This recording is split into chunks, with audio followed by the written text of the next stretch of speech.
Chapter 1855. Taiyuan City, on the streets outside Wenchang Square, was dead silent. Dugexen, alone with his sword, was holding his breath as he faced off against the air. Just a moment ago, dozens of glowing arrows had been shot at him from the walls around him. If he had not been a grandmaster, and if it had not been for the exquisite swordsmanship of 9 strategies beyond the swords, that volley of arrows would have been enough to injure him. Due to the sudden attack from the dark, Dugexen had focused all his attention on his swordsmanship and survival, so he had not paid attention to the enemy's specific location.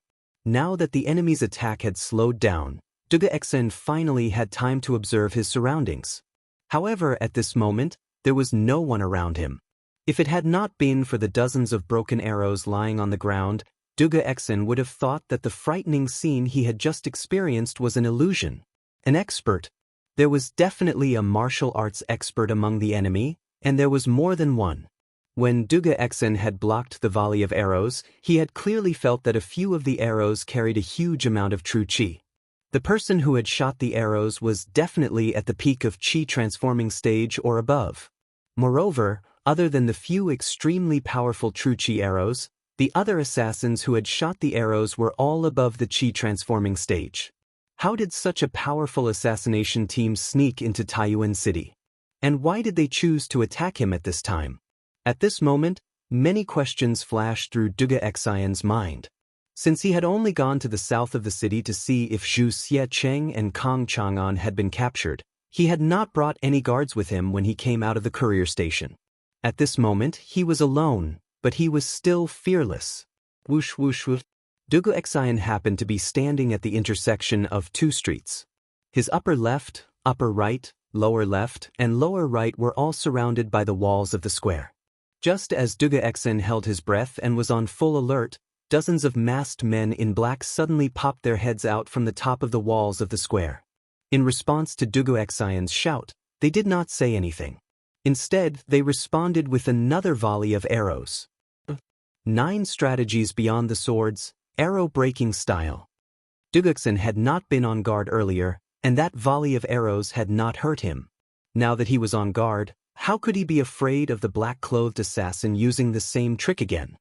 He snorted coldly, and then the tip of the sword in his hand trembled, pointing it at the arrows that were shooting towards him. The speed of his sword was too fast, and ordinary people could only see the countless blurry sword shadows in the air. Then, a series of ding-ding-ding sounds could be heard, and the dozens of arrows all fell on the bluestone floor. Compared to his previous response, Dugexen's response this time was even more composed and casual. Obviously, under his full defense, these dozens of black-clothed experts could not hurt him. The arrow-breaking form of the Dugu 9 swords was a supreme sword technique that could break all kinds of hidden weapons. However, Dugexen had only just begun to learn it. If he had mastered the Dugu 9 swords, not only would he be able to resolve the danger he was in, he would also be able to deflect the enemy's arrow and use it to injure the enemy. But even so, it was more than enough for Dugexen at the moment. This arrow-breaking form could not only break the enemy's most threatening volley of arrows, but more importantly, the Dugu 9 swords was more focused on the intent than the form. Defeating a move without a move did not consume much of one's vital energy. Therefore, even if these black-clothed experts were to shoot at him with their bows for 2 hours, Dugexen was still confident that he could block them with the arrow-breaking form. This was Taiyuan City. Not only were there patrolling officers, there were also guards stationed in the city. As long as he delayed these black-clothed men for 15 minutes, he would definitely be able to wait for reinforcements. Therefore, Dugexen was not worried about his own safety. Unless these black-clothed experts had other tricks up their sleeves. The target is difficult to deal with. Scatter the smoke. On the eastern wall, a black-clothed masked man put away his longbow and quickly took out a small pouch made of fine gray cloth from his bosom. This man spoke in Turkic, and Dugexen could not understand him. From the looks of it, this man should be the leader of this group of masked men.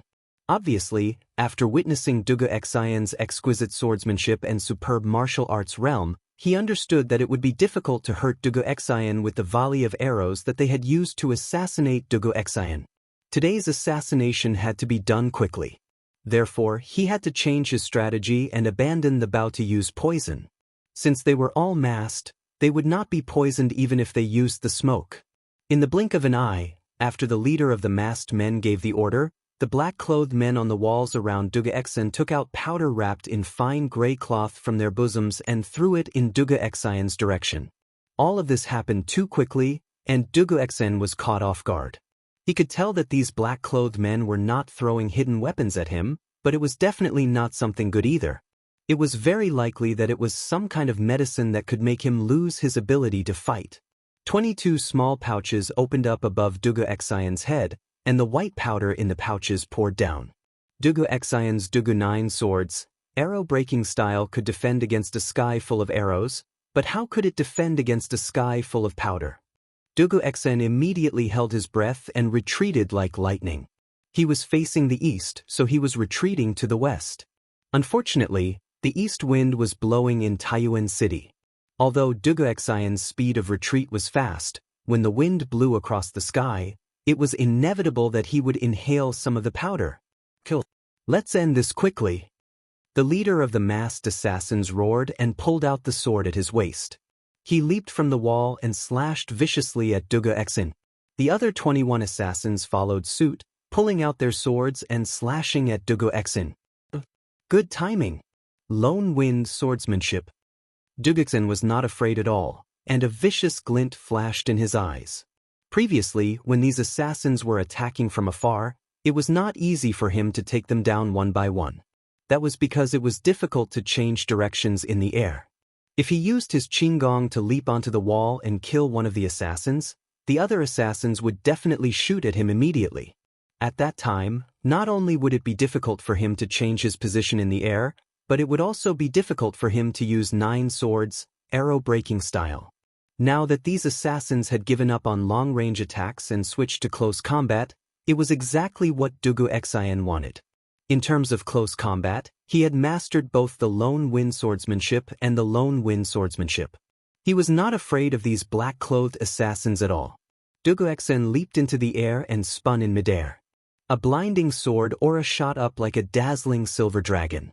Pure and arrogant sword intent filled the entire alley. Immediately after, the dazzling sword aura clashed with the 22 sharp swords that were coming from all directions. Ding, ding, ding. An ear-piercing sound of metal clanging instantly resounded through this area of the residential area. As it was almost 7 in the morning, those who were supposed to go out to work had already gone to work, and those who were supposed to go to the market had already gone to buy things. Therefore, there were not many pedestrians in the alley. However, the ear-piercing sound of metal had inevitably alarmed many of the residents.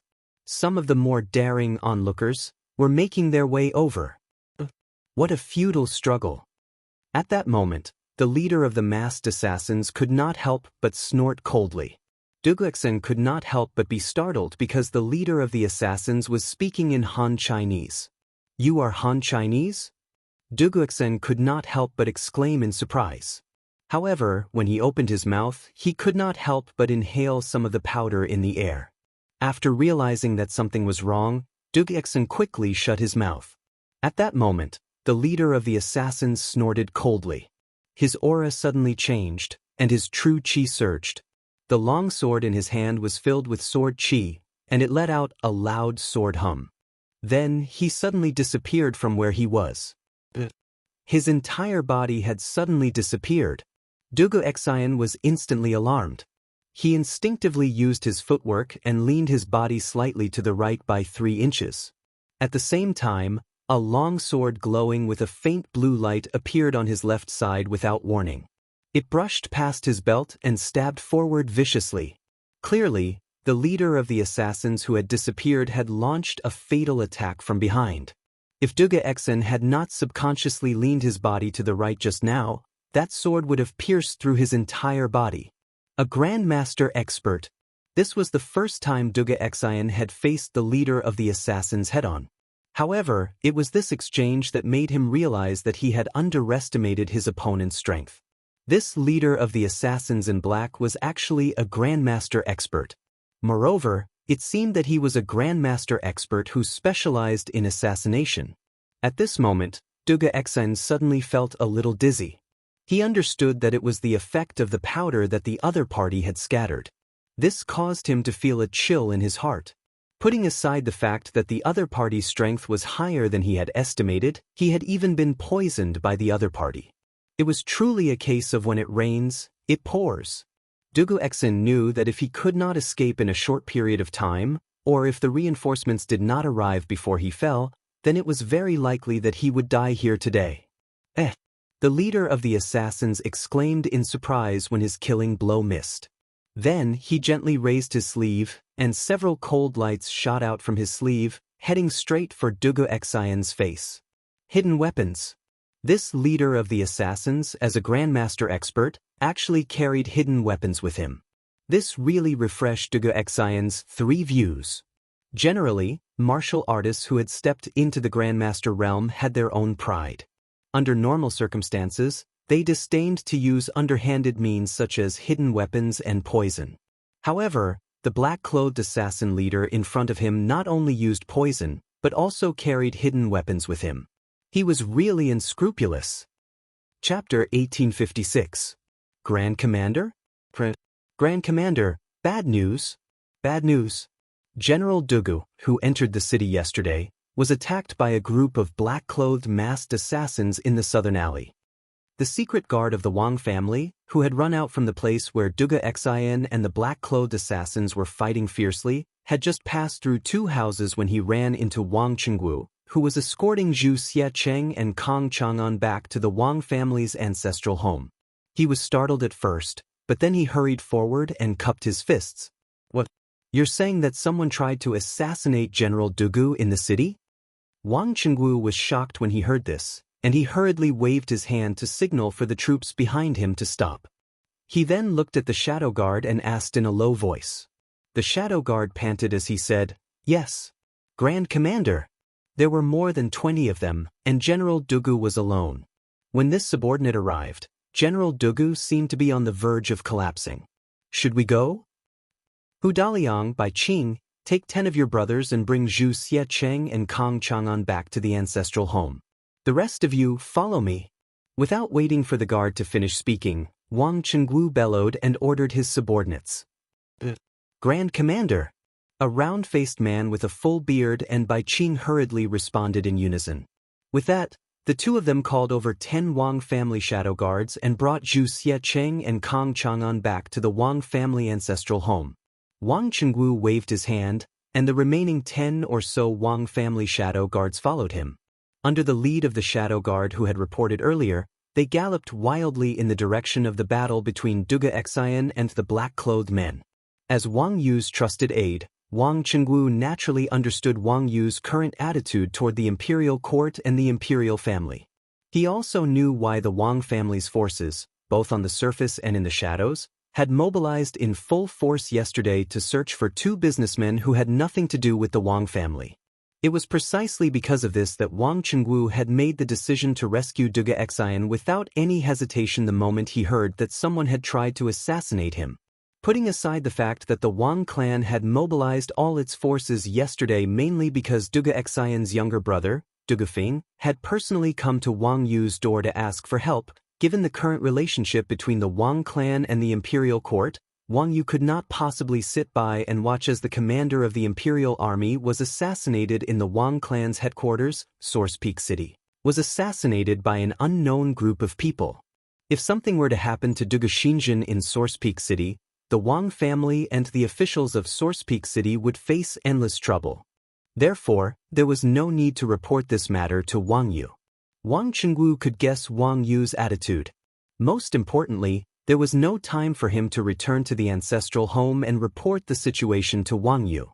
On the other side, at the post house. After Li Tai returned, he immediately gathered everyone in the academy and informed them of everything he had seen on Dragon Mountain in the morning, as well as his decision to set the location of the telegram relay station at Dragon Mountain Boy Temple. After understanding the general topography of Dragon Mountain Boy Temple, the academy's teachers and students, including Mo Chue, unanimously agreed that the telegram relay station should be built on Dragon Mountain. At that moment, Li Tai led the members of Team 5 and Team 6 with measuring tools and prepared to go up the mountain for a field survey. Mo Chue also followed. He also wanted to see the terrain and discuss with Li Tai the future construction plan. After leaving the post house, Li Tai did not see Dugu Xian. There was only Dugu Feiying and the Imperial Army guarding the door. Li Tai couldn't help but frown. He went up to Dugu Feiying and asked, "General Feiying, where is General Dugu Xian? Didn't he come back with me just now?" Dugu Xian had already told Li Tai about Zhu Xiecheng and Kong Chang'an before entering the city yesterday, so Dugu Feiying had nothing to hide. He told the truth. "Your Highness, I just received news that the Wang family shadow guards found Zhu Xiecheng and Kong Chang'an's whereabouts at Xuanren Square in the southeast of the city and were preparing to capture them. After my brother heard about it, he went alone to check it out. He should be back soon." Zhu Xiecheng? Kong Chang'an? I heard that the Wang family had been looking for these two for almost an entire day yesterday, but they couldn't find their whereabouts. How did they suddenly find them today? Hearing this, Li Tai frowned and muttered to himself suspiciously. Now that the situation in Source Peak City was treacherous, Li Tai had become paranoid. He subconsciously felt that something was wrong, but as for what was wrong, he couldn't put his finger on it. Dugu Feiying's ears were sharp, so he naturally heard Li Tai's muttering. However, he could only pretend that he didn't hear it, because he couldn't answer this question. "Did you just say that General Dugu Xian went alone?" Suddenly, Li Tai raised his voice and asked Dugu Feiying. There was a faint nervousness in his expression. Dugu Xian was the strongest fighting force in the Imperial Army, and he was also the brain of the Imperial Army. If something happened to him, it would be almost impossible for the people from the Academy to complete their mission and return safely to the Academy. Therefore, Li Tai couldn't help but feel nervous when it came to Dugu Xian's safety. Dugu Feiying chuckled and said, "Your Highness, you don't have to worry. My brother is now a master. No one in Taiyuan City can hurt him." As Dugu Xian's younger brother, Dugu Feiying had full confidence in Dugu Xian's personal strength. Chapter 1857. Scorching Sun Saber Technique. The newcomer was none other than Wang Chengwu, who had just rushed over to help. When he saw the black-clothed man completely disregard him and insist on killing Dugu Xian first, Wang Chengwu was greatly alarmed and immediately used his trump card. Wang Chengwu held a large saber with both hands and spun it rapidly in the air. The scorching saber aura directly blasted away the other men in black who wanted to stop him. At the same time, his speed instantly doubled. He was originally about 30 meters away from Dugu Xian and the leader of the men in black, but in the blink of an eye, the distance between them was less than 10 meters. What a fast speed! Feeling the biting cold murderous intent behind him, the leader of the men in black frowned slightly. He could not help but be secretly surprised by Wang Chengwu's extreme speed. Even when he was in his best condition, he could not reach such a fast speed, let alone when he was fighting with Dugu Xian earlier. Not only did he expend a lot of vital energy, but he also suffered some minor injuries. At this time, he had to make a choice. Should he continue to swing his sword to kill Dugu Xian, or turn around to block Wang Chengwu's swift and domineering saber? If he continued to kill Dugu Xian, by the time he stabbed his sword into Dugu Xian's throat, Wang Chengwu's saber would be close to his back. He would not be able to block it in time and would be seriously injured or even killed. If he gave up on Dugu Xian and turned around to block Wang Chengwu's attack, he was confident that he could withstand Wang Chengwu's saber. However, if he did so, Dugu Xian would be temporarily spared from death, and there would be many more variables in this assassination attempt. It was a difficult choice, but there was not much time left for the leader of the men in black to consider, because Wang Chengwu's saber was about to arrive. Concentrate all your strength and kill Dugu Xian first. At this critical moment, the leader of the black-clothed men did not hesitate. Almost instantly, he made a decision. He turned around at lightning speed and quickly formed a sword move to meet Wang Chengwu, who was flying towards him. At the same time, he shouted to the rest of the black-clothed men around him when he was attacked. Only children could make choices. Of course, adults would want all of them. The leader of the men in black did not want to die, but he did not want Dugu Xian to live either. Therefore, while turning around to block Wang Chengwu, he decisively ordered the rest of the assassins to surround and kill Dugu Exen. Although Dugu Exen was a master at this time, he was not only severely poisoned, but also seriously injured. Any warrior in the Qi-forming realm could easily kill him, not to mention that there were at least a dozen assassins in the Qi realm around Dugu Exen. Under the joint attack, Dugu Exen would die. Therefore, the leader of the black-clothed men did not hesitate to turn around and block Wang Qingwu. "You don't know your own strength." Seeing the leader of the men in black block with his sword, Wang Qingwu's eyes flashed with a trace of contempt and ridicule. He snorted coldly and pushed the genuine qi all over his body to the extreme. Suddenly, the temperature in the space around him rose sharply. The leader of the men in black was the closest.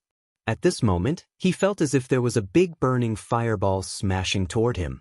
At this moment, he realized that he had underestimated Wang Qingwu's strength. Wang Qingwu was definitely a master of martial arts close to the middle stage of the Grand Master realm. The leader of the men in black wanted to change his move and turn around to escape, but it was too late. Everyone only heard a loud bang. The saber and the sword only had a short collision in the air, and the leader of the men in black was directly shaken out. He also hit the other two assassins who were going to assassinate Dugu Exen. Although the leader of the men in black was in the same martial arts realm as Wang Qingwu, he forgot that he was good at assassination, not head-on combat. Wang Qingwu, who was flying toward him, was very aggressive with his genuine qi and saber skills. Obviously, he was good at head-on combat. The leader of the men in black was using his own weakness against his opponent's strength. The outcome had already been decided before the fight. It had to be said that the previous battle with the drug Dugu Exen had given the leader of the black-clothed men a misconception that his direct combat strength was also very strong. However, he had forgotten that Dugu Exen had been drugged at that time, and had been relying on his strong willpower to stay awake.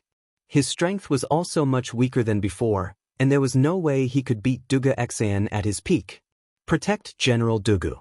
Try to keep one of these assassins alive. Wang Qingwu, who had shown his great power with one strike, did not stop. He swung his saber diagonally and split the two assassins who were surrounding him. He let out a loud cry and then rushed forward like lightning, trying to save Dugu Exen, who was struggling under the siege of the men in black. Seeing this, the dozen or so shadow guards of the Wang family hurriedly drew their weapons and joined the fray. Although the overall strength of these people was slightly inferior to the assassins, as the Wang family shadow guards, they had all undergone many years of rigorous training. In terms of combat experience and tactical coordination, they were completely superior to these black-clothed men. Thus, the Wang family's shadow guards and the men in black were locked in a stalemate. On Wang Qingwu's side, this guy relied on his extraordinary strength to take care of the two assassins blocking his way and finally met up with Dugu Exen. As for the leader of the black-clothed men, the assassin, he didn't dare to face Wang Qingwu head-on. He could only use his own movement skills to constantly harass and assassinate Wang Qingwu and Dugu Exen. The scales of victory were slowly tipping in Dugu Exen's favor.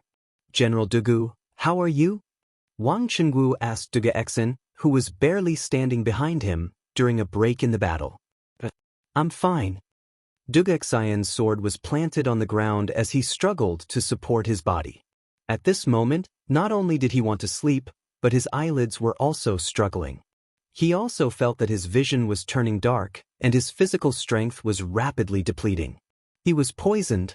"General Dugu, hang in there.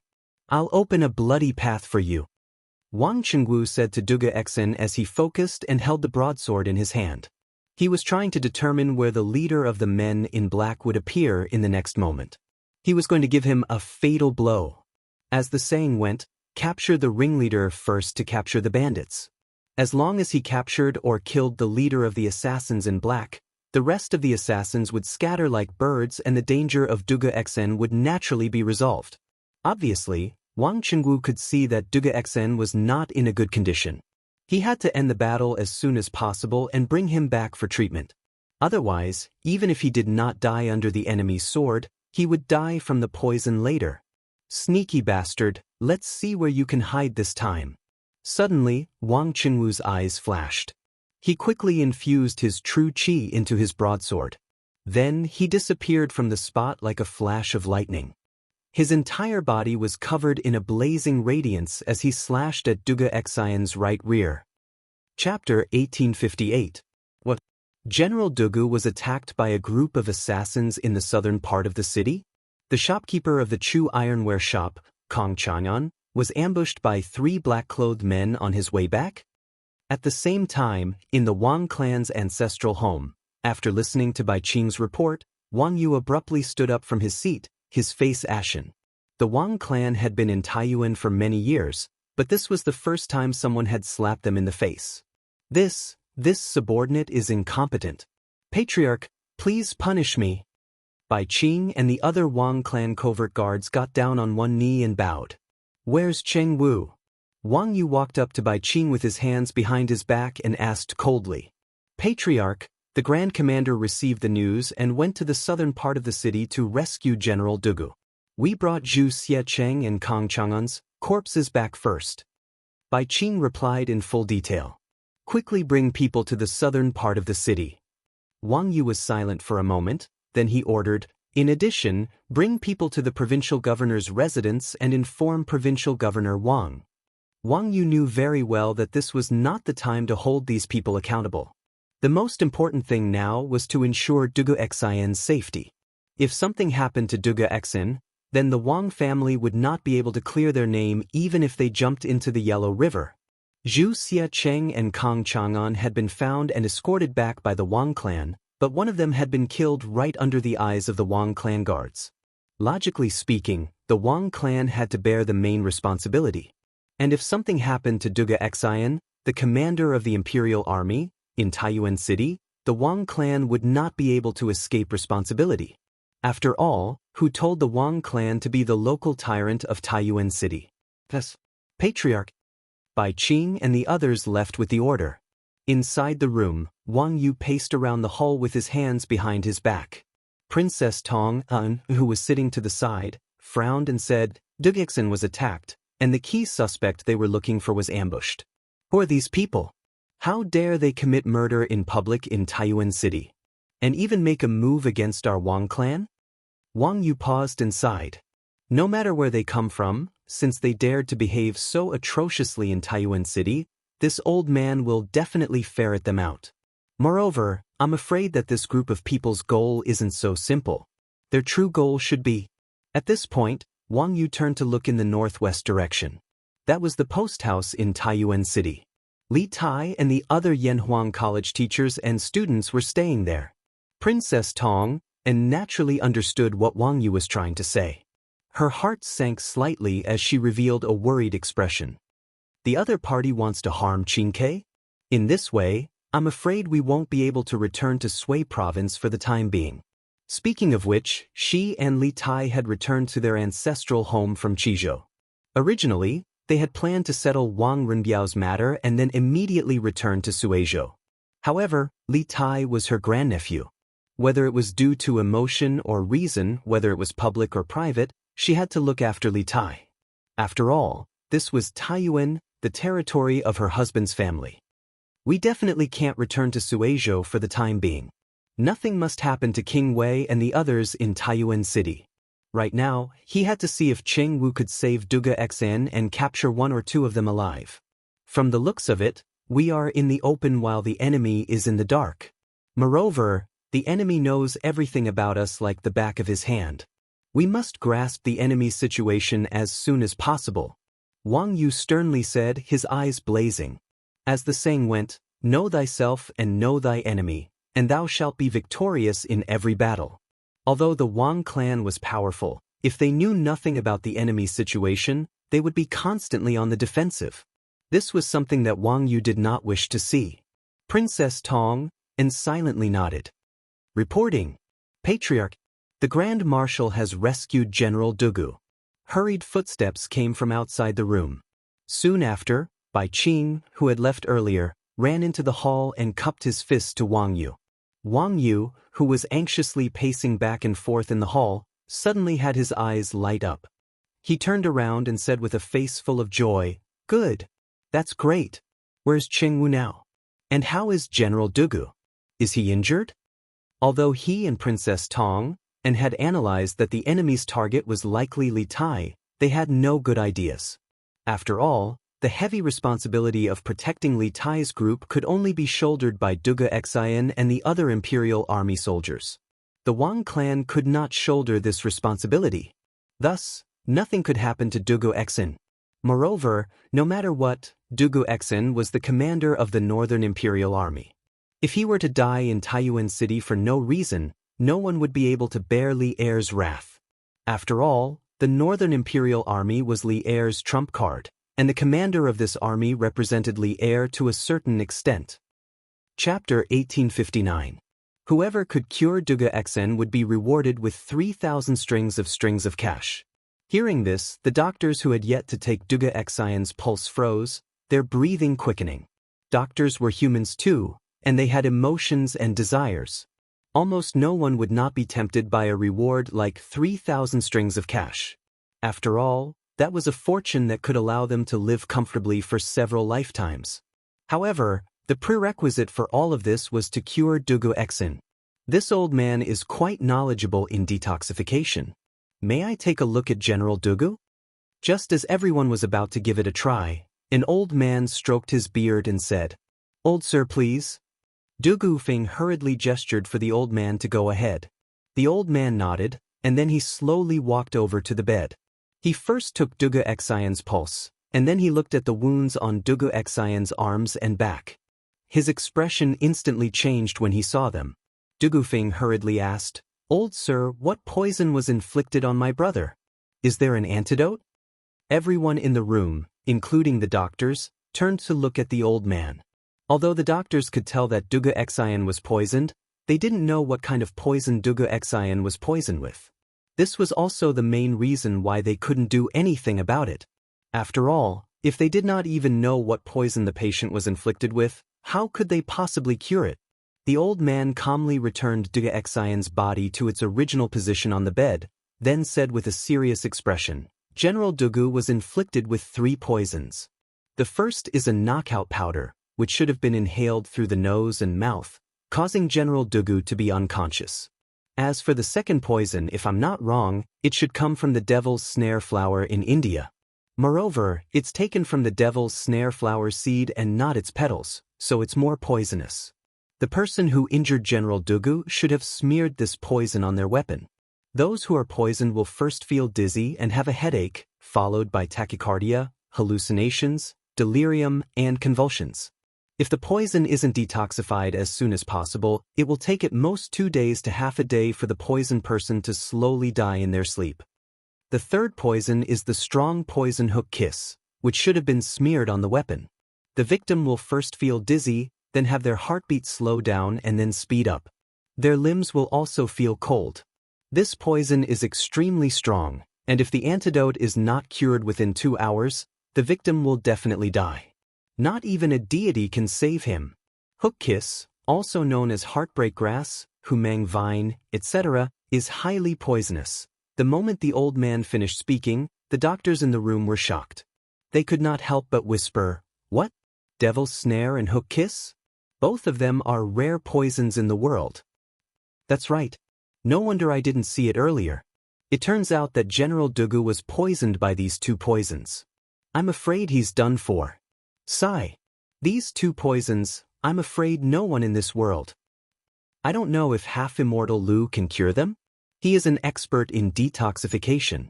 Hearing these people's private discussions, even if Dugu Feng didn't know how to treat illnesses and save people, he still knew his brother's current situation.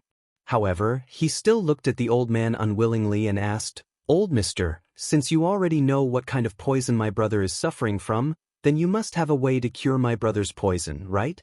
Don't worry, as long as you can cure my brother, the Dugu family is willing to take out 3,000 strings to express our gratitude." When Dugu Feng said this, the doctors standing at the side immediately felt uncomfortable. What was the most uncomfortable thing in the world? There was money to be earned, but he couldn't earn it himself. The old man bitterly laughed, shook his head, and said, "The people of Taiyuan City call me half-immortal Lu, but this old man is just a mortal with a mortal body. How can I be considered a half-immortal? I'm afraid that only a true immortal can cure General Dugu's poison. This old man is really powerless. I hope that your highness and young general can find someone else as soon as possible. Don't delay General Dugu's treatment. Hearing this, the doctors in the room were relieved, but also sighed with some regret. Even half-immortal Lu can't cure the devil's snare and Hook's kiss poison. In order not to delay Duga Xian's treatment, half-immortal Lu cupped his hands and left. The other doctors knew that their medical skills were not as good as half-immortal Lu's, so they also left the room. Perhaps only Mr. Gongsun can cure this poison. When a doctor walked out of the room, he couldn't help but sigh softly. Mr. Gongsun? Which Mr. Gongsun? When Duguing, who was in despair, heard this, it was as if he had grabbed onto a life-saving straw. He quickly wanted to chase out of the room, but when he went out, the doctors were already far away. He pulled over the constable of the provincial government office standing at the door and asked, "Who is this Mr. Gongsun they were talking about? Can he cure the poison in my brother's body?" Chapter 1860. 1 coin of skullcap root, 1 coin of gold thread, 2 coins of philodendron, 1 coin of licorice, 1 coin of mung bean, 1 coin of honeysuckle, half a coin of forsythia. Inside the Taiyuan courier station, Gong Sun Liang picked up a brush and wrote 2 prescriptions on a piece of paper without hesitation. The alchemy apprentice who came in with him frowned, but due to Gong Sun Liang's prestige, he didn't say anything. After a while, Gong Sun Liang finally put away the brush and handed the prescriptions to the medicine boy, saying, "Xiao Bao, take these 2 prescriptions and quickly go back to the medicine hall to get the herbs. Let your senior brother pick the best herbs. Go and come back quickly." Master. The medicine boy wanted to say something but hesitated, but in the end, he took the prescriptions and turned to leave. Du Gufeng stepped forward and grabbed the medicine boy, saying, "This place is not close to the rejuvenation hall. I will ride a horse and take you there. This way, we can save a lot of time."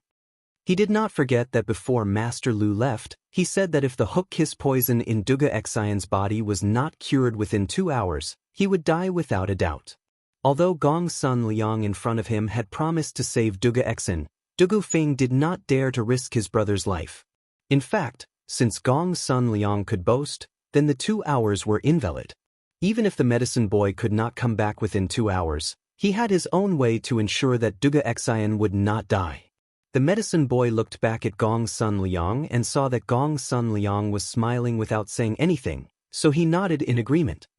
"Thank you, General." After saying that, the 2 walked out of the post house together. Inside the room, Gong Sun Liang opened the medicine box and took out a wooden box with 24 gold needles. He waved to Iron Egg, who was standing beside Li Tai, and said, "Kid, come and help this old man lift this general up and take off his clothes. This old man wants to give him the needles." Li Tai frowned and complained in his heart, "Is this old man still holding a grudge? Is that why he's called Iron Egg and not me?" In fact, this was completely Li Tai thinking too much. Although Gong Sun Liang had an eccentric temperament, he was already 70 to 80 years old. His tolerance was not small to the point of being angry with a child. The reason why he called for Iron Egg to come over and help instead of Li Tai was because in terms of physique, Iron Egg was stronger than Li Tai. Moreover, Li Tai was the king of Wei. Even if he did not put him in his eyes, he could not so blatantly order him around. Otherwise, Li Tai's subordinates would jump out and accuse him. He did not want to cause trouble. Oh, Iron Egg, who was suddenly called out, was stunned for a moment. When he came back to his senses, he quickly walked forward and helped Dugu Xian up from the bed. He also took off the latter's shirt. Suddenly, Dugu Xian's strong muscles and the wounds on his body that had only been treated were exposed to the air. "This old man is going to perform acupuncture. I need some peace and quiet. The fewer people in the room, the better." Gong Sun Liang took out a golden needle from the needle box. He did not immediately insert it but turned to Li Tai and the others. Li Tai frowned, but he did not say anything. He waved at the guards in the room and said, "All of you leave." Understood. Although the Imperial Guards were worried about Duga Xian's injuries and Li Tai's safety, they still left. Apart from Duga Xian and Gong Sun Liang, only Li Tai, Iron Egg, and Wang Yu were left in the room. As for Qin Huayu, Meng Wenhao, Mo Chue, and the others, they were at the Longshan Boy Temple. After learning of Dugu Xian's assassination, Li Tai did not stop their plan to build a telegraph relay station. On one hand, he arranged for Qin Huayu, Mo Chue, and the others to proceed as planned. On the other hand, he and Dugu Feng rushed back to the courier station to rescue Dugu Xin. Seeing that the room was finally spacious, Gong's son Liang nodded in satisfaction. He held his breath and focused his mind. His aura suddenly changed, becoming serious and serious. He was like a completely different person from before. Then he raised the golden needle and inserted it into the Tiantu acupoint on Dugu Xian's chest. The speed of his insertion was as fast as lightning. It was not a speed that an old man of his age could possess. Then, Gong's son Liang took out the golden needles from the wooden box and inserted them into Dugu Xian's Xuanji acupoint, Shenzong acupoint, Huagai acupoint, Shanzhong acupoint, and Jiuwei acupoint. The 6 golden needles stood proudly on Dugu Xian's chest. Immediately afterward, Gong's son Liang placed his right hand an inch above the 6 golden needles. The 6 golden needles seemed to be driven by an invisible force and began to vibrate rhythmically. A few drops of sweat appeared on Gong's son Liang's forehead at this time. Controlling the needles with qi. Who would have thought that this frail old man in front of them was actually a martial artist? He could even control the needles with qi? Iron Egg, who was closest to Gong's son Liang, could not help but widen his eyes in shock. Obviously, he did not expect Gong's son Liang to practice Nigong. Looking at Dugu Xian's chest, the chest that was originally covered in black gas was gradually returning to its normal color. After a while, Gong's son Liang let out a sigh of relief and put down his palm. The golden needles naturally stopped vibrating, but the old man had no intention of withdrawing the needles. Taking advantage of this gap, Iron Egg could not help but ask, Mr. Gong's son Liang, did you use qi to control the needles? Could it be that Mr. Gong's son Liang also practiced Nigong? Iron Egg was also a martial artist. Although his martial arts realm was not high, he could still clearly feel that Gong's son Liang had transferred his qi into Dugu Xian's acupoints through the golden needles. That was why he asked this question. Gong's son Liang was sitting on the couch with his eyes closed at this time. When he heard Iron Egg's question, he opened his eyes and looked at Iron Egg with interest. Then he smiled and said, "Oh, I didn't know that you were also a martial artist. Moreover, your eyesight and knowledge are good. At such a young age, you actually know how to control the needles with qi. Who is your master?" Although Gong's son Liang did not directly answer Iron Egg's question, he tacitly agreed with Iron Egg's guess. Hearing this, Li Tai, who was standing to the side, widened his eyes in shock. Although he was not a martial artist and had never practiced medicine, he had still heard of using qi to control needles. Previously, when Li Gang was injured by Wuxia, his life was in danger. It was Sun Simiao, Li Zishuan, and Xian Qing, these 3 top medical masters, who worked together to control the needles with qi, that pulled Li Gang back from the gates of hell. Li Tai never expected that on this trip to Taiyuan, he would meet a master like Sun Simiao who could control needles with qi.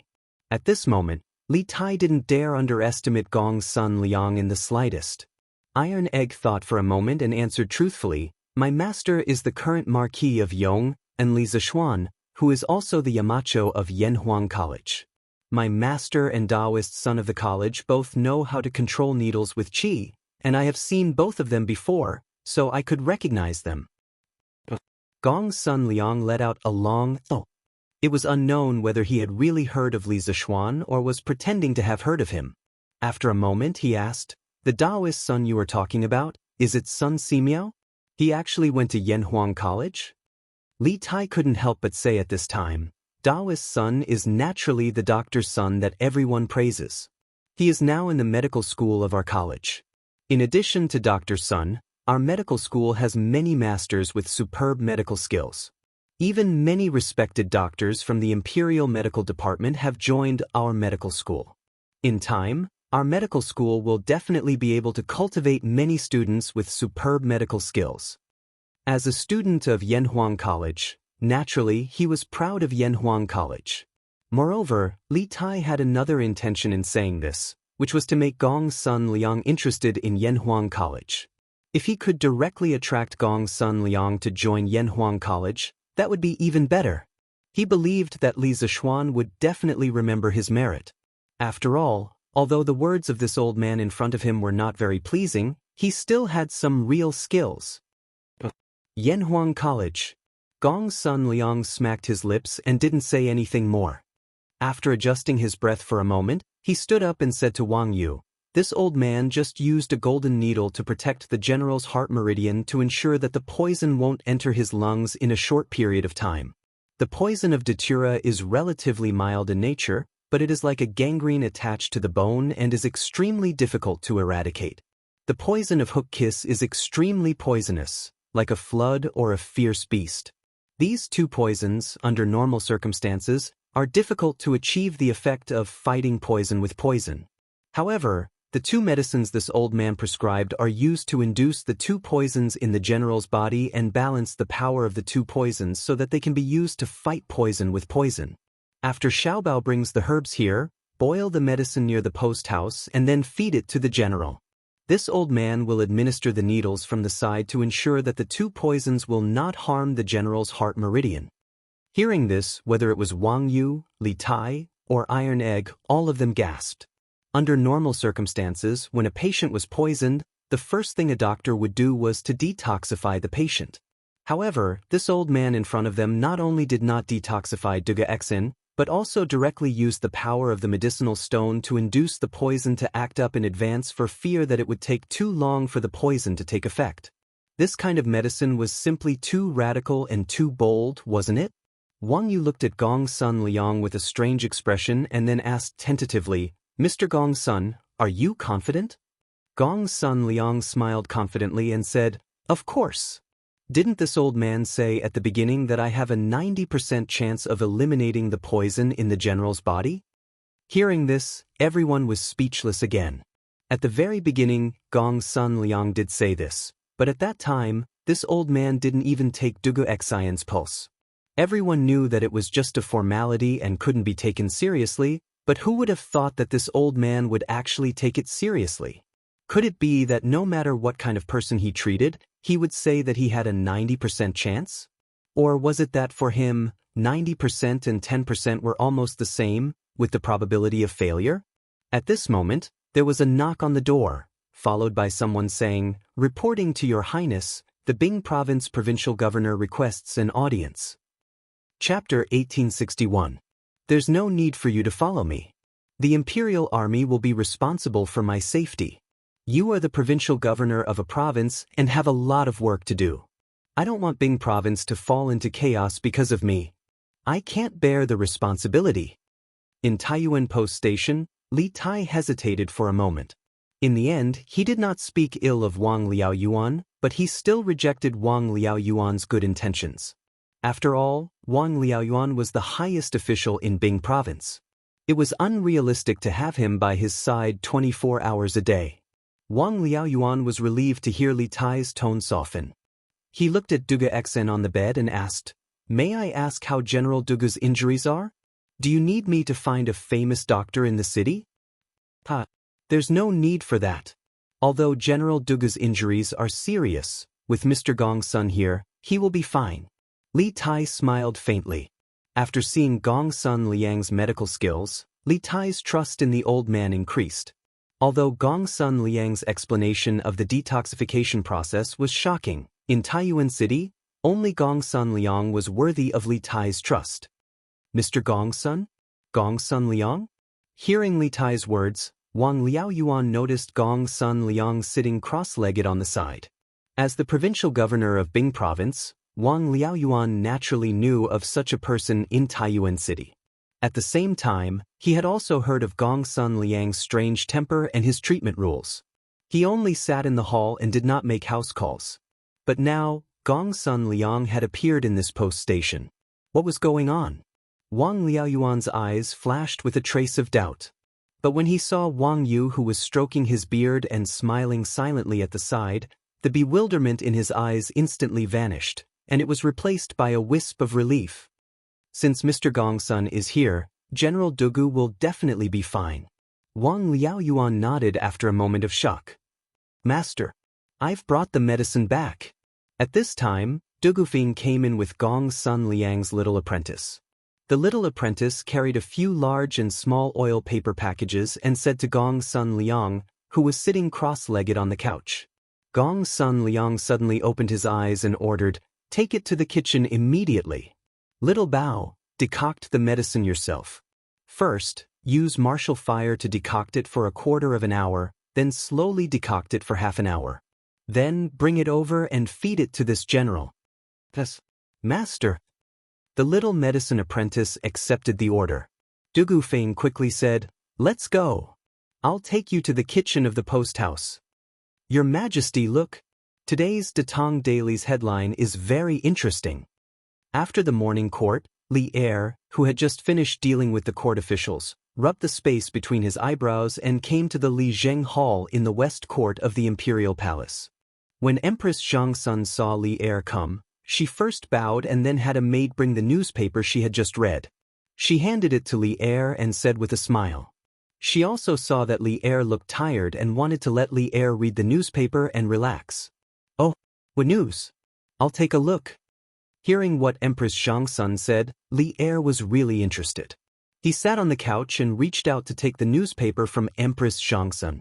He glanced at the eye-catching headline on the front page of the newspaper, "The cutest person? Liu? Was it this girl who wrote the news again?" After seeing the headline and the author of the news, Li Er couldn't help but whisper. He had a deep impression of Liu, not only because he had personally made Liu the gold medal reporter of Datong Daily, but also because almost every issue of Datong Daily had news written by Liu. The most important thing was that after the victory of the Battle of Guan City, Liu entered the palace to accept the reward. At that time, Liu gave Li Er a very familiar feeling. Li Er had never forgotten it. Empress Xianxia smiled at this time and said, "Yes. It was written by Liu. This concubine feels that this lass is quite smart and intelligent. There's no need to follow me. My safety is the responsibility of the imperial army.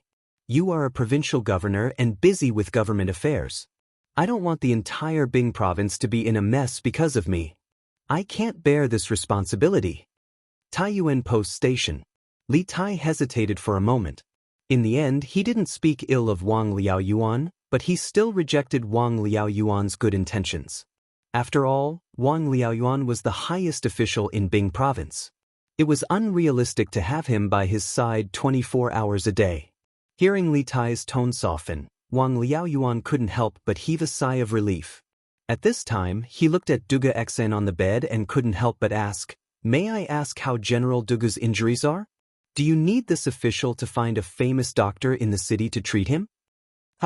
There's no need for that. Although General Duga's injuries are serious, with Mr. Gong Sun here, he will be able to turn the situation into safety." Li Tai smiled faintly and said, after seeing Gong Sun Liang's treatment methods, Li Tai couldn't help but trust this old man a little more.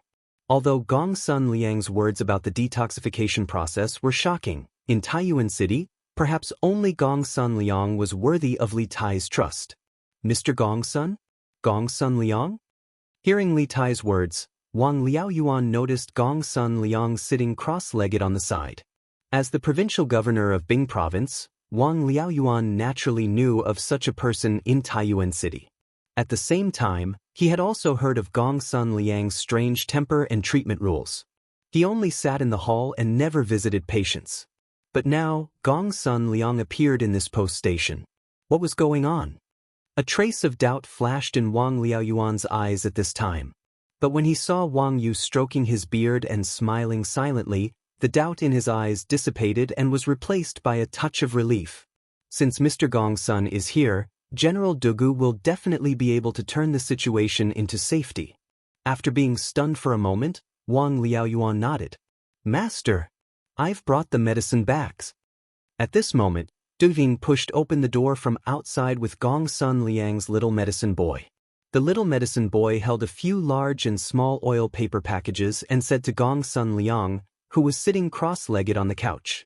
Gong Sun Liang suddenly opened his eyes and ordered, "Take it to the kitchen immediately.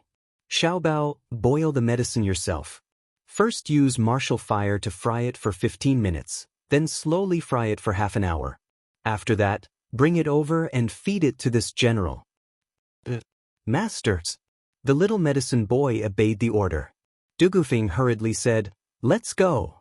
I'll take you to the back kitchen of the post station." Your Majesty, look, today's Datong Daily's headline looks very interesting.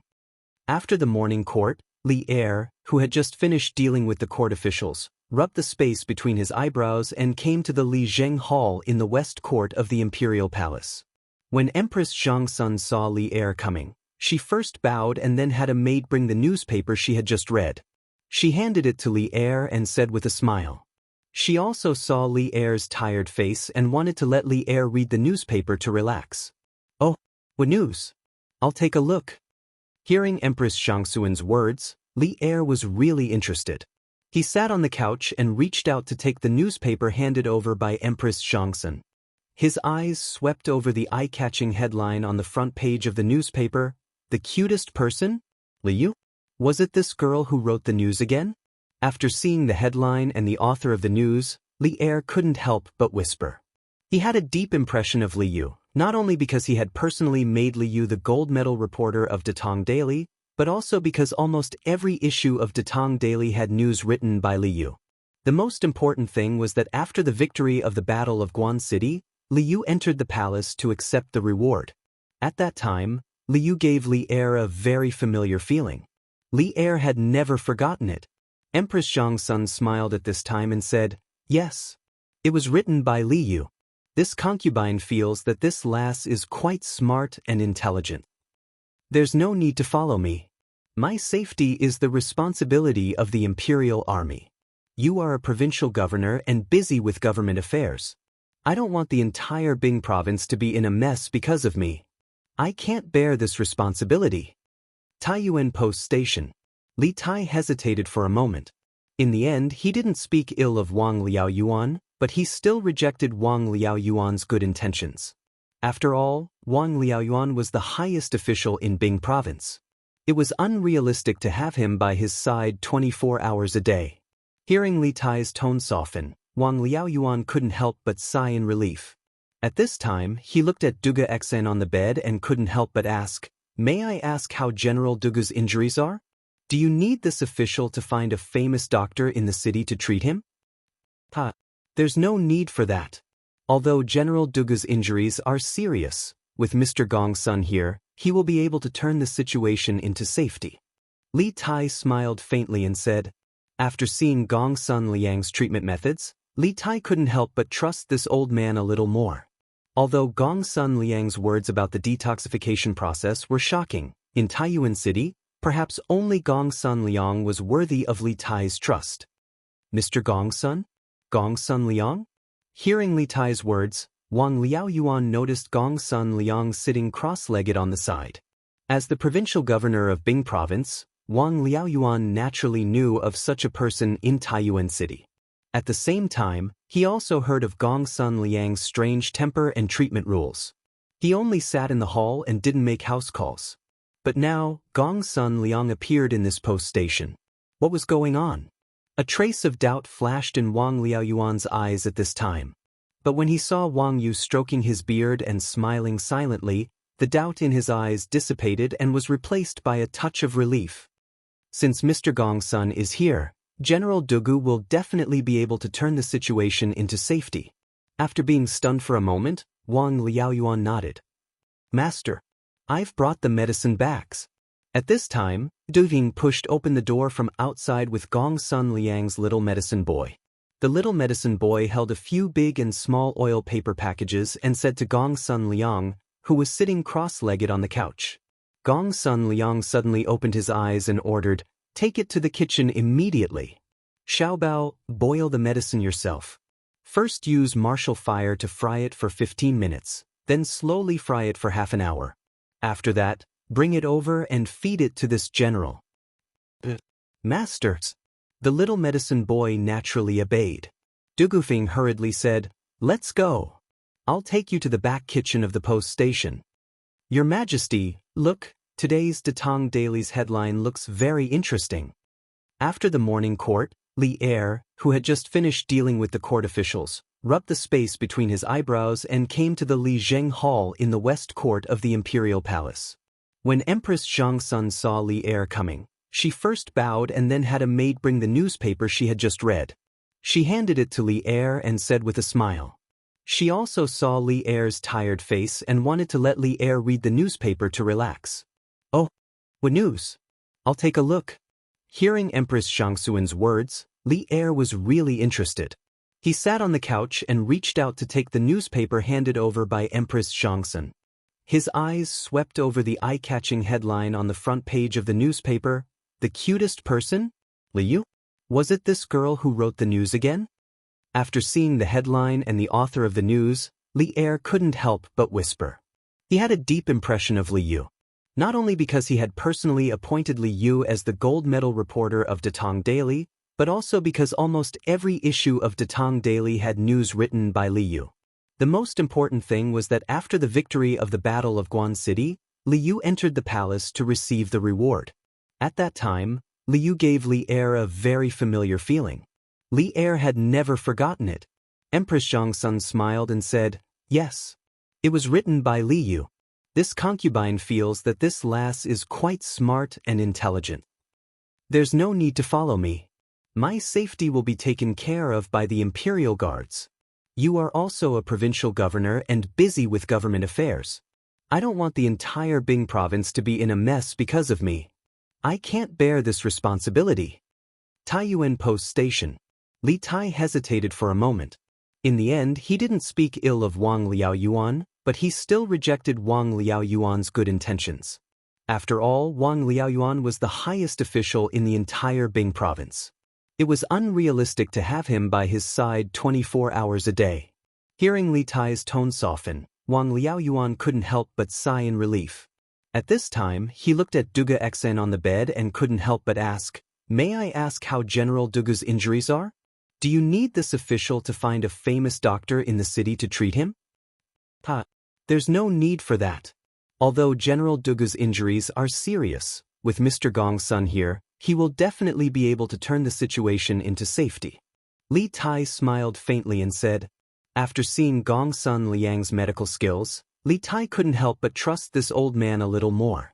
Although Gongsun Liang's words about the detoxification process were shocking, in Taiyuan City, perhaps only Gongsun Liang was worthy of Li Tai's trust. "Mr. Gongsun? Gongsun Liang?" Hearing Li Tai's words, Wang Liaoyuan noticed Gongsun Liang sitting cross-legged on the side. As the provincial governor of Bing province, Wang Liaoyuan naturally knew of such a person in Taiyuan City. At the same time, he also heard of Gongsun Liang's strange temper and treatment rules. He only sat in the hall and didn't make house calls. But now, Gongsun Liang actually appeared in this post station. What was going on? A trace of doubt flashed in Wang Liaoyuan's eyes at this time. But when he saw Wang Yu stroking his beard and smiling silently, the doubt in his eyes dissipated and was replaced by a touch of relief. Since Mr. Gongsun is here, General Dugu will definitely be able to turn the situation into safety. After being stunned for a moment, Wang Liaoyuan nodded. "Master, I've brought the medicine bags." At this time, Dugving pushed open the door from the outside with Gongsun Liang's little medicine boy. The little medicine boy held a few large and small oil paper packages and said to Gongsun Liang, who was sitting cross-legged on the couch. Gongsun Liang suddenly opened his eyes and ordered, "Immediately take these to the kitchen. Xiaobao, boil the medicine yourself. First use martial fire to fry it for 1/4 of an hour, then slowly fry it for half an hour, then bring it over to feed this general." Chapter 1862. County Magistrate, His Majesty has issued a decree to reward the merchants who participated in the charity event yesterday. Other than publicly praising them on Datong Daily, the merchants who donated money yesterday will receive the same amount of tax exemption this year. However, more than half of the merchants who donated money yesterday came from our Lantian County. The total amount of money donated by these merchants is close to 260,000 strings of cash. If our Lantian County collects taxes according to His Majesty's decree, won't we collect less than 260,000 strings of cash in business tax? The county office's treasury is already not abundant, and we even donated 10,000 strings of cash yesterday. After that, the county office still has to expand the city and assist Yunshan in laying electric wires for the county.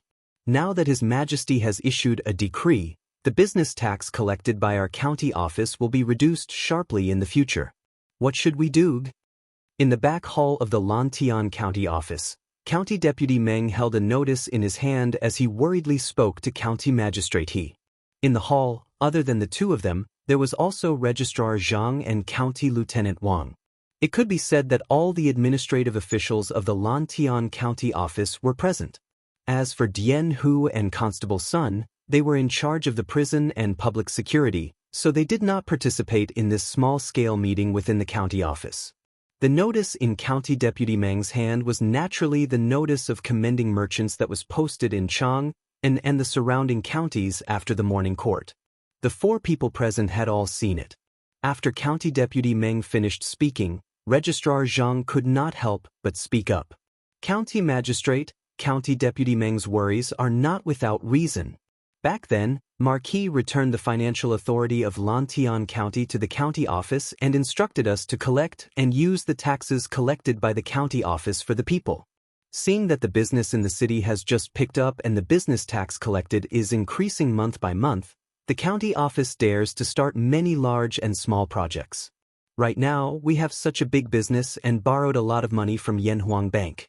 Furthermore, the expansion of the city walls and the laying of electric wires will require a lot of money.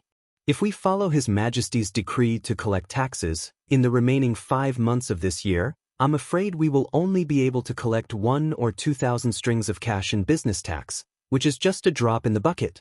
In this way, not only will the 2 projects be stopped, but the money that our county office owes Yanhuang Bank will also be difficult to pay off. Therefore, I think that if we don't follow the Emperor's order to collect taxes, we will continue to collect taxes according to the original policy. It had to be said that Li Er's imperial edict to reward the merchants who participated in the donation gathering yesterday had somewhat disrupted the development of Lantian County. If the tax reduction decree was implemented according to the imperial edict, Lantian County would suffer a huge financial loss. First of all, there were currently more than 600 merchants in Lantian County. However, there were more than 300 merchants who participated in the fundraising event yesterday. Overall, the merchants who were willing to participate in the fundraising event at least proved that their shops were on the right track and were even making a lot of profits. These merchants were currently the largest taxpayers in Lantian County. The reason why the other 300+ merchants did not participate in the fundraiser was that, apart from a few people who were naturally stingy, most of the merchants had just moved to Lantian County. Their shops had already established themselves in Lantian County. In other words, they were not making any profits or were making very little profits, causing them to be short on cash. These merchants were the ones that Lantian County's county government needed to support. At present, they could not contribute much to Lantian County's tax revenue. If they were to collect taxes according to Li Er's tax reduction decree, the financial situation of Lantian County's county government in the next few months could be imagined. In addition, the tax collection rate in Lantian County was 1 out of 6, while the tax collection rate in the other provinces and counties in Tang Dynasty was 1 out of 30. This would lead to a problem. 2 merchants had participated in the fundraising event yesterday and donated 1,000 strings of coins. However, one of them was from Lantian County while the other was from another county. According to Li Er's edict, the 2 of them would receive a tax exemption of 1,000 strings of coins for the rest of the year.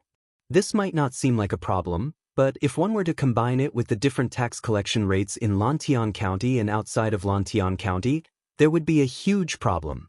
According to the tax collection rate of 1 out of 30 for most provinces and counties in Tang Dynasty, as long as the merchant from another county who donated 1,000 strings of coins did not make a total profit of more than 30,000 strings of coins for the remaining 5 months of the year, he would not have to pay any additional tax to the imperial court. In other words, only when he made a total profit of 30,000 strings of coins in 5 months would he be able to use up the tax exemption of 1,000 strings of coins that he received from the fundraising event. But in reality, there were very few merchants in the entire Tang dynasty who could make a profit of 30,000 strings of coins in 5 months. In other words, even though the merchant from another county who donated 1,000 strings of coins received a tax exemption of 1,000 strings of coins, he would not be able to use up this tax exemption because his profits in 5 months were likely to be only 10,000 strings of coins or less. In this way, the imperial court's actual loss of tax from this merchant was only 1 out of 30 of 10,000 strings of coins, which was around 300 strings of coins or less. But the Lantian County merchant who donated 1,000 strings of coins was different. According to the tax collection rate of 1 out of 6 in Lantian County, as long as his total profit in the next 5 months of the year could reach 6,000 strings of coins, he would be able to use up the entire tax exemption of 1,000 strings of coins. At this time, the Lantian County's official loss of business tax from this merchant was a solid 1,000 strings of coins, without any discount. Chapter 1863. In some TV series, there was often such a scene. When the male lead, female lead, was seriously injured and unconscious, it was difficult to feed the medicine.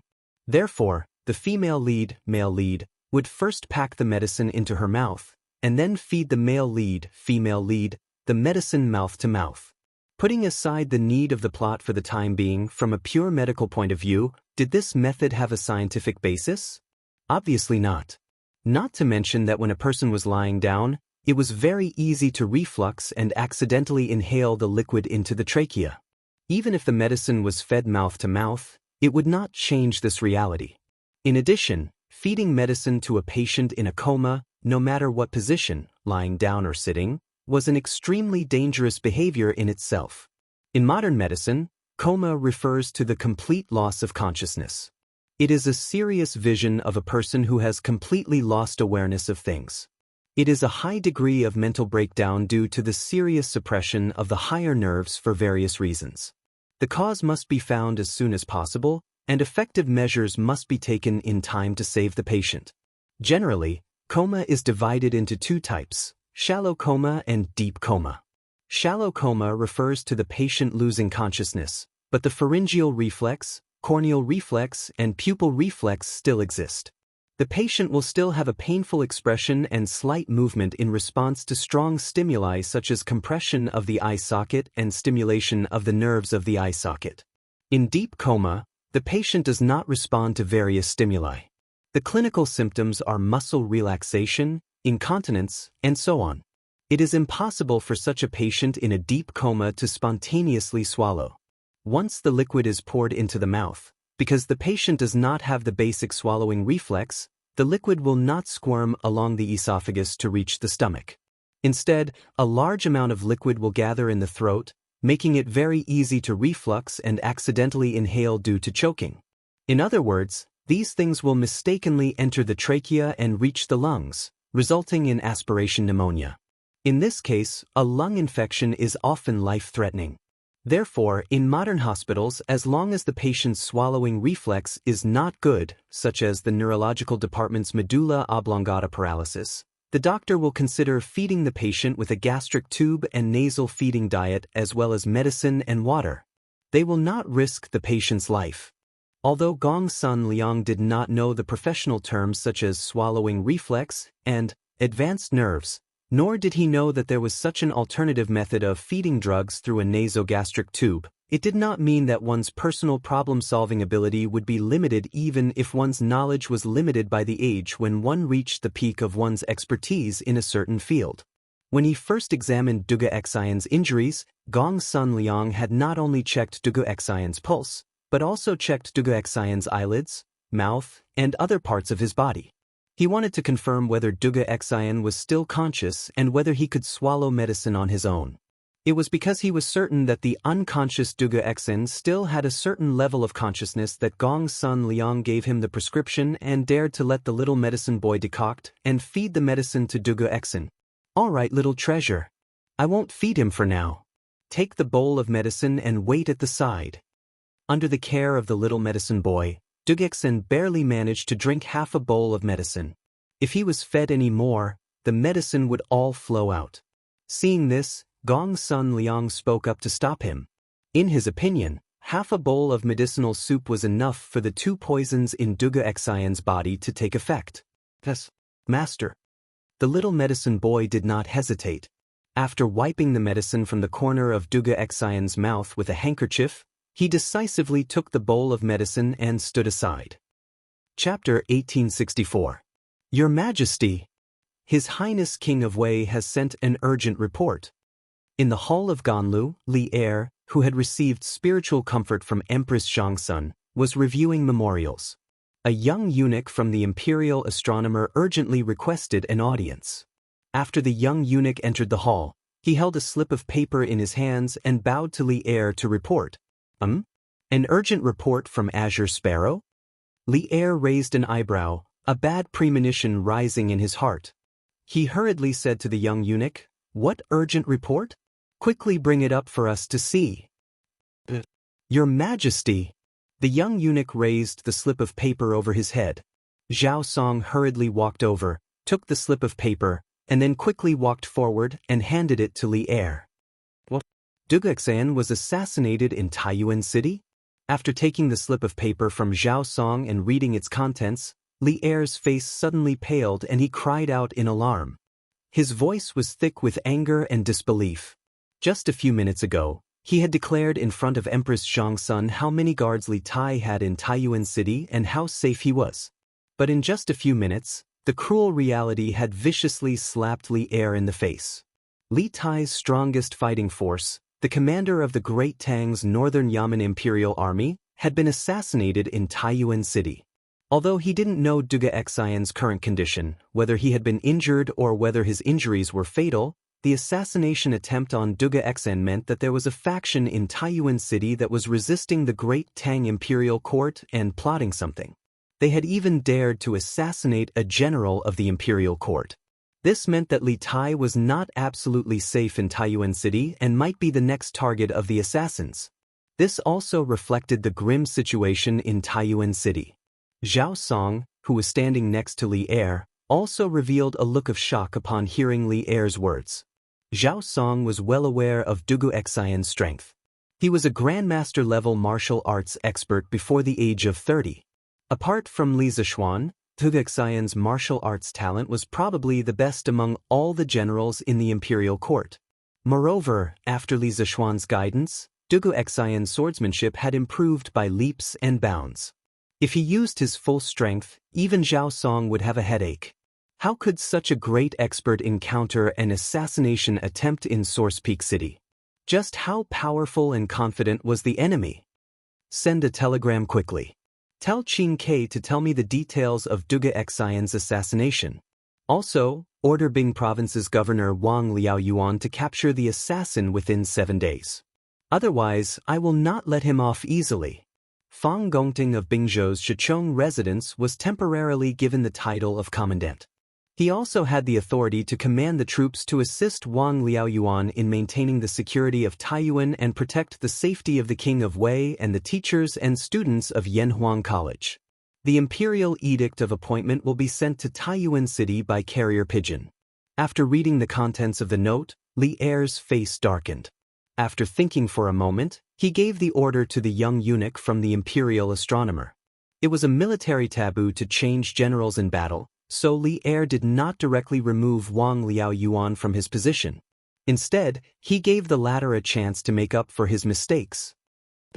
Your Majesty, the young eunuch replied, then quickly left the hall. Zhao Song, write what I just said into an imperial edict. Then, use the Wang family's carrier pigeon to send it to Taiyuan as quickly as possible. After the young eunuch left, Li Er instructed Zhao Song, who was beside him. This matter concerned the appointment of generals and the mobilization of troops. It was impossible to rely on telegrams alone. An official imperial edict was required. Chapter 1865. Feng, have you caught Zhu Xiecheng and Kong Chang'an? Hurry! Interrogate them as soon as possible. Long delays may cause trouble. In Taiyuan City, in the inn, Dugexen, who had just woken up, felt weak and thirsty. After drinking 3 cups of water from Dugufeng, Dugexen felt a little better. He had recovered some of his strength, so he grabbed Dugufeng's arm and said, Brother Dugu Feng, let's go. The first thing on Dugu Xian's mind when he woke up was not his injuries, but the person behind the scenes. Obviously, this assassination had given him a strong sense of urgency. Since the hidden force dared to jump out and assassinate him directly, it meant that the other party's layout in Taiyuan City was basically complete. Their next target was probably Li Tai and the students and teachers of Yanhuang College. Therefore, he had to catch them before they made their next move. Otherwise, Li Tai would be in danger. Big brother, we did catch Zhu Xiecheng and Kong Chang'an, but on the way back, Kong Chang'an was killed. Duguxen was killed before he reached Chuanren Square, so he did not know that the Wang family shadow guards were also attacked on the way back. Therefore, Dugu Feng hurriedly explained. What? Kong Chang'an was killed? Cough cough. When Dugu Xian heard this, he almost jumped out of bed, if his body's condition allowed it. Perhaps because he was too agitated, his breathing became unstable, and he began to cough. Dugu Feng hurriedly stepped forward and patted Dugu Xian's back. He said anxiously, "Big brother, don't be so agitated. Although Kong Chang'an was killed, we still have Zhu Xiecheng. We can definitely get some information from him."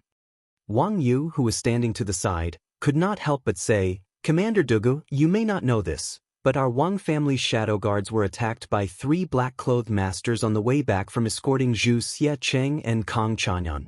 The 3 men's martial arts were extremely high, and the leader of the Wang family shadow guards, Wang Chenggu, happened to be at Wenchang Square in the south of the city, so they succeeded in killing Kong Chang'an. After all, it was the Wang family's fault. The Wang family will definitely take good care of Zhu Xiecheng and won't let anything happen to him again. General Fei Ying is right. Right now, Commander Dugu should focus on recuperating. Zhu Xiecheng is under the care of the Wang family. It won't be too late to interrogate him after he recovers." Duguxen, who was lying on the bed, felt a jolt in his heart when he heard that. He struggled to wave his hand at Wang Yu and said, "Patriarch Wang, you're exaggerating. The Wang clan isn't at fault here. Furthermore, when I was ambushed in the southern alley, the one who came to my aid at the crucial moment should be the head of the Wang clan's guards, right? How could Dugu Xen dare to lightly blame him when he has yet to repay the favor of saving his life?" Wang Yu's words revealed a very important piece of information. When the Wang family was escorting Zhu Xiecheng and Kong Chang'an back, Wang Chenggu was not present. Instead, he went to the Wenchang workshop in the south of the city. Coincidentally, the location where Kong Chang'an was attacked was right outside the Wenchang workshop. Putting the two together, it wasn't hard to deduce that the peerless swordsman who suddenly descended from the sky when Dugu Xian was at the brink of death was the head of the Wang family's guards, Wang Chenggu. Although Dugu Xian was a little displeased that Kong Chang'an had been assassinated despite being heavily guarded by the Wang family, he had saved his life. If Wang Chenggu hadn't gone to save him, how could the 3 black-clothed experts have succeeded in killing Kong Chang'an? Duguxen was still clear about the cause and effect of this matter. Commander Dugu's guess is correct. The one who went to the Wenchang workshop to save you was the head of the Wang family's guards, Wang Chenggu. The Wang family has lived in Taiyuan for generations. Although they don't have the responsibility of guarding the city like the government, they still don't allow anyone to behave atrociously at their doorstep. Therefore, it is the Wang family's duty to save Commander Dugu. Commander Dugu, you don't have to be so polite. In the face of Dugu Xian's thanks, Wang Yu spoke with a righteous expression. Wang Liaon, who was standing at the side, suddenly felt a little ashamed. Speaking of which, maintaining the law and order of Taiyuan City should be the responsibility of the provincial government or the county government. Dugu Xian had been assassinated in the city, and the person who had saved him wasn't someone from the government, but the head of the Wang family's guards. This made the government lose face. Fortunately, Constable Feng from the provincial government had brought people to the scene at the last moment and had more or less contributed some effort. Otherwise, Wang Liaoyuan's expression would have been even uglier. No matter whether it is the Wang family's duty or just following orders, to me, Duguxen, it is still a life-saving grace. How can this life-saving grace just be taken lightly? When I'm feeling better, I will personally visit Brother Chenggu to thank him. Duguxen shook his head and insisted. Without waiting for Wang Yu to say anything, he changed the topic and said in a low voice, "But the most important thing right now is to interrogate Zhu Xiaqing as soon as possible." Among the assassins that appeared in the city today, the strongest one was a grandmaster. Their origins are probably not simple. We have to find out their identities and hiding places as soon as possible. Otherwise, we will always be in a passive position. Li Tai, who had been standing at the side for a long time, spoke up at this time. "General Dugu, don't worry about your injuries. Leave the matter of tracking down the assassins to us." But Dugexen wanted to say something else, but Li Tai firmly cut him off. "No buts. This is my order." Dr. Gongsun said earlier that General Dugu needs to rest more for the next few days, and you can't use force. I'm still waiting for General Dugu to recover as soon as possible so that you can lead the Imperial Army to protect me. General Dugu, please don't disappoint me. During this time, the Imperial Army will be led by General Fei Ying. It was rare for Li Tai to be so forceful. His resolute words left Dugexen with no room to refute. After that, Li Tai turned to look at Wang Yu, Wang Liaoyuan, and the others and said solemnly, "General Dugu still needs to recuperate. We won't disturb him. In addition, my father has just sent an imperial edict through the telegraph. Everyone, please follow me to receive the edict." When they heard that Li Er had sent an imperial edict, everyone in the room couldn't help but look solemn. Wang Yu's heart was as clear as a mirror. After all, Li Tai had suddenly left the room just now because the telegraph had rung. It must have been a telegram from the palace. Moreover, when Li Tai had replied to the telegram, he must have reported what had happened in Taiyuan City to Li Er. Therefore, Li Er's imperial edict must have had something to do with Duga Xian's assassination. "Yes, sir." Everyone in the room, except for Duga Xian, who was lying on the bed, cupped their hands in acknowledgement and followed Li Tai out the door. After a while, the crowd arrived at a side hall.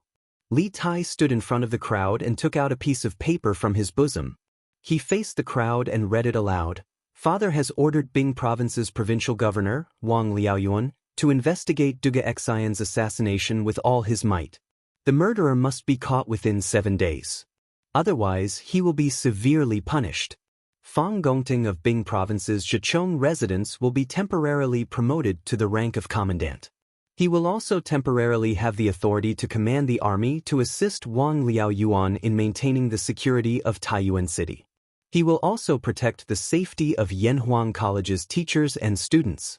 The content of the imperial edict was very short. It was so short that it didn't seem like an imperial edict at all. There were no pleasantries or anything difficult to understand. It was more like Li Er was giving orders in front of everyone.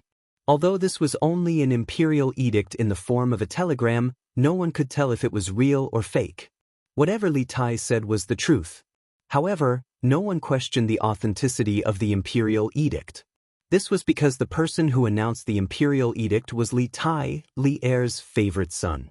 It was impossible for Li Tai to lie about this matter. This was because lying about this kind of thing could be easily exposed. Moreover, once exposed, his political career was basically over. Moreover, Li Tai had no reason to lie about this. There was no benefit to lying to him. Your subject, Wang Liaoyuan, obeys the imperial edict. Listening to the imperial edict, Wang Liaoyuan couldn't help but feel relieved that Li Er didn't dismiss him directly. Instead, he wanted him to make up for his mistakes. However, the 7-day deadline made him nervous again. He was afraid that he wouldn't be able to sleep in the next 7 days. Li Tai nodded and said, "Although this imperial edict came from a telegraph, you don't have to doubt its authenticity. The imperial edict with the imperial seal has already been sent here by the Wang family's carrier pigeons in the capital. It will probably arrive at noon. At that time, granduncle, please pay more attention.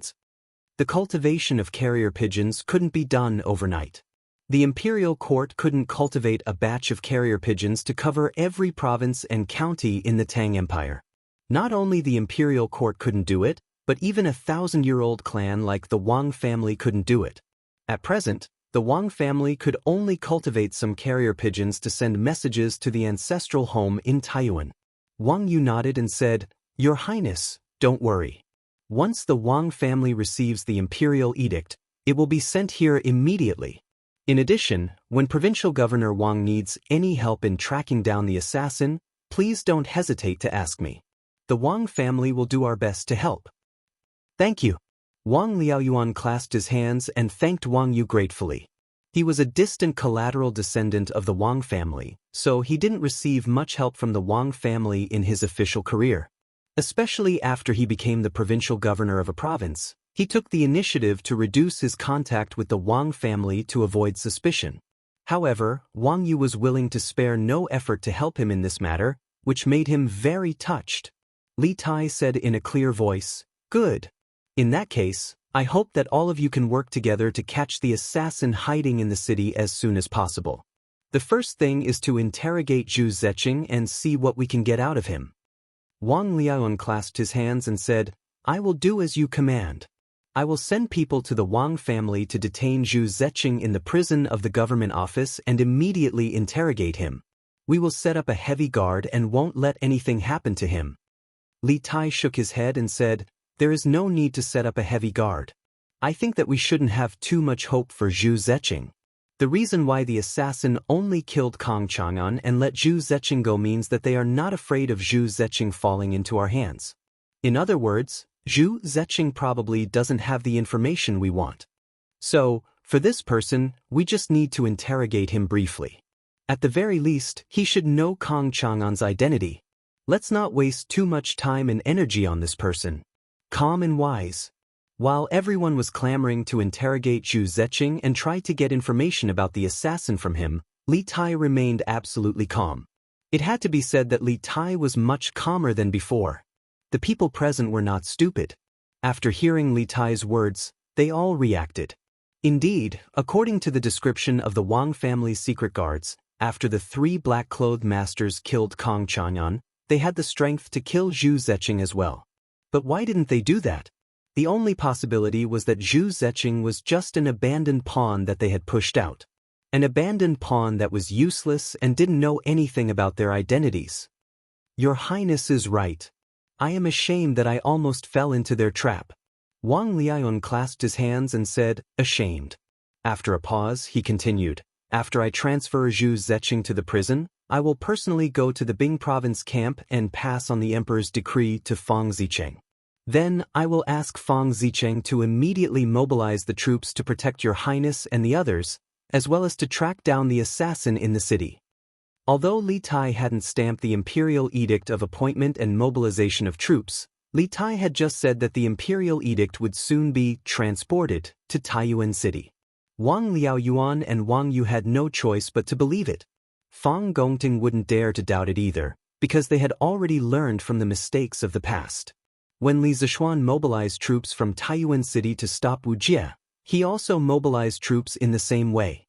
Therefore, in Wang Liaoyuan's opinion, this imperial edict in the form of a telegram could definitely allow Fang Gongting to mobilize the troops in advance.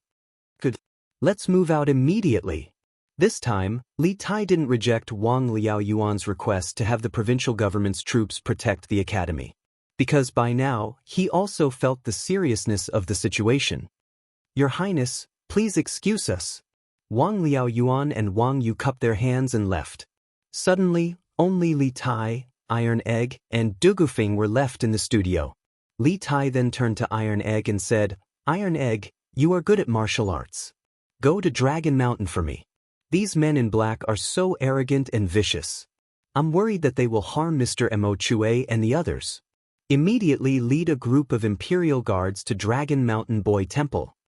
Iron Egg hesitated for a moment, then shook his head and said, "No. I have to stay by your side and protect your safety.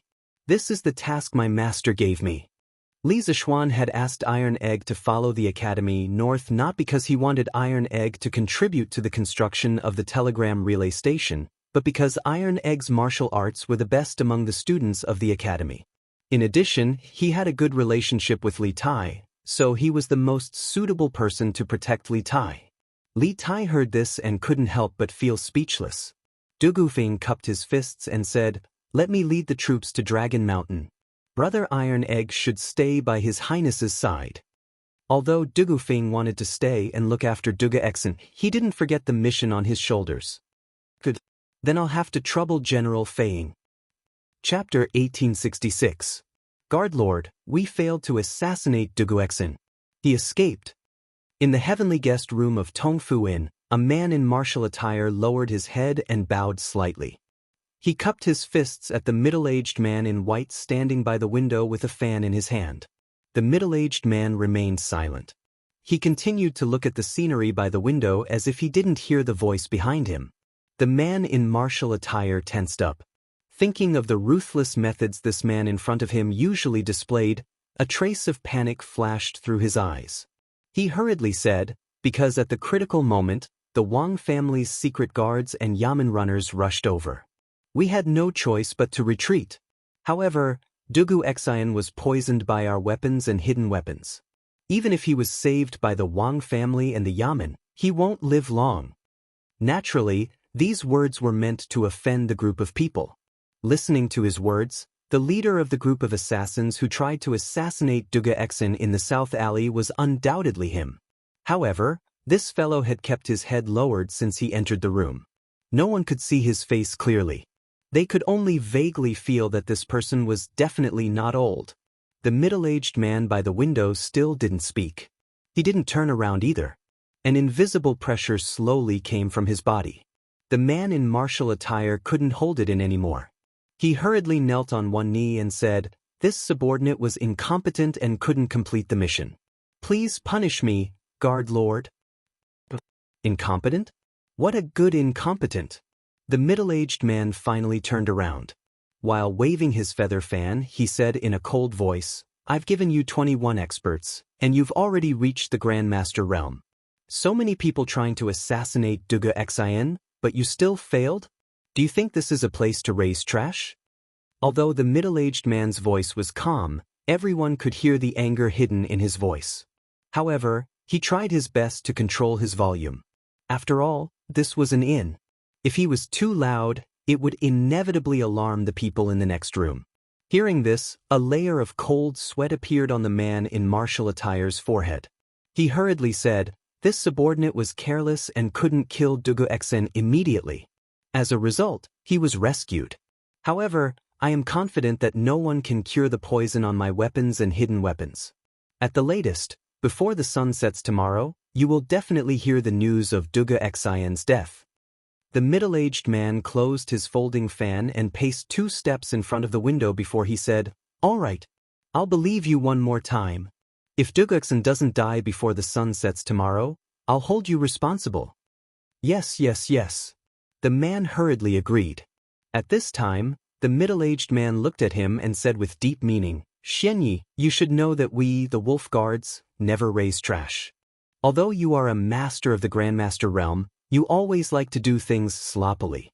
In the long run, I'm afraid even I can't protect you.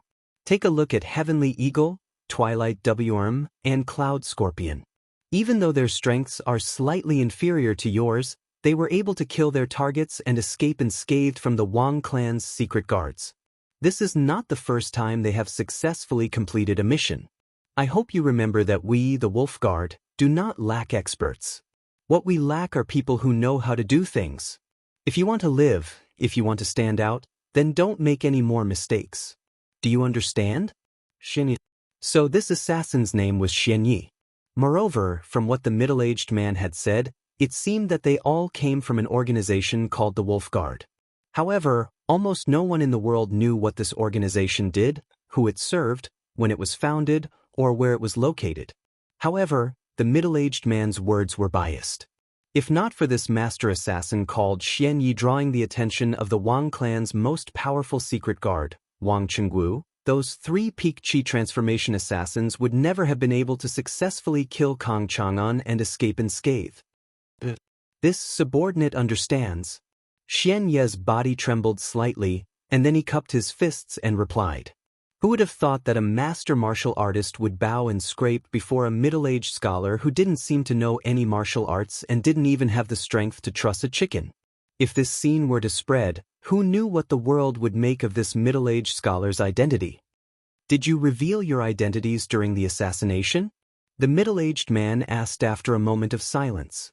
Xianxia didn't immediately answer. He paused for a moment before replying, "We did not. This subordinate and the others had our faces covered the entire time.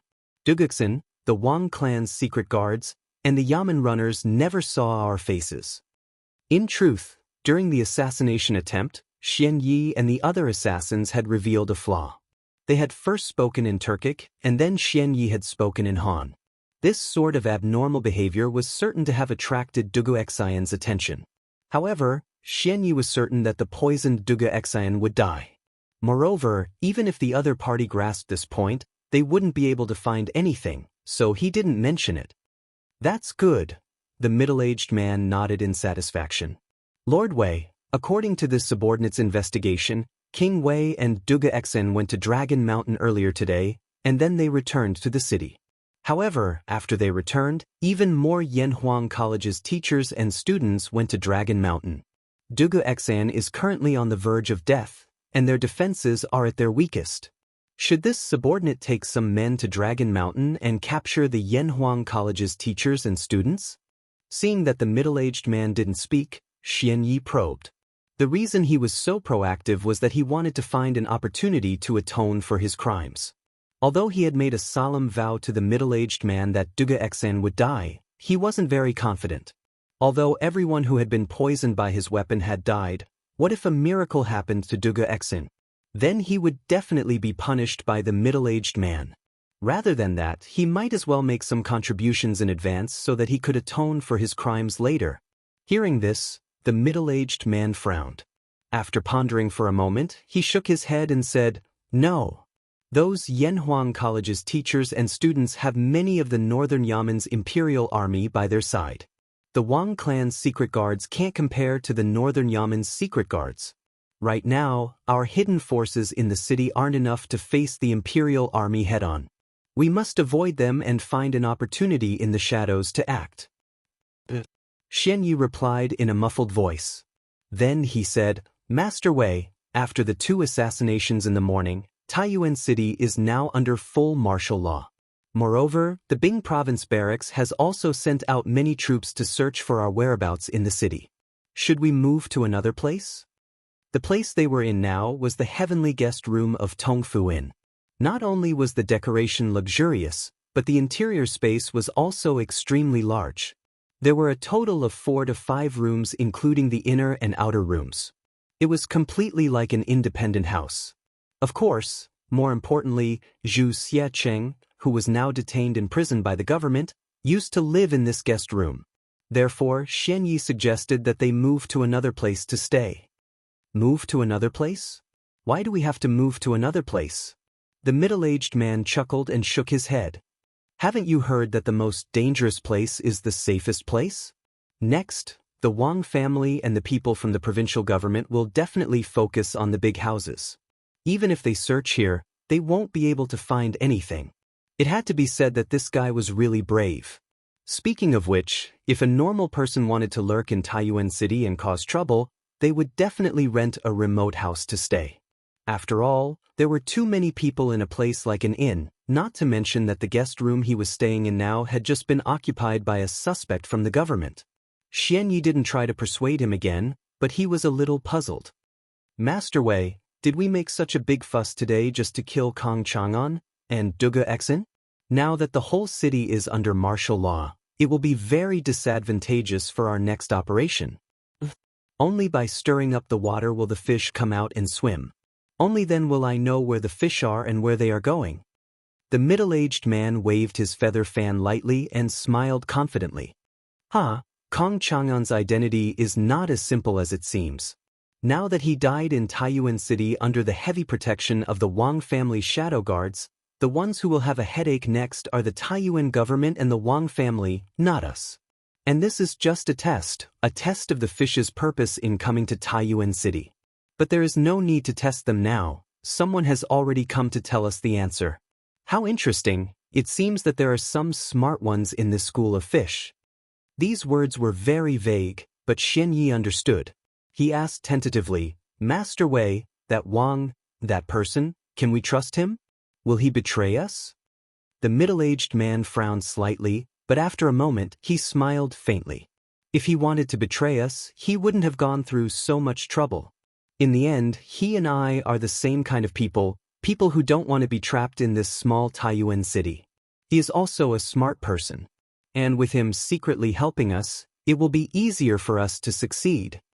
At this point, the middle-aged man turned to look at Xianxia and said with a serious face, "Go back now and watch over them. Tell them to bury their weapons properly. Be careful for the next 2 days, don't cause any trouble. I will send a messenger pigeon later and inform the Great Khan of the situation here. I believe that the Great Khan will be interested in this matter. We will hide in the city first and wait for an opportunity to move." Messenger pigeon, the Great Khan. The amount of information hidden in the middle-aged man's words was not small. Just the 3 words Great Khan showed that his allegiance was not to the Central Plains, but to the Great Khan of the Turks, Xieli. Not only could this fellow speak fluent Chinese, but he also knew how to send a messenger pigeon. Obviously, he was a man from the Central Plains. Why would a man from the Central Plains work for the Great Khan of the Turks?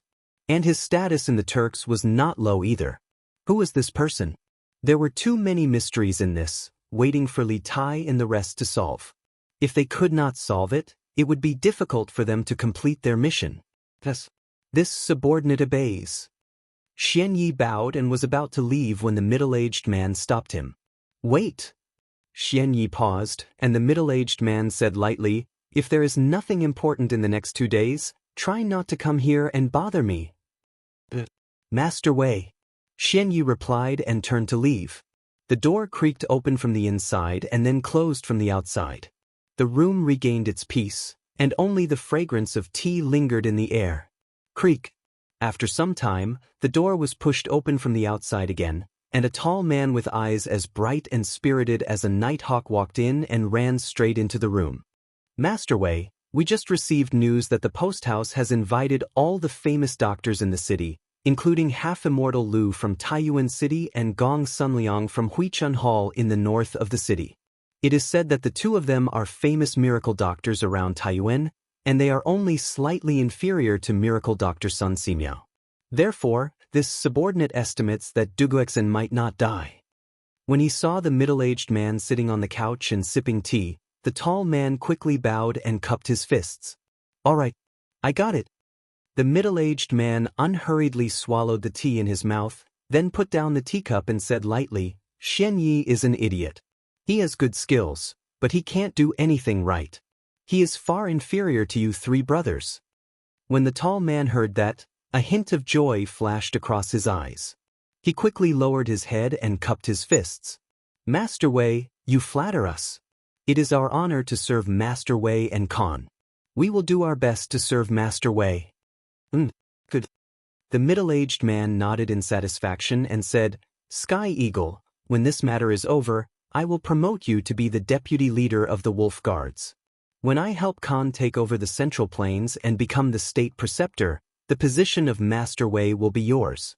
When that time comes, you will live a life of riches and honor and rest with the country." The tall man was immediately mesmerized by the beautiful future described by the man in front of him, but he came to his senses a moment later and quickly said, "Sky Eagle doesn't dare. There will always be only one Master Wei of the Wolf Guards. Sky Eagle doesn't dare to overstep." The middle-aged man's eyes showed a hint of admiration. He smiled and said, "All right, you can leave now. While you're at it, tell Xianxia this news and let him receive 30 lashes. Tell him that he failed this mission and couldn't kill Duguexen. I will let him live for now.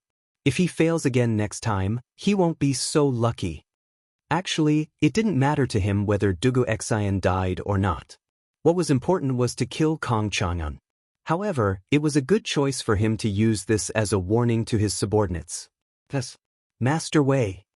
The tall man's lips curled slightly, then he cupped his fists and left. What? There was an assassin in Taiyuan City, and Duguexen was injured? In the west court of the Imperial Palace, Li Er was in a dilemma for a long time. He first let Empress Xianxia mentally prepare herself before telling her the information he had just received. When Empress Xianxia heard this, her heart jumped to her throat. She suddenly stood up and said with a face full of shock, "Doesn't that mean that Xianxia is now in great danger in Taiyuan City?" At this moment, Empress Xianxia almost fainted from fright. In her mind, she couldn't help but think of that dream again. That dream was so real that it made her want to suffocate. Although she tried her best to change it, the reality was developing step by step towards that dream. She could only watch from the side and was powerless to do anything. Chapter 1867. Maid Guanyin, don't panic. Li Er helped Empress Xianxia back to her seat and softly said, "Taiwan isn't the border. Even if there are villains plotting in the city, they won't be able to do much. The gates of Taiyuan City are tightly shut, and the imperial army and provincial soldiers are protecting it. Xianxia will definitely be fine. Unless the enemy leads an army to attack the city, but how could that be possible? If Taiyuan City is attacked, the soldiers of the surrounding provinces will immediately go to reinforce it. Moreover, yesterday, we sent Li Junxian to lead a group of 100 elite cavalry to Taiyuan. Based on the time, he shouldn't be far from Taiyuan. With him here, no one will be able to touch Xianxia. Maid Guanyin, don't worry." Yesterday, when Li Er had sent a telegram to Li Tai, he had also summoned Li Junxian and had him lead a group of 100 elite cavalry to Taiyuan City to protect Li Tai. If they moved quickly enough, they should be able to reach Taiyuan City before nightfall today. The 100 cavalry was Li Er's most elite and secret force, and each of them was a 1 in 10,000 elite. The commander of the 100 cavalry, Li Junxian, was skilled in both martial and civil matters, and he was also resourceful. As a spy, Li Junxian had played a significant role in vanquishing the Heavenly Dragon sect. With him at Li Tai's side, Li Er could not be worried about Li Tai's safety. 100 cavalry? Li Junxian? Empress Xianxia felt a little better after hearing Li Er's gentle words of comfort, and her breathing gradually stabilized. She sat up straight and looked at Li Er. "Is your Majesty's words true? Is Li Junxian really about to reach Taiyuan with 100 cavalry?"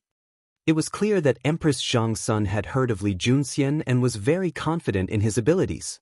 Li Er patted Empress Xianxia on the back and chuckled. "Ha!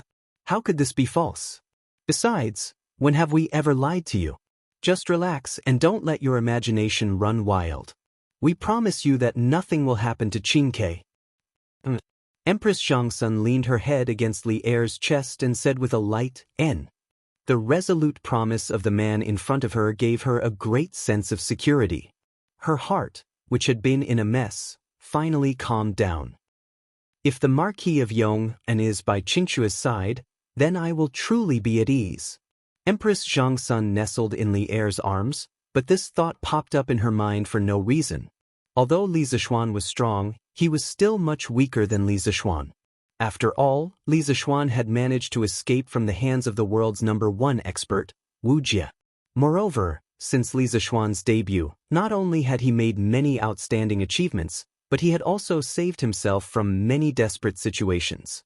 His life was like a cheat code. This was a man of destiny who had the attribute of avoiding danger. As a mother, Empress Xianxia naturally hoped that the strongest person would be at her son's side to protect him. But as the Empress Xianxia was not willing to use public resources for private use at this time. This was because Li Zishuan was currently training the Black Armored Army, and the Black Armored Army was his strongest trump card in the upcoming war between the Great Tang and the Turks. Empress Xianxia did not want her own matters to affect the training of the Black Armored Army and thus the outcome of the war between the Great Tang and the Turks. Thus, although this was what she thought, Empress Xianxia did not speak to Li Er. At the same time, to the north of Taiyuan City, in the Bingzhou barracks, Wang Liaoyuan carried the imperial decree in the form of a telegram to Fang Gongting's tent. He first told Fang Gongting about the 2 assassinations that had occurred in the city today, and then he proposed that the soldiers of the Bing province barracks be sent into the city to search for the assassins and maintain order. Adjunct Fang, this official knows that there are rules in the army. Without the personal order of the governor or an imperial decree, no one has the right to mobilize the soldiers of the Bing province barracks. But you should be able to sense that the situation in the city is extremely dangerous. If they even dared to assassinate General Dugu, who can guarantee that their next target won't be King Wei? If anything happens to King Wei in Taiyuan City, no one will be able to endure His Majesty's thunderous rage. Although this official's imperial decree does not have a seal and cannot compare to an imperial decree to mobilize soldiers, this official still hopes that Adjunct Fong can understand the severity of this matter. Do not put King Wei in danger because of a mere formality. Within the tent, Wang Liaoyuan handed the telegram to Wang Liaoyuan and spoke with a solemn expression. His words could be said to be sincere, and Fang Gongting was not an unreasonable person. However, the matter of mobilizing soldiers was of great importance. Moreover, even if he believed that the imperial decree in Wang Liaoyuan's hands was real and was willing to mobilize soldiers, the other generals in the army might not be willing to believe it. Governor Wang, it is not that this person is a mere formality or unreasonable person, but this imperial decree is, first, a promotion and second, the mobilization of soldiers. This is truly too important. This general is only a member of the army. If I first promote myself and then mobilize soldiers into the city, I fear that it will be difficult to convince the masses. After a moment of thought, Fang Gongting awkwardly cupped his fists toward Wang Liaoyuan. In the end, Fang Gongting was only a member of the army. If he used the telegram in Wang Liaoyuan's hands to promote him to commandant, it was inevitable that there would be some discordant voices in the army. This was because ever since the Bing province barracks had stopped the Turkic army at Yanmen Pass and the original commandant Su Tingda had died at Yanmen Pass, many generals in the Bing province barracks had covetously eyed the position of commandant. If Fang Gongting was promoted to commandant in such an unconventional manner, it would truly be difficult to convince the masses. Hearing this, Wang Liaoyuan's brows furrowed. After some thought, he said, Adjunct Fang, you might not know, but when the Marquis of Yong and came to the Bing province barracks to mobilize soldiers, he did not have an imperial decree. Instead, he had the same telegram as this official right now. Fortunately, the imperial court sent the imperial decree to Taiyuan through the Wang clan's carrier pigeon. Otherwise, this official would probably be like you, refusing to mobilize soldiers. Now that the situation is urgent and His Majesty has sent another telegram and carrier pigeon, what reason do you and I have to refuse the imperial decree? Moreover, according to King Wei, the real imperial decree will be sent to Taiyuan through the Wang clan's carrier pigeon this afternoon. If you and I know that His Majesty has given an imperial decree yet don't mobilize soldiers ahead of time, giving the enemy an opportunity to take advantage of. If His Majesty pursues this matter, neither of us will be able to bear the responsibility. Wang Liaoyuan's meaning was very simple.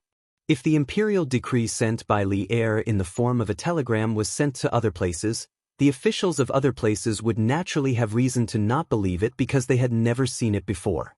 However, now that the imperial decree was sent to Taiyuan City, they had no reason to not believe it because the same situation had happened once before. Fang Gongting was silent for a moment. He gritted his teeth and cupped his fists. Since Marquis used this method to mobilize soldiers last time, this general naturally has no reason to refuse. How about this? This general will summon all the officers and soldiers. Governor Wang, you will read the imperial edict. But please, for the time being, you will only read the imperial edict regarding the mobilization of the troops. As for the temporary transfer of this general to the commandant, you will have to wait for the official imperial edict before announcing it to the officers and soldiers. In any case, Governor Wang's main goal is to mobilize soldiers into the city. Moreover, when we attacked the Turks in the north last time, most of the soldiers in our Bing province barracks personally participated in the battle. You only need to tell the soldiers how Marquis Yong and mobilized the soldiers last time. This general believes that the soldiers naturally won't dare to disobey. This was a compromise. Right now, the Bing province camp was like a group of dragons without a leader. Although Fang Gongting was the one with the highest prestige, there were still other generals who were on par with him. If he was directly promoted to Bing province commandant in such an abnormal way, it would definitely cause some people to be dissatisfied.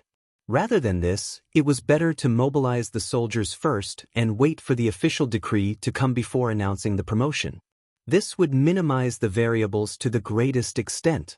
With Wang Liaoyuan's authority and prestige in the Bing province barracks, Fang Gongting believed that it would be easy to achieve his goal if he only used the imperial decree to mobilize the soldiers. Wang Liaoyuan's eyes flashed. After a moment of silence, he nodded. Good. Then I'll have to trouble Governor Fang. Fang Gongting was right. His purpose in coming to the barracks was to mobilize the soldiers. As for the power struggle in the army, he wasn't interested and didn't dare to be interested. This was because Bing province was different from other places.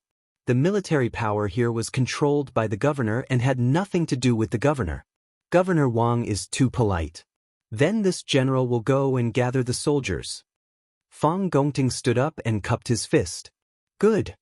Fang Gongting left the tent and immediately ordered the soldiers to gather at the commander appointment platform. Just as he had expected, when Wang Liaoyuan took out the telegram and explained that Li Zishuan had used the same procedure to mobilize the soldiers in the Bing province barracks, the soldiers were all convinced of the authenticity of the imperial decree. This was especially true for those soldiers who had accompanied Li Zishuan in stopping Wuxia and the Turkic Wolf cavalry.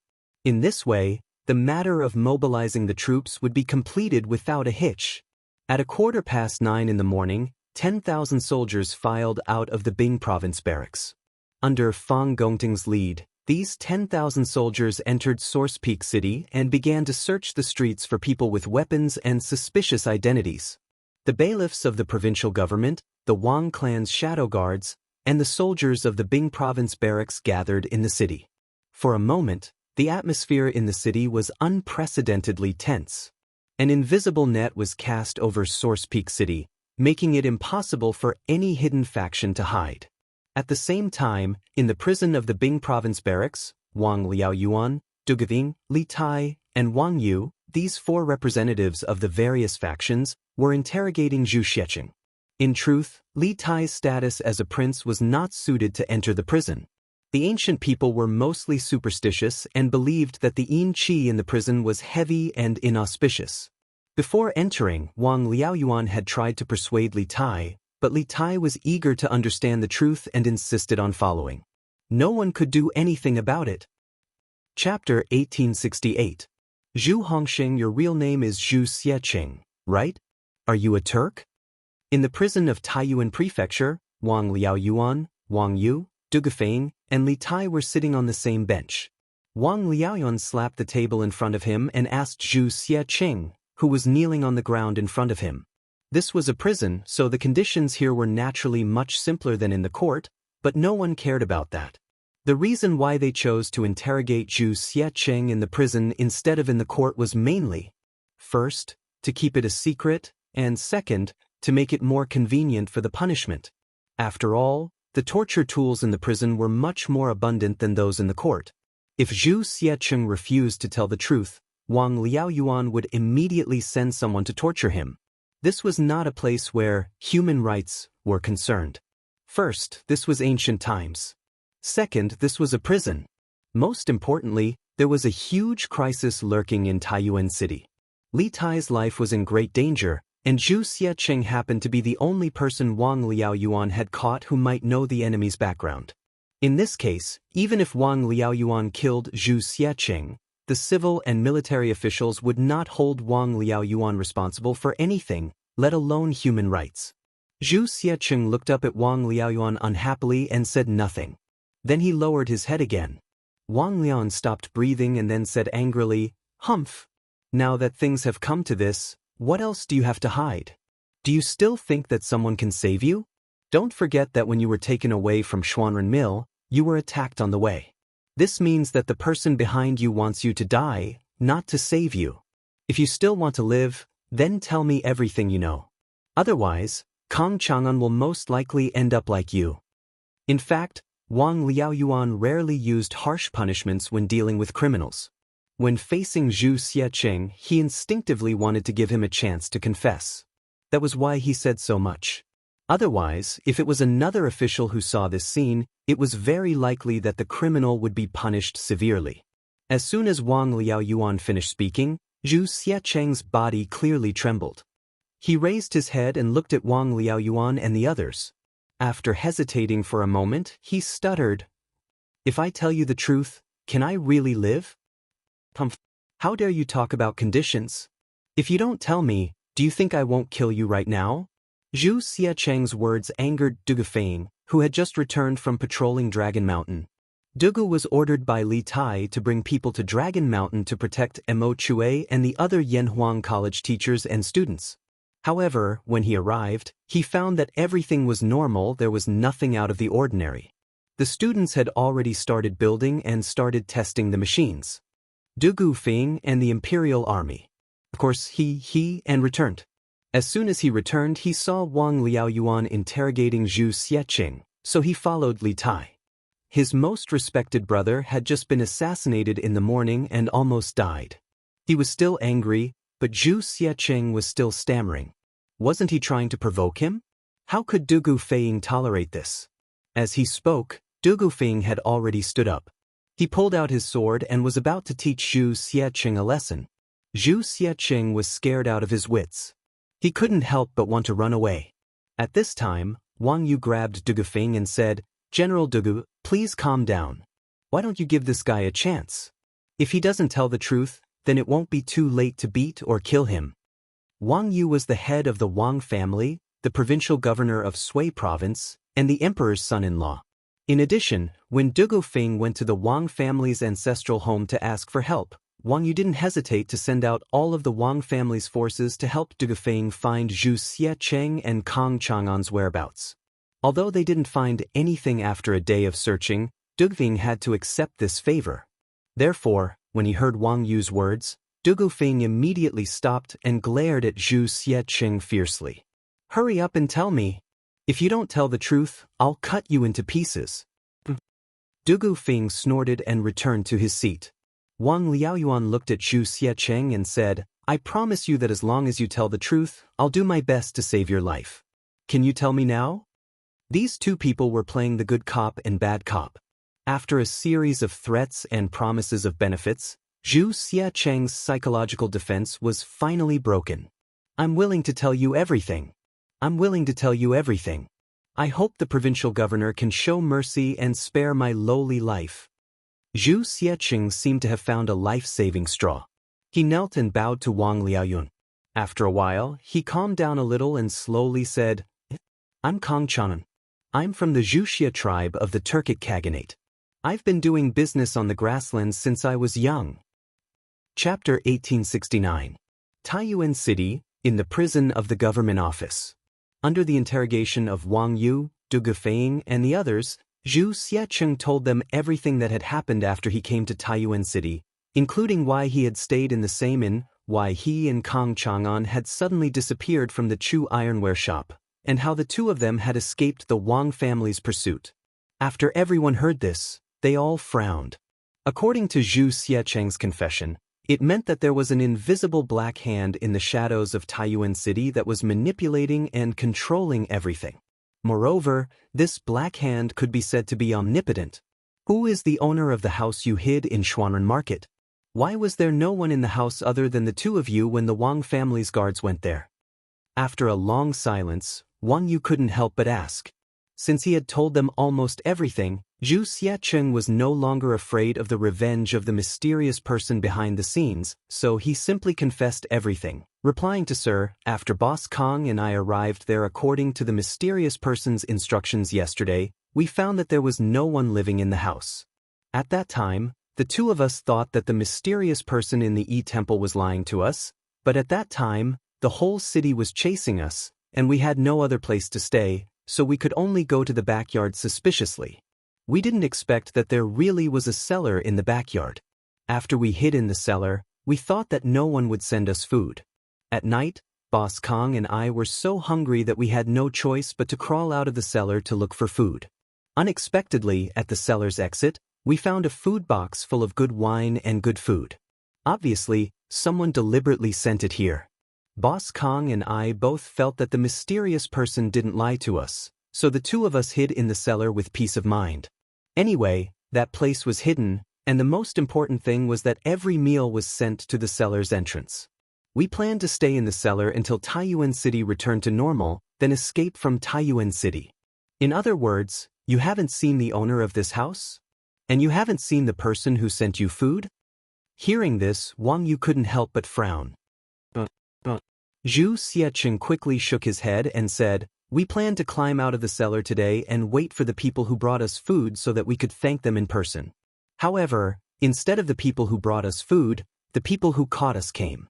You know what happened after that?" This guy spoke fluently, and his gaze was not evasive at all. Obviously, he was telling the truth. Wang Yu turned his gaze to Wang Liaoyuan. Wang Liaoyuan understood and explained, "This official has already sent people to investigate. The original owner of this house was called Shi Dongyang. He was a grain merchant. However, this person went south to buy grain a year ago. On the way, he encountered bandits and died. Shi Dongyang has no children, nor does he have a wife, so this house has been abandoned since last year." When Wang Yu heard this, a look of disappointment appeared on his face. With this lead was broken again. Speaking of which, he had planned to investigate the owner of this house and obtain some information about the mastermind behind the scenes. Looking at it now, his plan was definitely ruined again. "Since this house has been abandoned for a long time, how were you two found by the Wang family's guards?" It was rare for Dugu Feiying to be intelligent. He looked at Zhu Xiecheng and asked a very important question. Chapter 1870. I just went back and checked. The reason why Bai Qing was able to find Zhu Xiecheng hiding in Xuanren Square was not because of himself. Someone sent him a note through a feather arrow when he was patrolling in the south of the city this morning. The content of the note was the person the Wang family is chasing is hiding in the basement of the backyard of the fifth house in the east of Xuanren Square. Bai Qing followed the note and went to the backyard of the fifth house in the east of the Xuanren Square. As expected, he found Zhu Xiecheng and Kang Chang'an.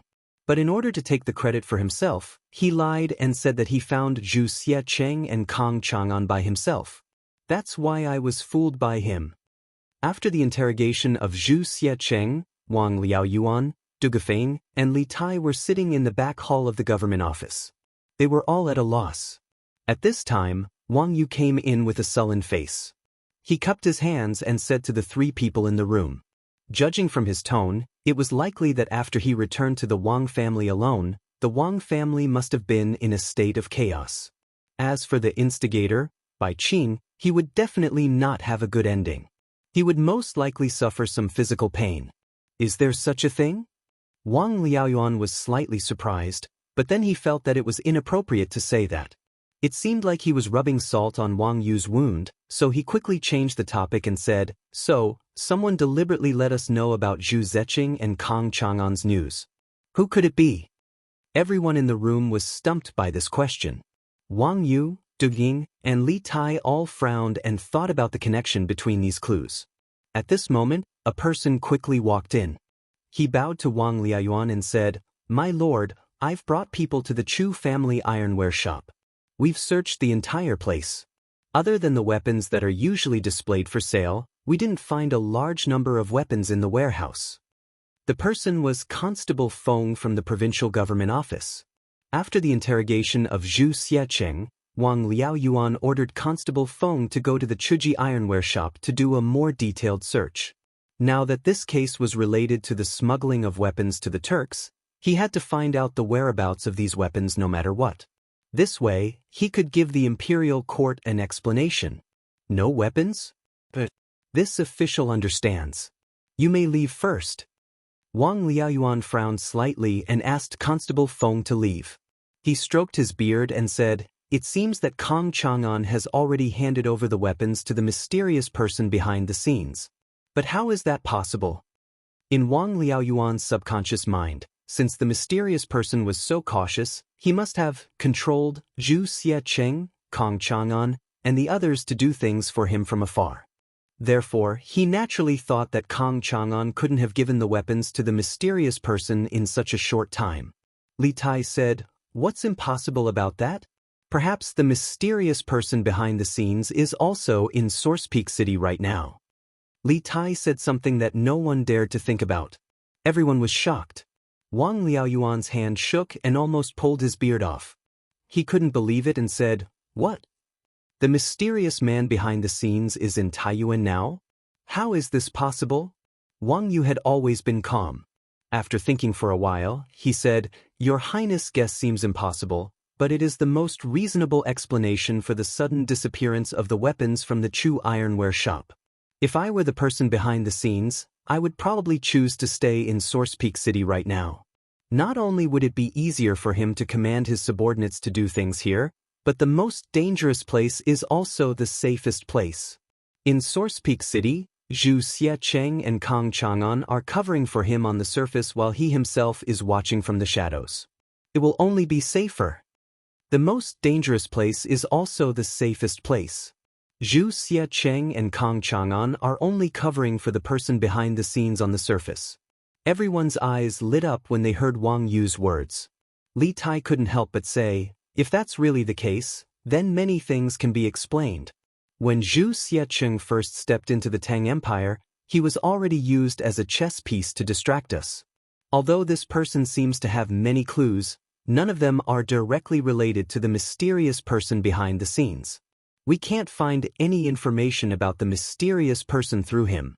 Therefore, there is no risk to the mysterious person behind the scenes by using this kind of person to distract himself. 2 days ago, General Fei Ying brought people to Source Peak City to investigate the hidden dangers in the city in advance. He quickly noticed the suspicious Zhu Xiecheng, which means that the mysterious person's plan was successful. At that time, because of Zhu Xiecheng and Kang Chang'an, Source Peak City was in turmoil. However, after Duga Xin and I entered the city, General Duga Xin ordered the Imperial Army to focus on protecting the people from the academy and ignore the whereabouts of Zhu Xiecheng and Kang Chang'an. As a result, the plan of the mysterious person behind the scenes was completely ruined. The mysterious person was unwilling to give up, so he used a special method to inform the guards of the Wang family about Zhu Xiecheng and Kang Chang'an. He wanted to use this to draw our attention back to the two of them. At that time, the two of them had already become the abandoned pawns of the mysterious person behind the scenes. However, it was possible that Kang Chang'an knew the identity of the mysterious person behind the scenes, so he was intercepted and killed on the way back to the Wang family. Zhu Xiecheng is just an abandoned pawn who knows everything but knows nothing at the same time. The other party probably gave this guy to us for free just to attract our attention and waste our time. Li Tai relied on the clues he possessed to his heart's content and let his imagination run wild. Needless to say, these thoughts of his seemed to be unconstrained, but when one thought about it carefully, it was actually completely reasonable. Everyone couldn't help but feel a chill run down their spines when they heard this. Because if the matter was really as Li Tai guessed, then the scheming of this mysterious person behind the scenes was so deep, his methods were so secretive, and he was so cunning that it simply caused one to shudder with fear. They had fallen into the trap set by the mysterious person from the very beginning. "Your Highness, what you said is reasonable, but also creepy. If this is the case, then haven't we all fallen into the mysterious person's trap?" Wang Yu frowned and said worriedly. Wang Liaoyuan said in a low voice, "The mysterious person behind the scenes is so cunning. We must catch him as soon as possible. Otherwise, the consequences will be unimaginable." Du Gufeng said with a troubled look, "But now that Kang Chang'an is dead, our only clue is gone. How can we find the mysterious person behind the scenes?" Chapter 1871. The 9 families of Zhaowu referred to the Sweets and their descendants who came to the Central Plains from China during the Northern and Southern dynasties, the Sui dynasty, and the Tang dynasty. Their kings all had the surname Zhaowu. The 9 families of Zhaowu were originally from the Yu family. At the beginning of the Han dynasty, the Xiongnu destroyed the Yuezhi and forced them to move west. The Yuezhi tribe, which used to live in Zhaowu, Gansu, as their old home, fled west and entered the Sut region of Central Asia.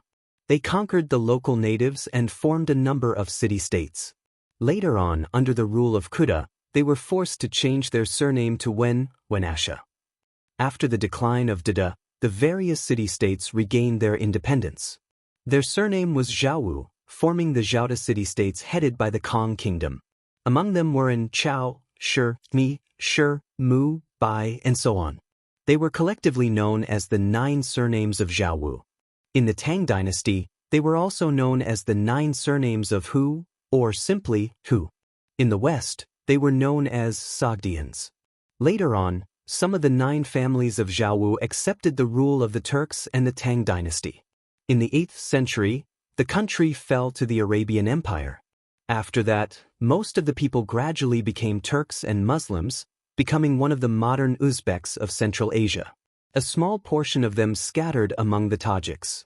Although the 9 families of Xiaowu were far weaker than the Turks in terms of fighting ability, their business attribute was much higher than that of any nomadic people in the north.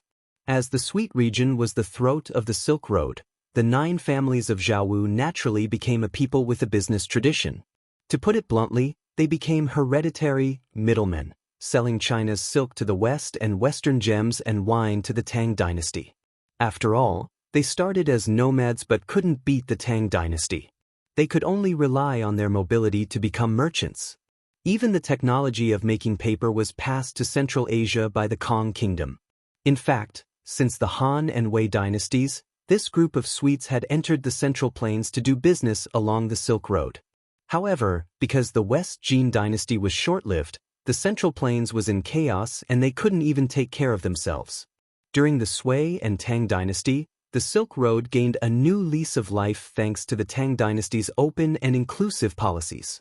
This attracted a large number of people from the 9 surnames of Xiaowu to come to the east.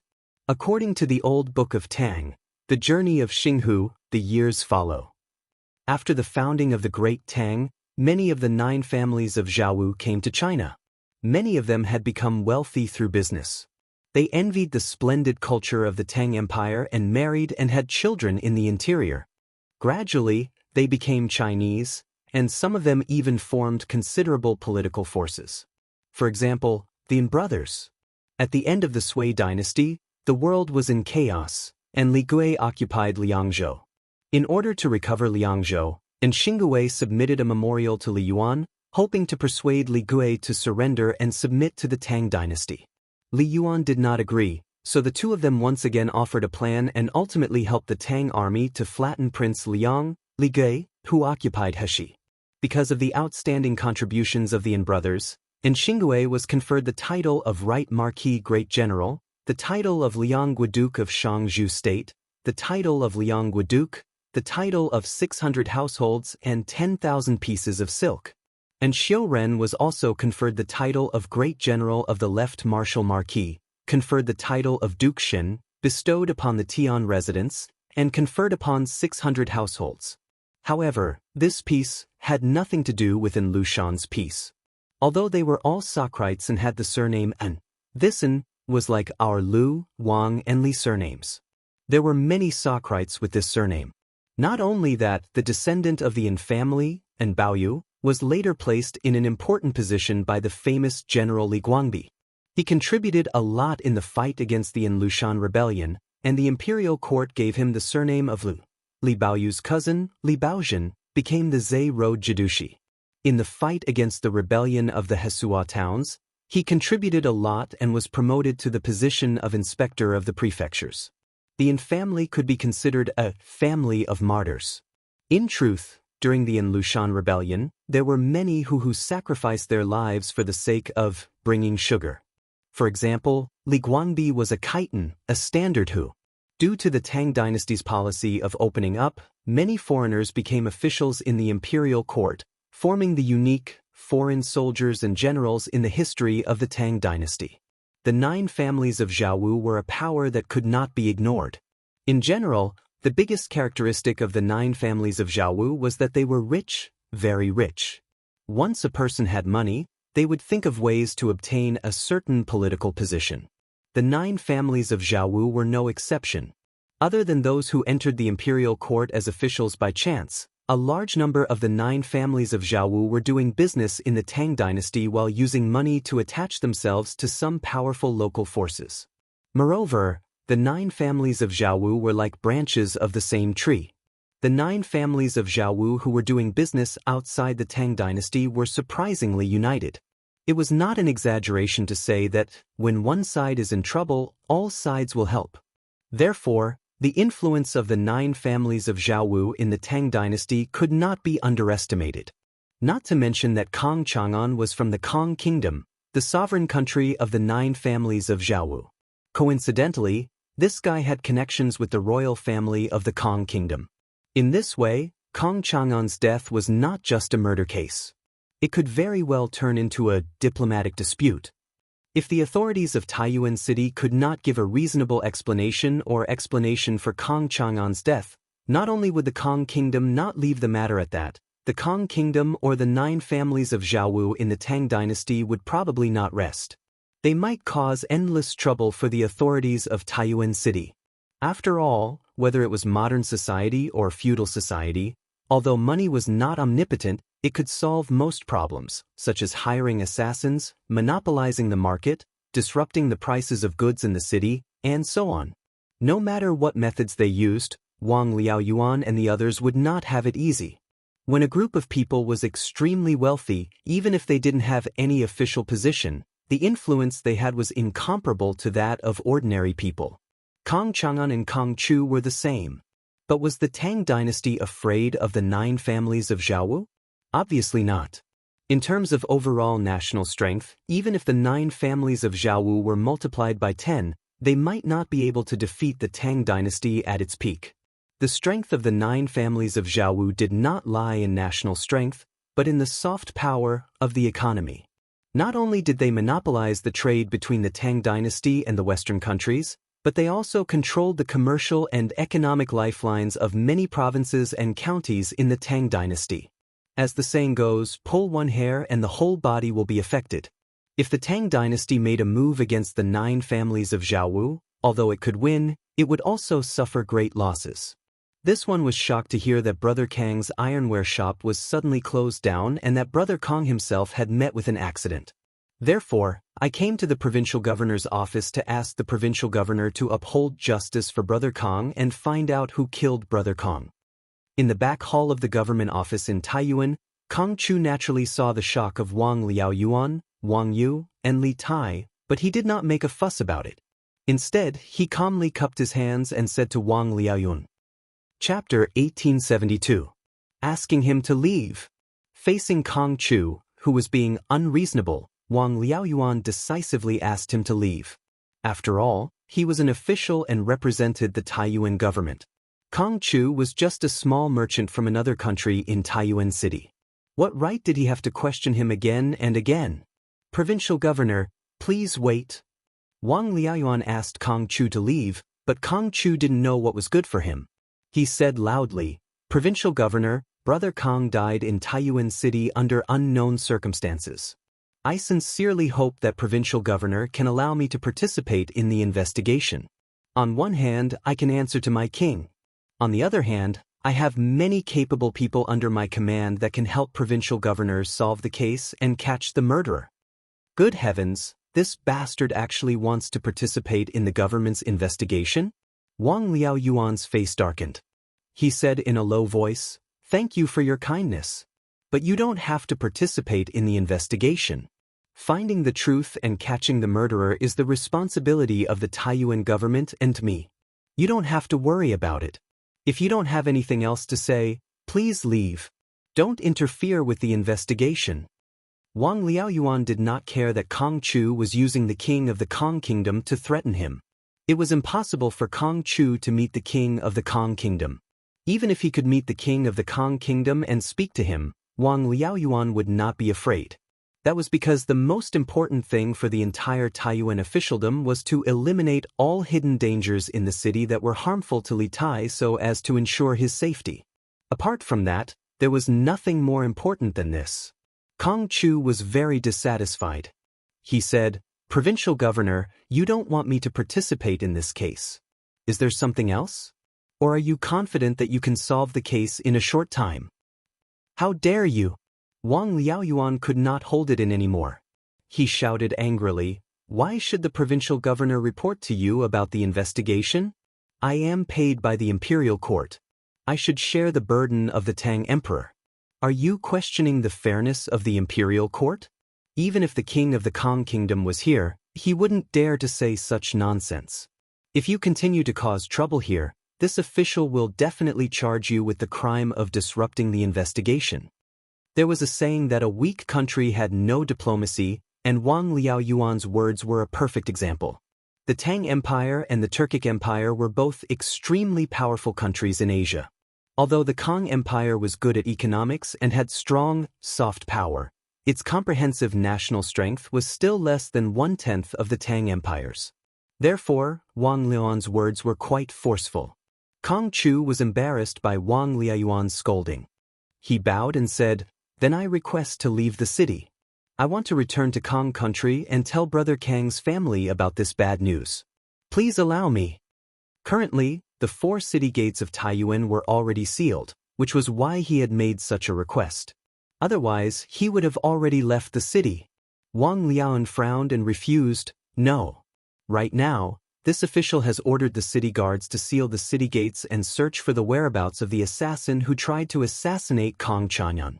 Before the assassin is caught, no one is allowed to leave the city. If you want to leave Taiyuan, you'd better wait patiently in the city for a few days." Kang Chu said with an ugly face, "Brother Kang and I are best friends. Now, I just want to leave the city and return to Kang country to tell Brother Kang's family about the bad news of Brother Kang's death. Why is provincial governor stopping me? Could it be that the provincial governor suspects that I am also an assassin?" Chapter 1873. Alright, County Magistrate I have already sent out everything that you wanted to report to my husband. Lantian County, Yong, Marquis Manor, Main Hall. Han Yushi, Li Jingma, Madam Li, and County Magistrate He were all in the hall. However, Han Yushi was sitting at the table at the head of the hall, and in front of her was a large box. At this moment, Han Yushi stood up and spoke to County Magistrate He. This was the imperial edict that had been sent out this morning. Just as all the officials of Lantian County were in a dilemma and were at their wits' end, County Magistrate He personally visited the Marquis' manor and requested Han Yushi to inform Li Zishuan, who was in the military camp, of the current situation in the county office through the telegraph. Han Yushi was, after all, a married woman. Although the Tang dynasty was liberal, it wasn't liberal to the point of allowing men outside to meet their wives alone. Therefore, after knowing the purpose of County Magistrate He's visit, Han Yushi personally moved the telegraph from her room to the main hall while instructing the maidservants to invite Li Jingma and Madame Li to the main hall of the Marquis' manor. On the surface, it was to accompany them, but in reality, it was to avoid suspicion. "Thank you, madam. This official and all the officials in the county office are extremely grateful." County Magistrate He stood up and bowed respectfully to Han Yushi from afar. However, he didn't have any intention of leaving because he still had to wait for Li Zishuan's reply. Han Yushi pursed her lips and chuckled, "County Magistrate He is too serious. My husband isn't in the county, so I still have to trouble you to help my husband manage Lantian County. Furthermore, my husband didn't consider it thoroughly and should have prepared a telegraph for the Lantian County office." When County Magistrate He heard this, he blushed and said, "Cough, cough. Madam, you must be joking. Even if Marquis prepared a telegraph for the county office, no one in the county office would know how to use it." He was a scholar and had studied the 4 books and 5 classics. After Li Zishuan took over Lantian County, he worked under Li Zishuan. Although he had received many new ideas and knowledge, he still felt that he couldn't handle a new thing like the telegraph that required a higher professional knowledge. County Magistrate He, you are too modest. Han Yushi smiled faintly, then bowed to Li Jingma and Madame Li and said, "Father, Mother, there are still some matters in the backyard, so Yushi will be busy first. I'll have to trouble you to accompany County Magistrate He. Just now, County Magistrate He's report involves a lot of things. I think my husband will have to think for a while before replying. When the time comes, you can just send someone to the backyard to call me." Han Yushi's thoughts were still relatively conservative. She did not want to get too involved in official matters. Moreover, she felt that it would be rather awkward for her to continue staying here, so she found an excuse to leave. Li Jingma nodded and replied, "Good, good, good. Go ahead and do your work." County Magistrate He cupped his hands and sent him off. Black Armored Army's camp, inside the tent. After receiving the telegram that County Magistrate He entrusted Han Yushi to send, Li Zishuan was in a dilemma. Just as county magistrate he said, if Lantian County's government responded to the imperial court's reward policy, Lantian County's business tax revenue would be greatly reduced this year. There was a high probability that they would lose more than half of their business tax revenue. Furthermore, Lantian County was currently in a period of rapid development. Many of the infrastructure in the city were not complete, so they needed a large amount of money to invest in infrastructure. If the business tax revenue was pulled down, it would directly affect Lantian County's development progress. However, if Lantian County's government insisted on its own governance and did not implement the preferential tax policy, the merchants in the county, especially those who attended the donation ceremony yesterday, would definitely feel disappointed. This would not be beneficial to Lantian County's business development. Money, money, money. In the end, it's still a matter of money. Li Zishuan furrowed his brows and paced back and forth in the tent in frustration. In the end, this matter was still a matter of money. If the Lantian County Yamen had a lot of money, they wouldn't have this problem at all. Then give them a discount? What was there to be troubled about? But the problem was that the government had no money now. Before entering the military camp, Li Zishuan had heard county magistrate he mentioned that the expansion of the city and the laying of electric wires in the city would require a large sum of money. The government had already borrowed a few thousand strings of coins from the Yanhuang Bank and planned to return the money after the taxes were collected. However, now that Li Er's imperial edict was out, if Lantian County followed the imperial edict, Lantian County's government might not be able to repay the debt owed by the Yanhuang Bank this year. If it was Li Zishuan's financial situation in the past, he would definitely be able to help Lantian County's government out of its financial predicament. Why was it in the past?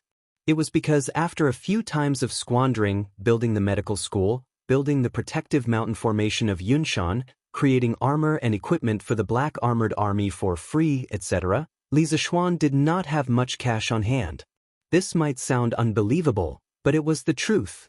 But then again, even if Li Zishuan had the ability and capital to help Lantian County's government get out of its financial predicament, he would not directly use his own personal funds to make up for the government's financial deficit. This was because a few months ago, Li Zishuan had already made Lantian County's government independent of its finances. The taxes collected by the government did not have to be handed over to him. Similarly, when the government needed a large amount of money to build infrastructure, roads, bridges, schools, medical centers, etc., they could not ask him for help. Money, money, money. That's right. Isn't this a matter of money? If I don't have money, I can find someone to build it for me. Suddenly, a thought flashed through Li Zishuan's mind, and he thought of a plan that could satisfy both sides, and that was beep, beep, beep, beep, beep, beep. As soon as he thought of it, Li Zishuan immediately returned to the table and started to operate the telegraph machine to send a telegram. After a short wait, someone finally responded. Li Zishuan hurriedly sent his idea in the form of a coded message. Order: Lantian County's government will fully comply with the emperor's decree and implement the corresponding business tax preferential policies in the city. As for the government's financial shortfall this year, with the Marquis and Lantian County's government's name and credit as guarantee, we will apply for a long-term loan of 50,000 strings of cash from Yanhuang Bank. The term of the loan will be 2 years. As for the interest rate, you can discuss it with the King of Shu. This 50,000 strings of cash will be used for the reconstruction of Lantian County's infrastructure, the expansion of the city walls, and the laying of electric wires. Every expenditure must be recorded in detail and no one is allowed to embezzle it. When the reconstruction of the city is completed and the business environment is greatly improved, I believe that Lantian County's business will become even more prosperous. When that time comes, a mere 50,000 strings of cash will definitely be paid off in less than 2 years. This last paragraph was mainly to dispel County Magistrate He's concerns. Otherwise, with County Magistrate He's cautious personality, he would definitely not dare to borrow such a large sum of money from Yanhuang Bank. That's right, Li Zishuan was planning to follow the path of rapid development in most modern cities. That was, the government would invest heavily in infrastructure. On one hand, it would expand domestic demand, because infrastructure required the support of many upstream and downstream industrial chains, as well as many workers. On the other hand, it would improve the city's infrastructure. In fact, it was mainly the transportation facilities that would drive the development of various industries in the city. Chapter 1874. Marquis has ordered us to follow His Majesty's decree and implement preferential business tax policies in Lantian County.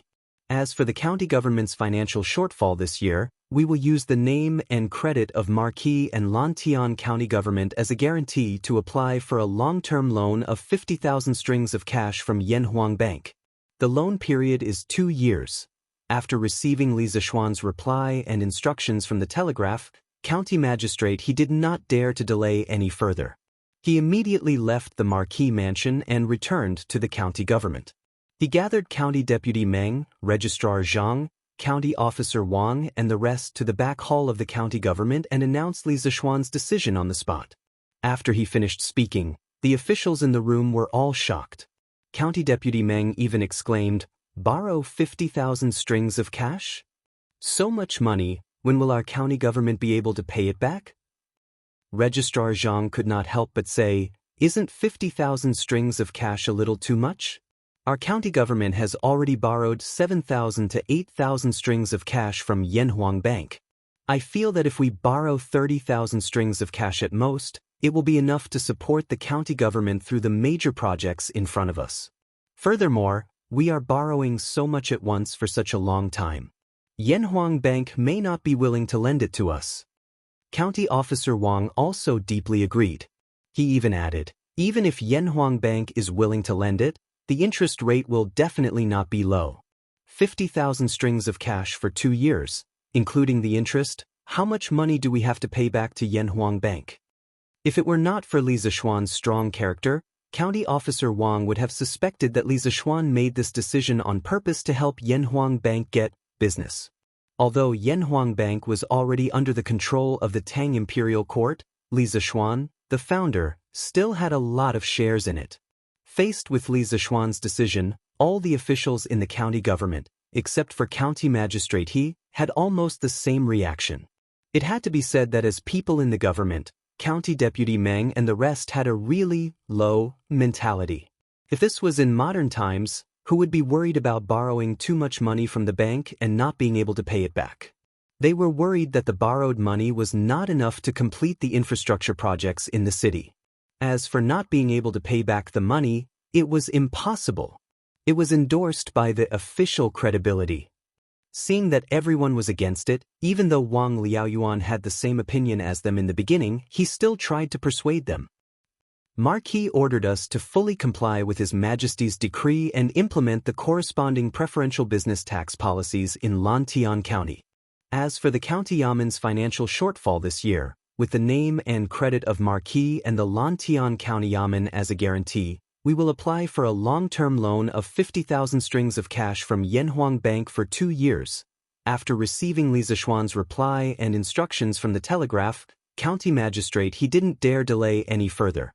He immediately left the Marquis of Yong An's manor and returned to the County Yamen. He gathered County Deputy Meng, Registrar Zhang, County Lieutenant Wang, and the others to the back hall of the County Yamen and announced Li Zishuan's decision on the spot. As soon as he finished, the officials in the room were all shocked. County Deputy Meng even exclaimed, "Borrow 50,000 strings of cash? When will our County Yamen be able to repay such a huge sum of money?" Registrar Zhang also couldn't help but say, "Isn't 50,000 strings of cash a little too much? Our County Yamen has already borrowed 7,000 to 8,000 strings of cash from Yanhuang Bank. I feel that if we borrow 30,000 strings of cash at most, it will be enough to help the County Yamen through the major projects in front of us. Furthermore, we are borrowing so much at once for such a long time. Yanhuang Bank may not be willing to lend it to us." County Lieutenant Wang also agreed. He even added, "Even if Yanhuang Bank is willing to lend it, the interest rate won't be low. If we borrow 50,000 strings of cash for 2 years, with the interest, how much money do we have to repay Yanhuang Bank?" If it weren't for Li Zishuan's tough character, County Lieutenant Wang would have suspected that Li Zishuan made this decision on purpose to get business for Yanhuang Bank. Although Yanhuang Bank was controlled by the Imperial Court of Tang Empire, Li Zishuan, the founder, still had a lot of shares in it. Faced with Li Zishuan's decision, all the officials in the county yamen, except for county magistrate He, had almost the same reaction. It had to be said that as people in the government, County Deputy Meng and the other officials' thoughts were really low. If this was in modern times, who would worry about borrowing too much money from the bank and not being able to repay it? They were all worried that the borrowed money was not enough to complete the infrastructure projects in the city. As for not being able to repay the money, it was impossible. They had the government's credibility as their endorsement. Seeing that everyone was unanimously against it, although Wang Liaoyuan had the same opinion as them at the beginning, he still advised. Marquis ordered us to fully comply with the emperor's decree and implement the corresponding business tax preferential policies in Lantian County. As for the county yamen's financial gap this year, with the name and credibility of Marquis and Lantian County Yamen as a guarantee, we will apply for a long-term loan of 50,000 strings of cash from Yanhuang Bank. The loan period is 2 years. After receiving Li Zishuan's reply and instructions from the telegraph, county magistrate He didn't dare to delay any further. He immediately left Marquis Mansion and returned to the county yamen. He gathered County Deputy Meng, County Lieutenant Wang, and the others again in the back hall of the county yamen and announced Li Zishuan's decision on the spot. After he finished, the officials in the room were all shocked. County Deputy Meng even exclaimed, "Borrow 50,000 strings of cash? When will our county yamen be able to pay back so much money?" County Lieutenant Zhang also couldn't help but say, "Isn't 50,000 strings of cash a little too much?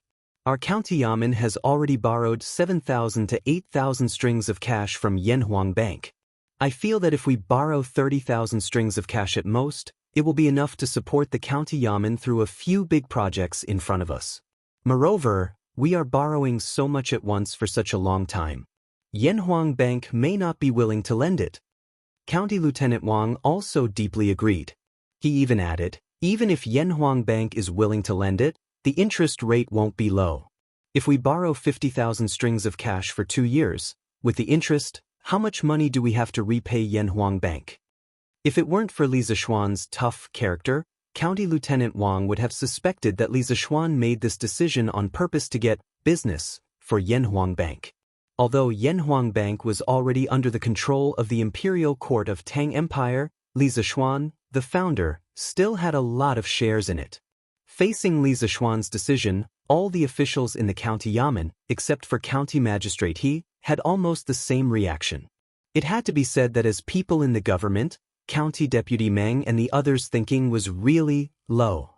If this was in modern times, who would worry about borrowing too much money from the bank and not being able to pay it back? What they worried about was that the borrowed money was not enough to complete the infrastructure projects in the city. As for not being able to pay back the money, it was impossible. It was backed by the government's credibility. Seeing that everyone was unanimously against it, although Wang Liaoyuan had the same opinion as them in the beginning, he still advised. Marquis ordered us to fully follow the emperor's decree and implement the corresponding preferential business tax policies in Lantian County. As for the county yamen's financial shortfall this year, with the name and credibility of Marquis and Lantian County Yamen as guarantee, we will apply for a long-term loan of 50,000 strings of cash from Yanhuang Bank. The loan period is 2 years. After receiving Li Zishuan's reply and instructions from the telegraph, county magistrate He didn't dare to delay any further. He immediately left Marquis Mansion and returned to the county yamen. He gathered County Deputy Meng, County Lieutenant Wang, and the others in the back hall of the county yamen and announced Li Zishuan's decision on the spot. As soon as he finished, the officials in the room were shocked. County Deputy Meng even exclaimed, "Borrow 50,000 strings of cash? So much money, when can our county yamen pay it back?" County Lieutenant Zhang also couldn't help but say, "Isn't 50,000 strings of cash a little too much?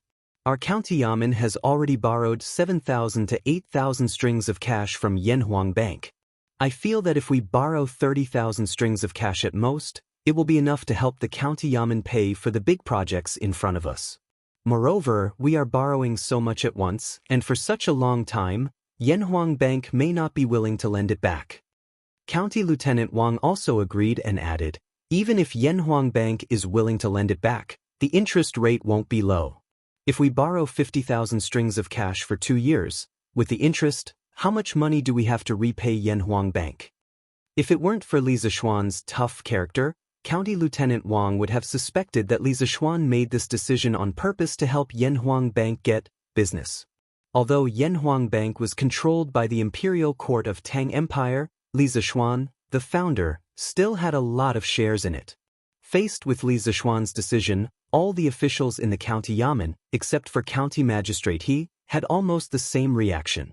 It had to be said that as people in the government, County Deputy Meng and the other officials' thoughts were really low.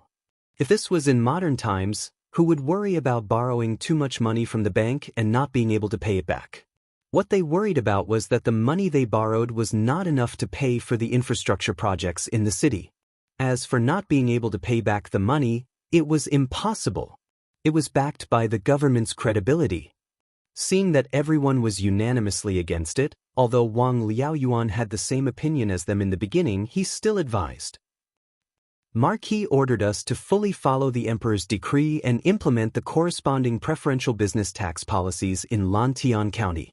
As for the County Yamen's financial gap this year, with the name and credibility of Marquis and Lantian County Yamen as the guarantee, we will apply for a long-term loan of 50,000 strings of cash from Yanhuang Bank. The loan period is 2 years. After receiving Li Zishuan's reply and instructions from the telegraph, County Magistrate He didn't dare to delay any further.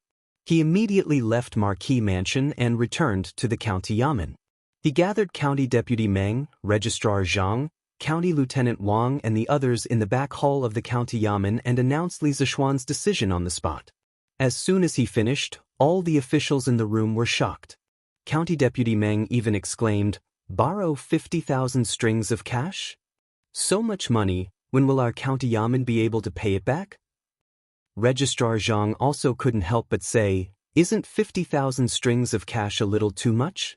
Our County Yamen has already borrowed 7,000 to 8,000 strings of cash from Yanhuang Bank. I feel that another 30,000 strings of cash will be enough to help the County Yamen through the major projects in front of us. Moreover, we are borrowing so much at once for such a long time. Yanhuang Bank may not be willing to lend it back." County Lieutenant Wang also deeply agreed. He even added, even if Yanhuang Bank is willing to lend it back, the interest rate won't be low. 50,000 strings of cash for 2 years. With the interest, how much money do we have to pay back to Yanhuang Bank?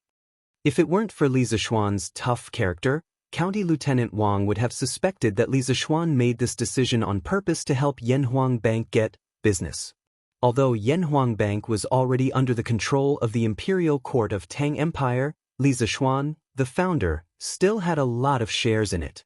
In the face of Li Zishuan's decision, all the officials in the County Yamen, except for County Magistrate He, had almost the same reaction. It had to be said that as people in the government, County Deputy Meng and the other officials' thoughts were really low. If this was in modern times, who would be worried about borrowing too much money from the bank and not being able to pay it back? What they were worried about was that the borrowed money wasn't enough to complete the infrastructure projects in the city. As for not being able to pay back the money, it was impossible. It was backed by the government's credibility. Seeing that everyone was unanimously against it, although Wang Liaoyuan had the same opinion as them in the beginning, he still advised. Marquis ordered us to fully comply with the Emperor's decree and implement the corresponding business tax preferential policies in Lantian County. As for the County Yamen's financial shortfall this year, with the name and credibility of Marquis and Lantian County Yamen as the guarantee, we will apply for a long-term loan of 50,000 strings of cash from Yanhuang Bank. The loan period is 2 years. After receiving Li Zishuan's reply and instructions from the telegraph, County Magistrate He didn't dare to delay any further. He immediately left Marquis Mansion and returned to the County Yamen. He gathered County Deputy Meng, Registrar Zhang, County Lieutenant Wang and the others in the back hall of the County Yamen and announced Li Zishuan's decision on the spot. As soon as he finished, the officials in the room were all shocked. County Deputy Meng even exclaimed, "Borrow 50,000 strings of cash? So much money, when can our County Yamen pay it back?" Registrar Zhang couldn't help but say, "Isn't 50,000 strings of cash a little too much? Our county yamen has already borrowed 7,000 to 8,000 strings of cash from Yanhuang Bank. I feel that if we borrow 30,000 strings of cash at most, it will be enough to help the county yamen pay for the major projects in front of us. Moreover, we are borrowing so much at once and for such a long time. Yanhuang Bank may not be willing to lend it to us." County Lieutenant Wang also deeply agreed.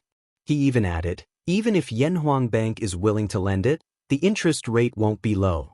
50,000 strings of cash for 2 years. With the interest, how much money do we have to pay back to Yanhuang Bank?" If it weren't for Li Zishuan's tough character, County Lieutenant Wang would have suspected that Li Zishuan made this decision on purpose to help Yanhuang Bank get business. Although Yanhuang Bank was controlled by the imperial court of Tang Empire, Li Zishuan, the founder, still had a lot of shares in it. Facing Li Zishuan's decision, all the officials in the county yamen, except for county magistrate He, had almost the same reaction. It had to be said that as people in the government, County Deputy Meng and the other officials' thoughts were really low. If this was in modern times, who would worry about borrowing too much money from the bank and not being able to pay it back? They were worried that the borrowed money was not enough to pay for the infrastructure projects in the city. As for not being able to pay back the money, it was impossible. They had the government's credibility to back them up. Seeing that everyone was unanimously against it as expected, Wang Liaoyuan had the same opinion as them at the beginning, but now he still persuaded them, yes. Chapter 1875. When Li Zishuan returned to the drill ground, the soldiers of the Wu Battalion were doing arm strength training, which was push-ups and pull-ups. Today, the soldiers were used to these two arm strength training methods, and the training standard had slowly increased from 100 push-ups and 15 pull-ups per soldier to 150 push-ups and 25 pull-ups per soldier. The training volume had increased by 50%.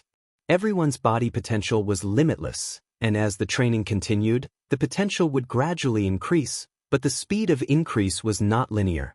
Normally, the speed of increase would be faster at the beginning, and the speed of increase would be slower towards the end. Therefore, at the beginning of the training, it was necessary to increase the training volume for the soldiers in a timely and reasonable manner according to the training situation of the soldiers. 78, 79, 80, 81, 82, 88. Li Zishuan walked to the side of the training ground of the Wu Battalion and listened to the counting sounds. Suddenly, he heard a particularly discordant sound, and he couldn't help but stop walking. Looking at the burly man beside him who was counting, Li Zishuan's mouth twitched, and he stepped forward and kicked the burly man's leg and scolded angrily, "Is it 88 after 82? Wang Rong, do you know how to count?"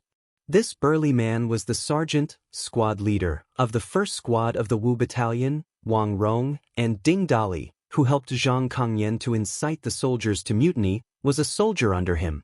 At this moment, he was supervising the soldiers doing push-ups and helping to count at the side. Ever since that incident, Wang Rong felt that he had wronged Li Zishuan. From his point of view, Li Zishuan was a great benefactor to his hometown, but his soldiers actually did such a thing. As a squad leader, although he didn't participate in it personally, he was responsible for not being strict with his subordinates. Wang Rong had always felt guilty towards Li Zishuan. Recently, under his supervision and urging, the soldiers in his squad had been training very hard, and he had never fallen behind in his own training, and the training volume he set for himself was twice that of a normal soldier. However, Wang Rong was a boorish man through and through. Not to mention going to school, he didn't even know how to write, let alone know how to count. He had no problem counting in the single digits, but when the number was large, he didn't even know where he was counting to. Li Zishuan was an engineering nerd in his previous life, but after he traveled to Tang, he started his career as a mathematics teacher. As a mathematics teacher, how could he tolerate the fact that there were people around him who couldn't count? He joined the army. You're here. Wang Rong was kicked for no reason, but he wasn't angry at all, because the person who kicked him was Li Zishuan. He scratched his head and smiled embarrassedly at Li Zishuan. That I really don't know how to count. It's okay if it's a small number, but if it's a large number, then please forgive me. Join the army? Wang Rong spoke in a dignified manner, but the soldiers of the first unit of the Wu battalion lowered their heads and tried to hold back their laughter. Li Zishuan rolled his eyes and said helplessly, "If you don't know how to count, then count separately. 150, divided into 3 counts, and count 50 each time. Otherwise, if you count like that, you'll get 8 out of 10 people wrong." Wang Rong's eyes lit up when he heard that, and he couldn't help but say excitedly, "Divided into 3 counts? That's a good idea. Join the army, you're indeed a literary star." Chapter 1876. I see. On the drill ground, Sun Jiping was suddenly enlightened. If the soldiers of the 2nd Battalion are only putting on a show during their daily combat training, then in tomorrow's combat competition, their results will definitely not be as good as ours. Li Zishuan nodded with a smile and said, "This is why I've always requested the soldiers to conduct their daily training with the mentality of actual combat. They are all good men of my great Tang. I would rather have them suffer some injuries during training than lose their lives on the battlefield. Also, even if the 2nd Battalion soldiers put in as much effort as ours in their daily combat training, they will still not be a match for ours. Because they have only learned half of the training methods from the new drill manual, they have only learned the superficial combat training. Like push-ups, pull-ups and other basic auxiliary training, they have not done them at all. For a martial artist, if they do not have strong arm strength and stamina, how can they beat an opponent of the same level? That is why I said that the 2nd Battalion only learned the form of our training methods, but they did not learn the essence. And because of their blind learning, it has disrupted their original training rhythm, and it is very likely that their original advantage in traditional military formations will gradually disappear. For us, this may not be bad news." After listening to Li Zishuan's analysis, Sun Jiping suddenly felt more confident about tomorrow's combat competition and the military competition 3 days later. He smiled and said, "You are right. In these few days, I will keep an eye on the soldiers and urge them to complete all the training tasks with the highest quality." Li Zishuan nodded and praised, "With you here in the E Battalion, I can rest assured. But there is something I need to tell you. These few days, the soldiers have indeed been training very hard. You and I have seen it with our own eyes. But just looking at it is not enough. As the saying goes, those who have done well should be rewarded, and those who have done wrong should be punished. Although it is only training now, and they have not gone to the battlefield, but for those who have trained hard and achieved outstanding results, we should still give appropriate rewards. Otherwise, as time goes by, the soldiers may lose the motivation to train hard." Sun Jiping frowned and asked in confusion, "What do you mean, how should we reward the soldiers?" He was only the lieutenant of the E Battalion, not the general of the Black Armored Army. He did not have much authority in this aspect regarding rewards, so he could only ask Li Zishuan for advice. Li Zishuan pondered for a moment and said, "How about this? In the next few days, Jiping, pay attention to the soldiers who have been training unusually hard. I want you to pick out a group of outstanding soldiers who have outstanding training and record them in a book. If he is a normal soldier, he can be promoted to a deputy general. If he is already a squad leader, then he can be promoted to deputy general of a battalion. These selected soldiers will lead the training of the brothers in the camp during peacetime. During wartime, I need them to form a special assault team. I want them to take down the enemy's most elite and hard-to-take-down forces on the battlefield. Special assault team." Hearing this new term from Li Zishuan's mouth, Sun Jiping was stunned for a moment.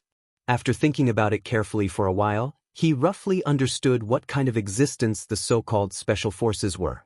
After a moment of silence, Sun Jiping cupped his fists and said solemnly, "This general obeys." "I see." On the drill ground, Sun Jiping suddenly realized what was going on. If the soldiers of the B Battalion are just putting up a show during their daily combat training, then in tomorrow's combat competition, their results will definitely not be as good as ours. Li Zishuan nodded with a smile and said, "This is why I've always requested the soldiers to conduct their daily training with the mentality of actual combat. They are all good soldiers of the Tang Empire. I would rather they get injured during training than lose their lives on the battlefield. Also, even if the soldiers of the B Battalion put in as much effort as our soldiers in their daily combat training, they will still not be a match for our soldiers. Because they have only learned half of the training methods from the new drill manual, they have only learned the superficial combat training. Like push-ups, pull-ups, and other basic auxiliary training, they have not done them at all. For a martial artist, if they don't have strong arm strength and stamina, how can they beat an opponent of the same level?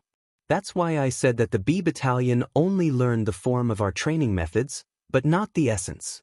And because of their blind learning, it messed up their original training rhythm, and it is very likely that their original advantage in traditional military formations will gradually disappear. For us, this may not be a bad news. After listening to Li Zishuan's analysis, Sun Jiping suddenly felt more confident about tomorrow's combat competition and the military competition 3 days later. He smiled and said, "You are right. In the next few days, I will keep an eye on the soldiers and urge them to complete all the training tasks with quality and quantity." Li Zishuan nodded and praised, "With you here in the E Battalion, I can rest assured. But there is something that I need to tell you. In the past few days, the soldiers have been training very hard. You and I have seen it with our own eyes. But just looking at it is not enough. As the saying goes, one should be rewarded for meritorious deeds, and one should be punished for wrongdoings. Although it is only training now and not going to the battlefield, but for those who have trained hard and achieved outstanding results, we should still give appropriate rewards. Otherwise, as time goes by, the soldiers may lose the motivation to train hard." Sun Jiping frowned and asked with some confusion, "How should we reward the soldiers according to your idea?"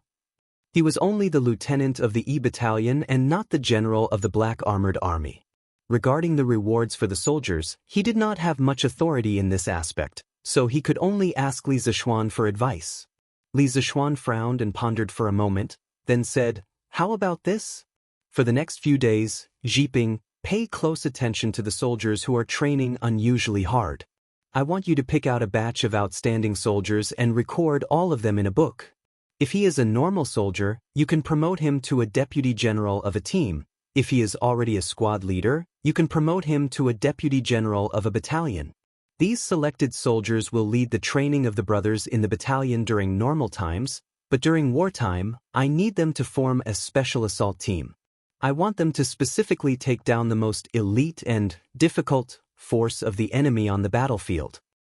Special Assault Team. Sun Jiping was startled when he suddenly heard a new term from Li Zishuan. After thinking about it carefully for a while, he roughly understood what kind of existence the Special Assault Team mentioned by Li Zishuan was. After a moment of silence, Sun Jiping cupped his hands and said seriously, "Yes, sir." Chapter 1877. Reporting to the provincial governor and Your Highness King of Wei, this subordinate followed Kong Chu all the way to Jining Square in the west of the city and didn't find anything strange about him. I also didn't see him come into contact with anyone on the way. This subordinate had people hide near his residence and secretly observe. If there is any news, report it immediately. Taiyuan City, back hall of the provincial governor's mansion. Constable Feng strode in from outside and cupped his fists to Wang Liaoyuan and Li Tai. At this time, only Wang Liaoyuan and Li Tai were left in the room. As for Dugevine, he took the weapons scattered by the assassins in the morning and worked with the soldiers of the Bing province barracks to search for the assassins in the city. Wang Yu naturally had to return to the Wang family to make some arrangements. After all, in terms of searching for people, especially in Taiyuan City, the Wang family's ability and strength were not inferior to the government. The reason why Li Tai hadn't left yet was mainly to wait for news from the people who followed Kong Chu. Wang Liaoyuan frowned and asked, "You're saying that Kong Chu has a residence in Jining Square?" Constable Feng replied. Wang Liaoyuan continued to ask, "Did you find out when he started doing business in Taiyuan City?" Constable Feng cupped his fists and said, "This subordinate found out that Kong Chu came to Taiyuan City 3 years ago. He opened a treasure shop in the city that specializes in selling gems and pearls. In recent years, business has been good, and he's an honest person. Last year, he married a local wife. The woman is the daughter of a country squire from outside Taiyuan City. Her name is Su Xiuhe. After the two of them got married, they were very loving. Nothing out of the ordinary happened." Wang Liaoyuan frowned and didn't say anything. Li Tai asked, "Did you ask Kong Chu's neighbors if any strangers came looking for him or sent him a letter today?" Constable Feng nodded and said, "Your Highness, this subordinate asked an auntie who sells pancakes in front of the Kong residence. She said that in the Kong residence today, other than Kong Chu, there was only an old farmer who carried vegetables in. No one else came in or out of the Kong residence." An old farmer who delivered vegetables? Li Tai's heart skipped a beat and he quickly asked, "What is this old farmer's background? Have you checked?" Constable Feng had obviously done his work well this time. He cupped his fists and replied, "I've asked around. This old farmer is a farmer from Nanha village outside the city. He has a son who lives in the city. He just moved into the city this year and stayed with his son. Basically, he would send vegetables to Kong Chu's house every few days. There's nothing unusual about him." Hearing this, Li Tai couldn't help but frown in silence. Seeing this, Wang Liaoyuan waved his hand at Constable Feng and said, "You did a good job. You can leave now. I have something important to discuss with His Highness." Here, Constable Feng cupped his fists, bowed, and left. Li Tai raised his head and looked at Wang Liaoyuan. "Provincial Governor Wang, I still think there's something wrong with Kong Chu. Have someone keep an eye on Kong Chu. Report to me as soon as you find anything strange." Although Kong Chu looked normal on the surface, Li Tai's intuition told him that Kong Chu was definitely hiding something. Wang Liaoyuan had been an official for so many years, so he was still alert. He also felt that there was something wrong with Kong Chu. Hearing this, he nodded and said, "Okay. I'll make the arrangements." Li Tai nodded and stood up. "If that's the case, I'll leave this to Provincial Governor Wang.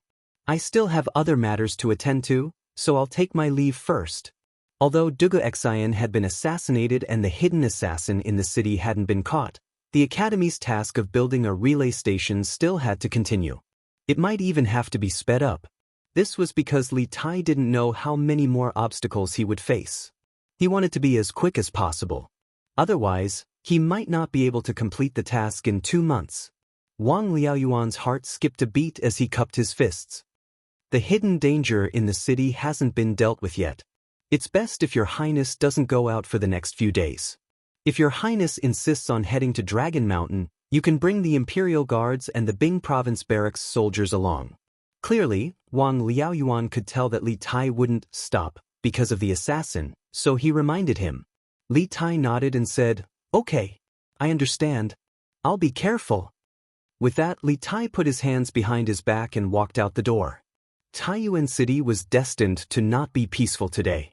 In fact, Taiyuan City hadn't been peaceful for the past 2 days. Yesterday, the Wang family's forces on the surface and in the dark had been searching for Zhu Xiecheng and Kang Chang'an in the city. Yesterday, Taiyuan City was buzzing with activity. Today, the 10,000 soldiers of the Bing Province Barracks were scattered in every corner of Taiyuan City, searching for something from house to house. After these soldiers entered the houses of the commoners, they didn't ask anything and directly searched the houses. The houses of the butchers and hunters were the main targets of the search. The sabers, arrows, and other weapons hidden in their houses were all found by the soldiers of the Bing Province Barracks. Then, one of the soldiers took out a blueprint from his bosom. On the blueprint, there were drawings of various weapons. The weapons were also engraved with a special pattern. The soldier looked at the weapons found in the houses of the commoners while looking at the blueprint in his hand, as if he was comparing them. After the comparison was completed, if there were no abnormalities, the soldiers would withdraw without a word. If the weapon found was similar to the weapon pattern on the blueprint, the owner of the house would be arrested and sent directly to the provincial governor's manor. Taiyuan City had a total of 56 houses, with a population of more than 400,000 people. For 10,000 soldiers to search from house to house, this project was no small matter. This was the beginning of the Tang dynasty, and the military discipline of the Tang army was very strict. The Bing Province Barracks was the most powerful barracks in the north of the Great Tang, so its military discipline was naturally very strict. Although the soldiers were searching from house to house, they were very disciplined. Generally, the owners of the houses would gather the women in one place before they entered to search. Thus, Although the search of the soldiers caused some inconvenience to the lives of the commoners, on the whole, the commoners of Taiyuan City mostly supported the soldiers' work. Of course, there were always exceptions to everything. Not everyone was willing to cooperate with the search. Some of the rich and powerful families in the city were often unwilling to let the soldiers go in and search. After all, they were all big families and businesses. If the soldiers went in and damaged something during the search, the losses would be great. Moreover, the great clans had many secrets. If the soldiers discovered something shameful about the owners of the houses during the search, wouldn't they suffer a great loss? Thus, when the owners of the great clans heard that the soldiers were coming to search, they couldn't help but order their servants to stop them. However, the search warrant today was jointly issued by the Bing Province Provincial Governor Wang Liaoyuan and the Bing Province Barracks Commandant Fang Gongting, the two highest-ranking military and political officials in Bing Province. The soldiers would carry out this search warrant unconditionally. The servants and guards of the great clans who wanted to stop the search were all knocked to the ground. If the owners of the houses still didn't know what was good for them, they would be arrested and sent to the provincial governor's manor along with those who had hidden suspicious weapons in their houses. Thus, for a moment, Taiyuan City could be said to be in chaos. At the same time, Longshan seemed to be completely unaffected by Taiyuan City. According to the division of tasks that Li Tai had assigned in the morning, the members of the 5th and 6th teams took out measuring tools and began to survey the buildings of the Longshan Boy Temple. The measuring tools they took were all from Yanhuang College. At the beginning of this year, the Academy officially established the 2nd and 3rd Trump Card Project. The 2nd Trump Card Project was to improve the telegraph and increase the transmission distance of telegrams. The 3rd Trump Card Project was mainly to establish measurement standards and make standard measuring tools. After nearly half a year of hard work, the Academy had not only established its own measurement standards committee to establish unit standards for some new physical quantities, but also worked together with the workshop of the Interesting Pavilion to produce a batch of precision measuring instruments. These instruments would provide a standard reference for all similar instruments in the future, and they would be calibrated as soon as they changed. The measuring instruments held by the students on Longshan included a ruler, a large triangular ruler, and even a tape measure. The units of these measuring instruments were not the inch, qi, or zhang commonly used in the Tang Empire, but the new units proposed by the Measurement Standards Committee of the Academy according to Li Zishuan's idea: millimeter, centimeter, decimeter, and meter. Although 1 centimeter of these measuring instruments was not strictly equal to 1 centimeter of modern measuring instruments, it was not important. In ancient times, if one wanted to make precision production, the ancient measurement units had to be subdivided. At this time, the smallest unit of length was 1 inch, about 333 centimeters, which obviously could not meet the requirements of precision production. Thus, Li Zishuan not only proposed millimeters, but also smaller units such as microns. The Academy was currently making more precise measuring instruments such as vernier calipers. Mr. Mo, we have finished measuring the inside and outside of the boys' temple. We think that the height here can meet the requirements of the construction of the telegraph relay station. We can even directly build the telegraph relay station in the meditation room on the 2nd floor of the boys' temple. In this way, we don't need to build an additional high platform for the telegraph relay station, and we can save a lot of time. Near noon, the 8 students of the 5th and 6th groups found Mo Chue. One of the students handed the drawing in his hand to Mo Chue and reported seriously. Mo Chue took the drawing and looked at it carefully. The students had drawn the structure of the boys' temple according to a certain scale when they were surveying the area. They had marked the dimensions of the key areas. Those who knew the new engineering drawing method invented by Li Zishuan would be able to understand it at a glance. That's very good. Your judgment is right. Based on the height of the boys' temple and Dragon Mountain, it is completely feasible to build the telegraph relay station in the meditation room on the 2nd floor. But where should we put the generator? Have you thought about Pangxing? After glancing through the drawing, Mo Chue nodded with a look of approval. Then he asked another question. The telegraph machine needed electricity, and the telegraph relay station naturally needed electricity as well. And they definitely couldn't use batteries. After all, batteries could only provide limited endurance, so they could only place their hopes on a small power station. The construction of a hydroelectric power station required a lot of time and effort, so they had brought a small thermal power station from the academy. This was the first thermal power station in the history of the Tang Empire. Replying to Mr. Mo regarding the thermal power station, it definitely can't be placed in a room, or else it will easily catch fire. We think that it should be placed in the backyard north of the boys' temple. The space there is spacious, and it is convenient for the Imperial Army to guard it. It is safer than placing it outside the boys' temple. The student named Pang Xing replied, "Yes, you have considered it very thoroughly." Hearing this, Mo Chue nodded and praised. Since that's the case, immediately inform the members of the second, third, and fourth groups to start preparing to build the thermal power station. When the time comes, remember to measure and adjust the voltage. Otherwise, if the voltage is too high, it will easily burn our machines. Pang Sheng and the others nodded and turned to leave. Mr. Mo Chue, how is the situation here? At this moment, Li Tai had also arrived at Dragon Mountain and walked up to Mo Chue's side to ask this question. After leaving the provincial governor's residence, he did not even return to the courier station. Instead, he rushed straight to Dragon Mountain with a dozen Imperial Army guards. At present, Taiyuan City was filled with soldiers from the Bing province barracks.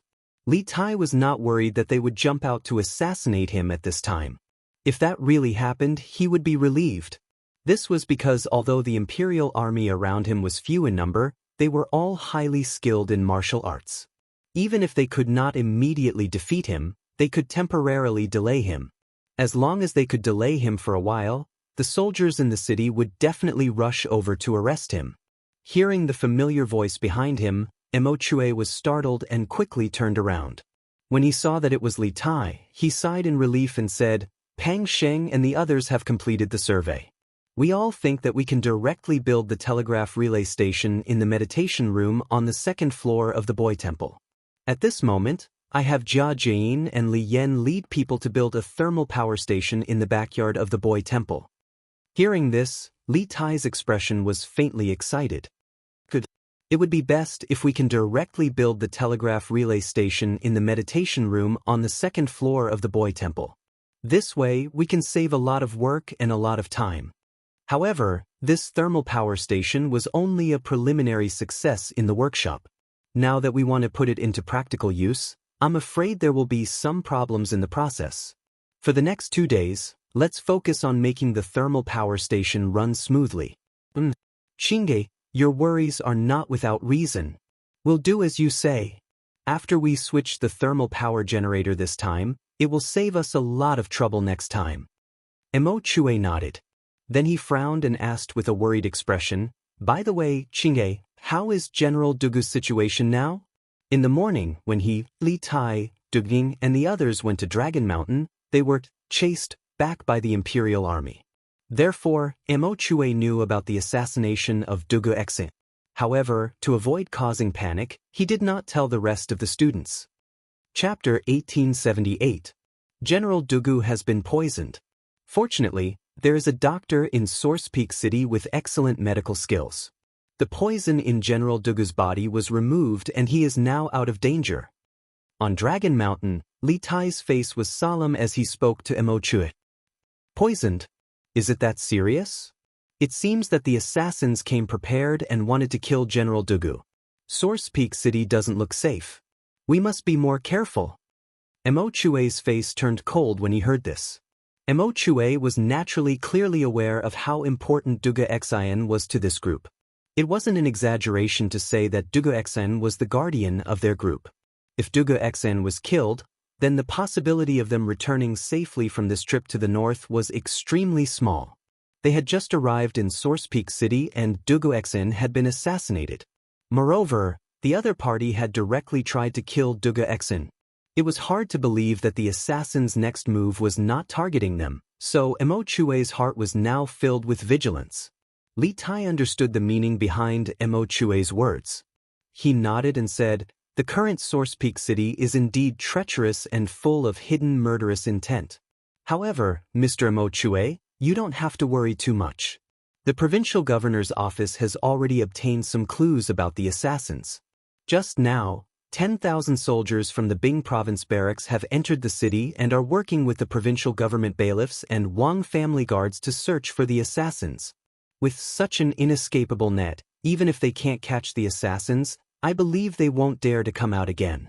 We only need to build the telegraph relay station in the shortest time possible. Then we can leave Source Peak City and head to Yunzhou. Hearing this, Mo Chue's heart calmed down a little. He sighed lightly and said, "In this way, Source Peak City will be heavily guarded in the next few days. Everyone's safety will be guaranteed. Once we finish building the telegraph relay station, General Dugu's injuries will be more or less healed. At that time, I will be able to relax a little." Li Tai nodded and said, "Although Source Peak City is heavily guarded now, everyone still needs to be careful. According to the rules we set earlier, no one is allowed to act alone." Mo Chue nodded and said, "As it should be. I will remind the students a few more times." "Thank you for your concern, Mr. Mo Chue.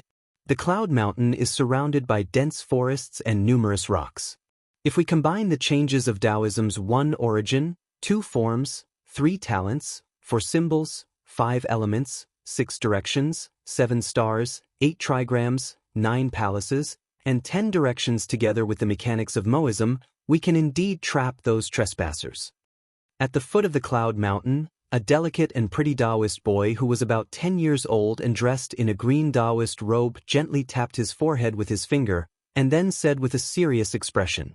However, the words that came out of his mouth did not sound like something a child of his age would say. That's right, this little Taoist boy was the grandson of the celestial master sect of Longhu Mountain, Zhangheng. In the morning, after the group from Dragon Tiger Mountain settled down in the courtyard of Cloud Mountain, they followed Xianxia and Mo Huai to the foot of Cloud Mountain to survey the terrain. Their main mission this time was to go down the mountain to gain experience. To be precise, they were going to the Tang Empire's Joint Medical Hall to gain experience. However, at this time, the academy was building the mountain guarding formation, and Mo Huai had asked Xianxia for help. How could Xianxia not help? Therefore, helping the academy build the mountain guarding formation became the first task of Xianxia, Zhangheng, and the others after leaving the sect. "Ah, you have good eyesight. I was previously instructed by Taoist Li Chunfeng, and he also suggested this at that time. However, I and Taoist Li Chunfeng are not proficient in setting up formations, so we have to trouble the Celestial Master sect with this matter." Hearing this, Mo Huai could not help but look at the little Taoist boy with slight surprise. He probably did not expect a little Taoist boy from the Celestial Master sect to have such profound attainments in formations. Thinking of this, he could not help but feel more confident in the construction of the mountain guarding formation of the academy. Xianxia looked at Zhangheng lightly and did not say anything.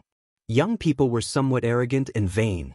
Zhangheng could read the Taoist canon at such a young age, so naturally, he wanted to show his talent in front of others. Xianxia did not say anything to stop him, because who had not been young and frivolous? Chapter 1879. Lord Guard, the soldiers of the Bing province barracks have already entered the city. They're working with the Yamen runners and the Wang clan guards to search every household in the city. They're only searching for weapons. It's said that the Yamen runners have a blueprint in their hands, and the weapons found in the houses will be compared to the blueprint. If the patterns are similar, the owner of the house will be captured and brought to the provincial governor's residence. It seems that the great Tang Yamen already knows that we've obtained weapons from Kong Chang'an. In the innermost room of Tongfu In's heavenly guest room, the tall man called Sky Eagle from before was solemnly bowing to the leader, guard leader, who was not very handsome but always liked to hold a feather fan. There's no need to think. The Yamen must have already sensed that we've obtained weapons from Kong Chang'an. The middle-aged man waved the feather fan in his hand without the slightest hint of panic on his face as he spoke to Sky Eagle. "It's all thanks to Lord Guard's wisdom to have our brothers bury the weapons in advance. Otherwise, none of us would have been able to escape this great search." The tall man called Sky Eagle clasped his hands, a look of relief on his face. It truly had been this Lord Guard who had ordered them to bury all their weapons and lay low for the next few days. They were not to come out unless there was something important. Now that he thought about it, this Lord Guard had truly had a certain amount of foresight in his arrangements. Keep a close eye on the people below. Don't let them rashly show themselves, especially Xianxia. This fellow has always thought highly of himself and likes to underestimate his enemies. We can't let him cause any trouble at this critical juncture. The Lord Guard frowned as he warned. This subordinate will do as you bid. Sky Eagle clasped his hands in acknowledgement.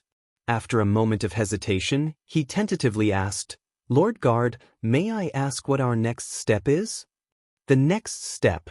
The Lord Guard's eyes flashed, and after a moment of thought, he said, I've already sent a messenger pigeon back. Right now, we just need to wait for the Kagan's reply and reinforcements. Until then, all of us will carefully hide in the city and wait for an opportunity to move. If we have the chance to capture 1 or 2 Yanhuang College students and teachers, that would be for the best. Of course, this is only the most ideal situation. What's most important is that we don't expose ourselves. With our current strength, we don't have the strength to face the great Tang authorities head-on. When Heavenly Eagle heard that, he cupped his fists and said with a solemn look, Lord Guard, rest assured. This subordinate definitely won't let the brothers be willing to be exposed. But right now, most of the people from Yanhuang College are in Longshan. They must have chosen a location there. Are we going to let them do whatever they want in Longshan? Lord Guard frowned and said indifferently, even if we want to interfere in this matter, I'm afraid we don't have the strength to do so. Right now, there must be a large number of soldiers guarding the Dragon Mountain. If we go there, I'm afraid we'll be walking right into their trap. Let's wait for 2 more days. Once our reinforcements arrive, we'll coordinate from the inside and the outside to completely take Taiyuan. Anyway, what Yanhuang College wants to build isn't something that can be completed in a few days. Heavenly Eagle nodded and cupped his fists as he said, Lord Guard is wise. This subordinate will pass down the order to all the brothers to be careful and lay low for the time being. Lord Guard waved his hand and said calmly, Don't worry. Go. If you don't have anything important to do in the next 2 days, don't come and see me. Chapter 1880. Duguxin was attacked by an assassin and almost died. Taiyuan City, the provincial governor's residence. Li Junxian had rushed over in a hurry, and when he learned from Wang Liaoyuan what had happened in Taiyuan City in the last 2 days, he couldn't help but be alarmed. When Li Er had sent him to Taiyuan City to protect Li Tai's group, he had believed that this would be an easy mission. After all, Taiyuan City was a major city in the north of the Great Tang, and its security was naturally much better than that of a small county on the northern border. Moreover, Li Tai had 1,000 Imperial Army soldiers protecting him, so he would probably be in a lot of danger. But to Li Junxian's surprise, the moment he arrived in Taiyuan City, the city was sealed and martial law was imposed. Then he heard from Wang Liaoyuan that Duguxin had been attacked by an assassin and that there was a secret faction hiding in Taiyuan City. The situation in Taiyuan City was far more urgent than he had expected. This mysterious faction is far too crafty. They used bait to confuse us, and then by revealing that they had abandoned their son, they lured General Dugu to the southern part of the city, giving them a chance to strike. Fortunately, there was a famous doctor in Source Peak City who helped General Dugu escape from danger. This official has already ordered the Bing Province barracks to search the entire city for the assassins and strengthen the patrols in the city. Presumably, this group of people will go into hiding for a short period of time and won't dare to stir up trouble again. Wang Liaoyuan clasped his hands as he spoke to Li Junxian. He was also deeply surprised and shocked by Li Junxian's arrival. Li Junxian was the commander of 100 cavalry, and this cavalry was Li Er's most trusted and elite force. Li Junxian's arrival meant that Li Er was extremely concerned about Li Tai's safety. This placed Wang Liaoyuan under great pressure. After all, Li Er had given him 7 days to solve the case. Li Junxian's arrival was a covert attempt by Li Er to put pressure on him. How is His Highness's safety? Does the mysterious faction in the city already know why His Highness and the students from Yanhuang College have come to Taiyuan City? Wang Liaoyuan's words did nothing to ease Li Juanxian's nervousness and wariness. He suddenly remembered something important and sternly asked. Although Li Tai's mission in Taiyuan was top secret, Li Junxian was one of Li Tai's most trusted subordinates, and he was also one of the commanders tasked with protecting Li Tai. He naturally knew about it. Thus, Li Junxian was well aware that if Li Tai's goal in coming to Taiyuan City was revealed, there was a high chance that the step would send people to sabotage, even assassinate them. There is no need to worry about His Highness King Wei's safety. As for why His Highness and the others have come to Source Peak City, even this official doesn't know. I presume that the mysterious faction in the city doesn't know either.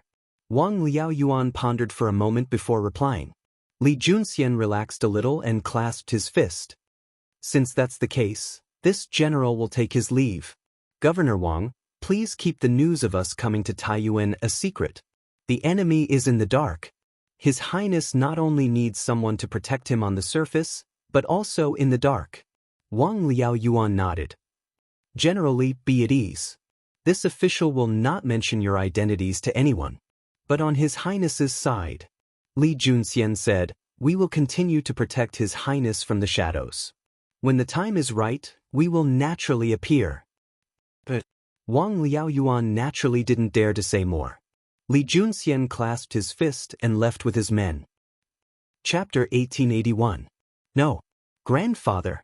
Grandson said to seek refuge with the Turks, not guardian Lord Zhao. In the study in the backyard of the Wang family's second branch, Wang Xinyuan shook his head and said lightly. Wang Kuei, who was in a state of agitation and excitement, seemed to have been splashed with a basin of cold water and completely calmed down. He frowned and asked in confusion, Xinyuan, what do you mean by that? If we follow guardian Lord Zhao, isn't it the same as seeking refuge with the Turks? Xinyuan, are you thinking of?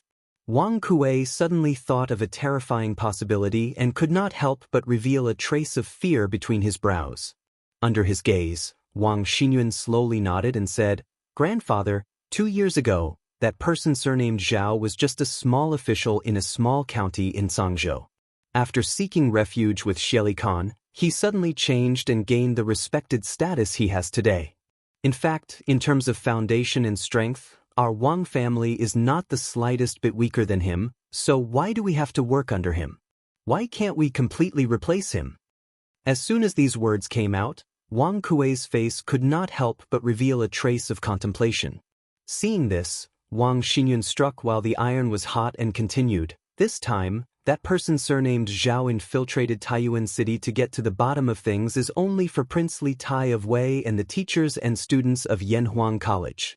They are going to build a telegraph relay station in Taiyuan City, which is a great threat to the safety of the Turks. In the future, when the Great Tang and the Turks go to war, the Great Tang will be in an invincible position in terms of intelligence and information. That is why that person surnamed Zhao spared no effort to destroy the telegraph relay station that Li Tai and the others are going to build. Right now, it is just that they do not have enough troops. If they have enough strength, he will immediately take action and help the Turks eliminate this great threat.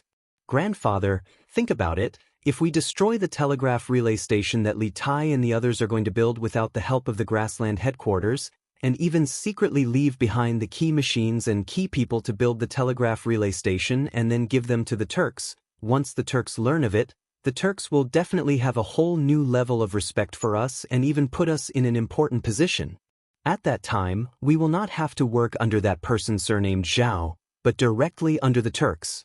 Isn't the day of meteoric success just around the corner?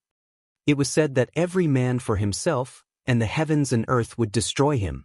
Wang Xinyuan, on the other hand, would feel uneasy as long as he did not rebel. Not only did he want to rebel against the Great Tang, he also wanted to rebel against one of their leaders before even joining the opposing faction. He was truly a traitor who treated rebellion as a common occurrence. Wang Kuei's eyes brightened, but a moment later he frowned and said, Xianyuan, your idea is certainly good, but with our strength alone, how are we going to destroy the telegraph relay station that Li Tai and the others are going to build? What's more, we are going to secretly hand over the key machines and key personnel to the Turks. Wang Xinyuan smiled and said confidently, there's no need for grandfather to worry about that. Grandson has his own plan. Right now, no one knows that we have already learned of Li Tai's plan to come to Taiyuan. Therefore, they will not be on guard against us.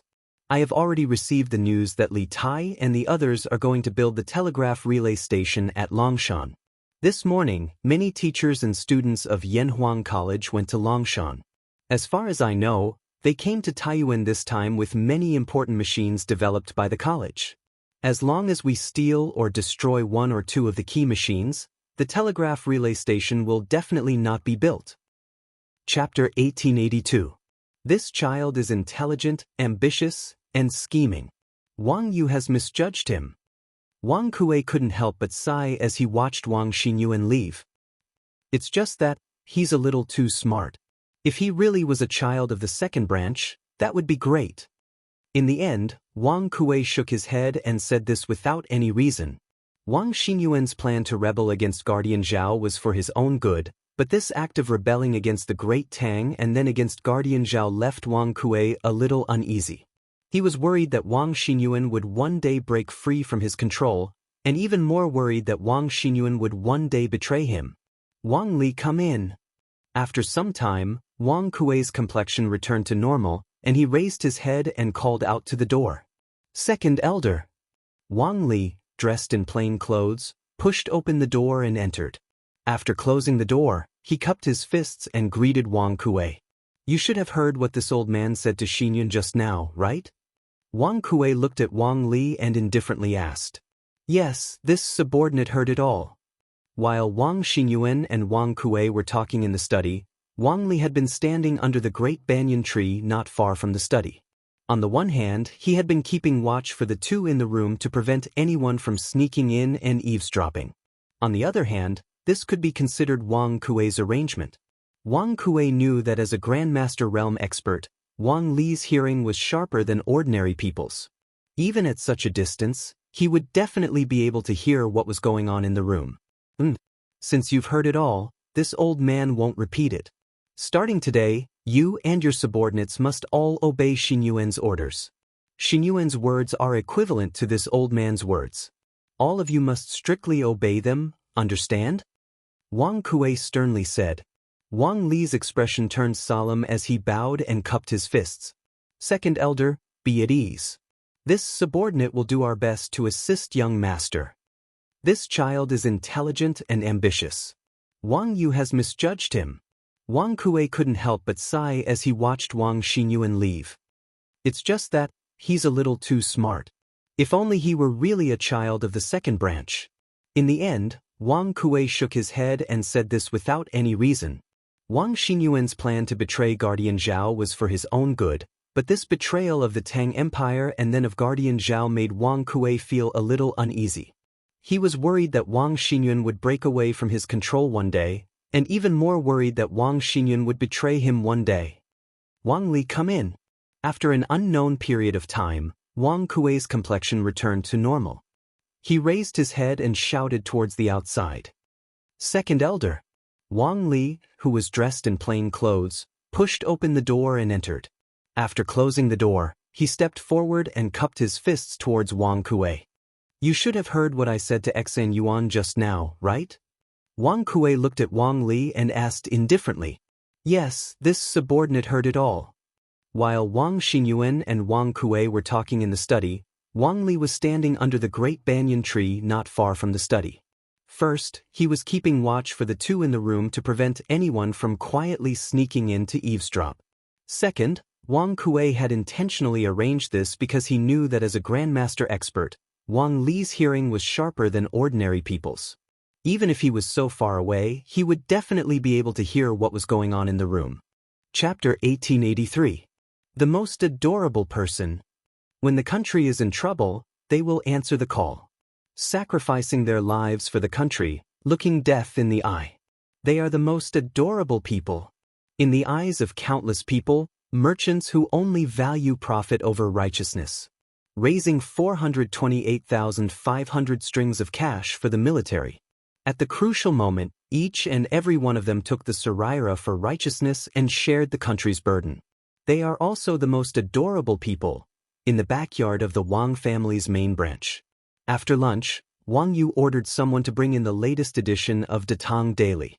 He leaned back on the couch and began to read the newspaper. Immediately, his attention was drawn to the headline of the Datang Daily. Datang Daily's editorial department was in Lantian County.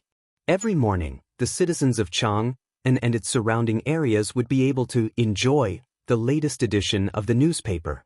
However, due to the limitations of geographical space and information transmission methods, in cities like Taiyuan City, which was a certain distance away from Chang and City, the citizens would often have to wait a few hours before they could read the latest edition of the newspaper. As for how late they were, it depended on how far they were from Lantian County. In Taiyuan City, the newspapers from Datang Daily's editorial department of Lantian County would usually only arrive around noon. Due to Taiyuan City's lockdown, the arrival of the newspapers was delayed quite a bit. As such, Wang Yu only received the latest edition of Datang Daily after lunch. A small fundraising event actually raised nearly 430,000 strings of cash. After reading the news, Wang Yu could not help but sigh softly. In the room, besides him, Wang Bing and Princess Tong were also present. Hearing this, Wang Bing raised an eyebrow and said in surprise, Are you talking about the fundraising event held by the Yanhuang Chamber of Commerce in Lantian County yesterday? They raised nearly 430,000 strings of cash for the military? A few days ago, news of the Yanhuang Chamber of Commerce holding a fundraising event to raise funds for the country had spread like wildfire. Naturally, Taiyuan City had also spread the news. As the previous head of the Wang family, it was impossible for Wang Bing not to know of this news. That's right. Wang Yu nodded, then pointed to another piece of news below the headline and said, Dad, look, there's a list of donors at the bottom. It records the names of the businessmen who donated money at yesterday's fundraising event and how much they each donated. Wang Bing's heart skipped a beat, and he immediately became interested. He leaned forward and said, Oh, let this old man have a look. There were no other maids or servants in the room, so Wang Yu could only personally get up and pass the newspaper to Wang Bing. Wang Bing took it and looked at it carefully. The most adorable person, when the nation is in trouble, a call is made. Sacrificing their lives for the nation's calamity, looking death in the eye as though it were a return home. They are the most adorable people. In the eyes of countless people, merchants who value profit above righteousness. Raising military funds of 428,500 strings of cash. At the critical moment, each and every one of them took the Saraira as righteousness and shared the nation's burden. They are also the most adorable people, in the backyard of the Wang family's first branch. After lunch, Wang Yu ordered someone to bring him today's latest Datang Daily. He leaned against the couch and began to read the newspaper. He was immediately attracted by the headline of today's Datang Daily. The editorial office of Datang Daily was in Lantian County. Every morning, the people in and around Chang would naturally be the first to read the news. Chapter 1884. The reason why Wang Yu and Princess Tong didn't return to Suizhou directly from Qizhou and instead came to Taiyuan was because Wang Renbiao had married a commoner and angered the elders. Wang Yu was worried that this matter would affect Wang Renbiao's position as the heir of the Wang family, so he brought Princess Tong back to the ancestral home to mediate. At the time, Wang Yu had intended to persuade the elders with an important argument. Imperial power was at its peak, and Li Zishuan was also favored by the emperor. Since Li Jingchu was Li Zishuan's adopted sister, she could be considered a match for Wang Renbiao. The Wang family couldn't offend Li Zishuan because of this matter. Moreover, when Lu Qingqing of the Lu family of Fanyang and Li Jingxian of the Li family of Zhao County found out that Wang Renbiao had married Li Zishuan's adopted sister, they all left for Lantian County to participate in the fundraising event. In the beginning, the elders of the Wang family didn't believe that Li Jingxian and Lu Qingqing would participate in the fundraising event. To be precise, they didn't think that the arrogant 5 families and 7 hopes would bow to a small marquis. In addition, Wang Yu only speculated that Li Jingxian and Lu Qingqing would go to Lantian County to participate in the fundraising event. There was no direct evidence, so Wang Yu didn't argue with Wang Kuei and the others on this point. But now, the donation list published by Datang Daily was a solid slap to the faces of Wang Kuei and the others. Didn't you say that it was impossible for Li Jingxian and Lu Qingqing to participate in the fundraising event? Then why were their names on the list? And the two of them donated 30,000 strings of cash each? This old man heard that the sudden martial law in the city has something to do with Prince Wei and the group from Yanhuang College? In the backyard of the Wang family's main house, Wang Bing suddenly thought of something and asked after seeing Wang Yu leave and instruct the servants to deliver the newspapers to the other elders. Replying to father, it was the commander of the imperial army, Dugexin, who came to Taiyuan with Prince Wei. He was assassinated in the southern part of the city this morning. The Bing provincial governor speculated that this group of assassins was likely to harm Prince Wei. In addition, after His Majesty learned of the situation in Taiyuan through the telegraph, he issued an edict to the provincial governor's office to enter the city to capture the assassins. Hearing Wang Bing's sudden concern, Wang Yu paused for a moment before replying truthfully. What? The Dugu clan's kid was assassinated in Taiyuan City? His Majesty even issued an edict to the provincial governor's office through the telegraph? Hearing this, Wang Bing said with a slightly shocked expression, "Yes, father." Wang Yu nodded and then said, "This child has already ordered all of the Wang family's hidden guards to assist the provincial governor's office in searching for the assassins in the city. Our Wang family has been operating in Source Peak City for many years. If we don't contribute at this time, I'm afraid it won't be justifiable. Moreover, if something happens to Wei Wang and the teachers and students of Yanhuang College in Taiyuan City, I'm afraid that our Wang family will also be implicated." Wang Bing stroked his beard and agreed, You did the right thing. Wei Wang was one of the emperor's most beloved princes. He could not allow anything to happen to him in Source Peak City. Moreover, since my cousin is on good terms with the Marquis of Yong, and our Wang family cannot let anything happen to his student in Source Peak City. Therefore, the Wang family cannot stand by and do nothing. Send out all of the Wang family's secret guards and try to find the assassin as soon as possible." "Father." Wang Yu cupped his hands and replied. At this moment, there was a knock on the door. A servant shouted from outside, reporting to Patriarch, "There is a messenger pigeon from Chang. It is an imperial edict from the imperial palace." Chapter 1885. Make way. Compared to Taiyuan City's martial law, Lantian County's side was peaceful, no different from usual. However, at noon, there were groups of bailiffs carrying paper and paste, shuttling through the streets and alleys. They pasted 2 notices on the walls of every key intersection. Not long after, the notices attracted many passers-by.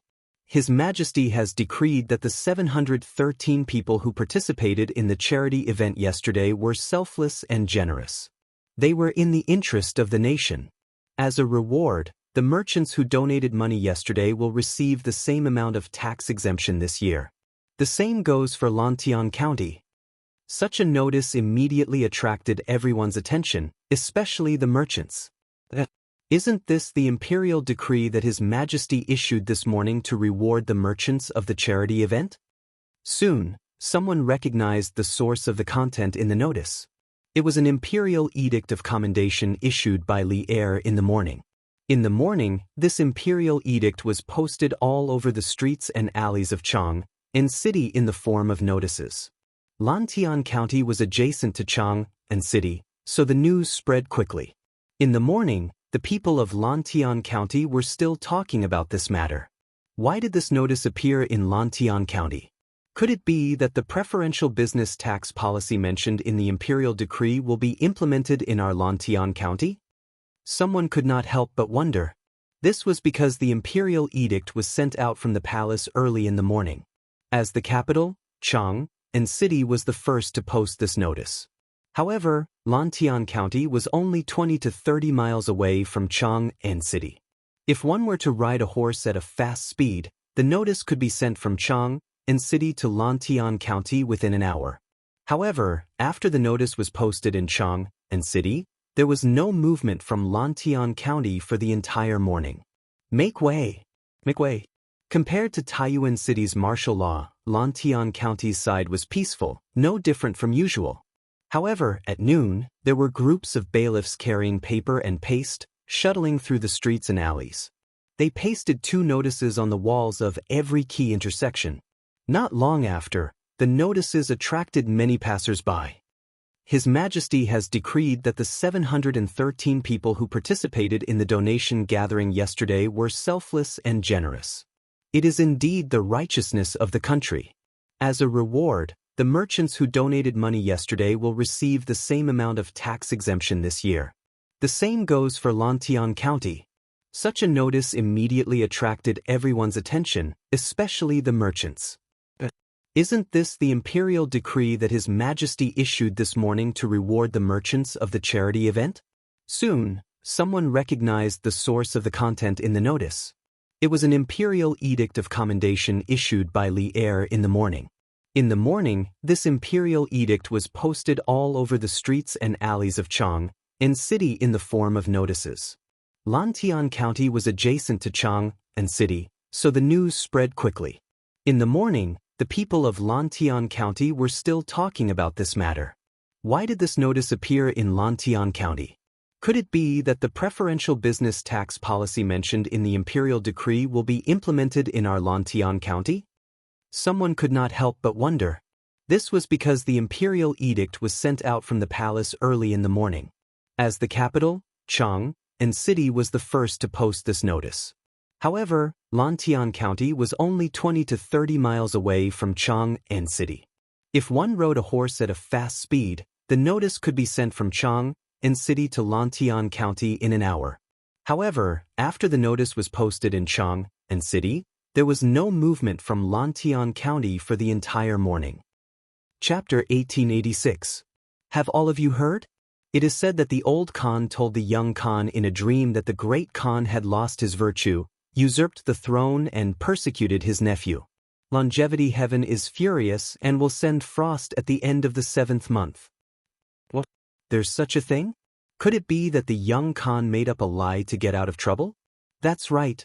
It's summer now, how can there be frost on the grassland? Isn't this a fool's dream? What nonsense are you talking about?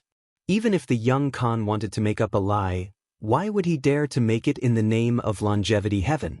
That's true. But such a strange thing as frost in summer has never happened in thousands of years. How can it happen this year? And it's only a few days to the 8th month. It's the 8th month in 3 days. Sigh. Whether the rumor is true or not, it seems that the great Khan wants to kill the young Khan.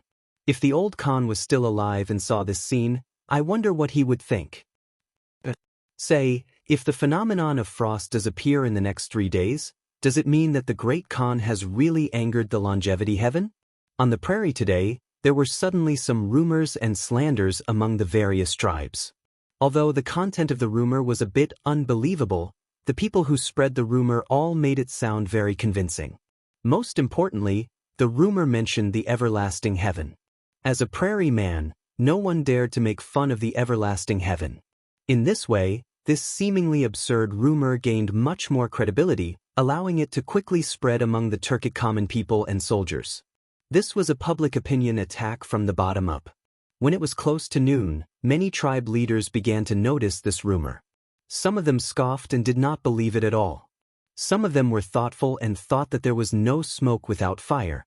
Some of them urgently gathered their trusted subordinates to discuss the hidden meaning behind this rumor. Have you all heard? It is said that the old Khan told the young Khan in a dream that the great Khan had lost his virtue, usurped the throne and persecuted his nephew.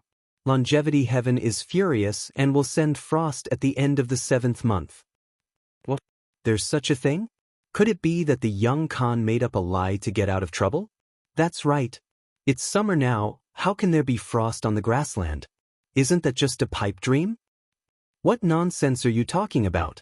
Even if little Khan wanted to fabricate lies, how could he dare to fabricate lies in the name of Longevity Heaven? That's true. However, something as miraculous as a frost in summer had never happened in thousands of years. How could it happen this year? And August is only a few days away. It will be August in 3 days. Sigh. Regardless of whether the rumors were true or not, it seems that the Great Khan wants the little Khan dead. If the old Khan was still alive, I wonder what he would think if he saw this scene. Say, if the phenomenon of frost does appear in the next 3 days, does it mean that the Great Khan has really angered the longevity heaven? On the prairie today, there were suddenly some rumors and slanders among the various tribes. Although the content of the rumors was a little unbelievable, the people who spread the rumors all said it in a methodical manner. Most importantly, the longevity heaven was involved in the rumors. As a prairie man, no one dared to joke about the longevity heaven. In this way, this seemingly absurd rumor gained much more credibility, allowing it to quickly spread among the Turkic common people and soldiers. This was a public opinion attack from the bottom up.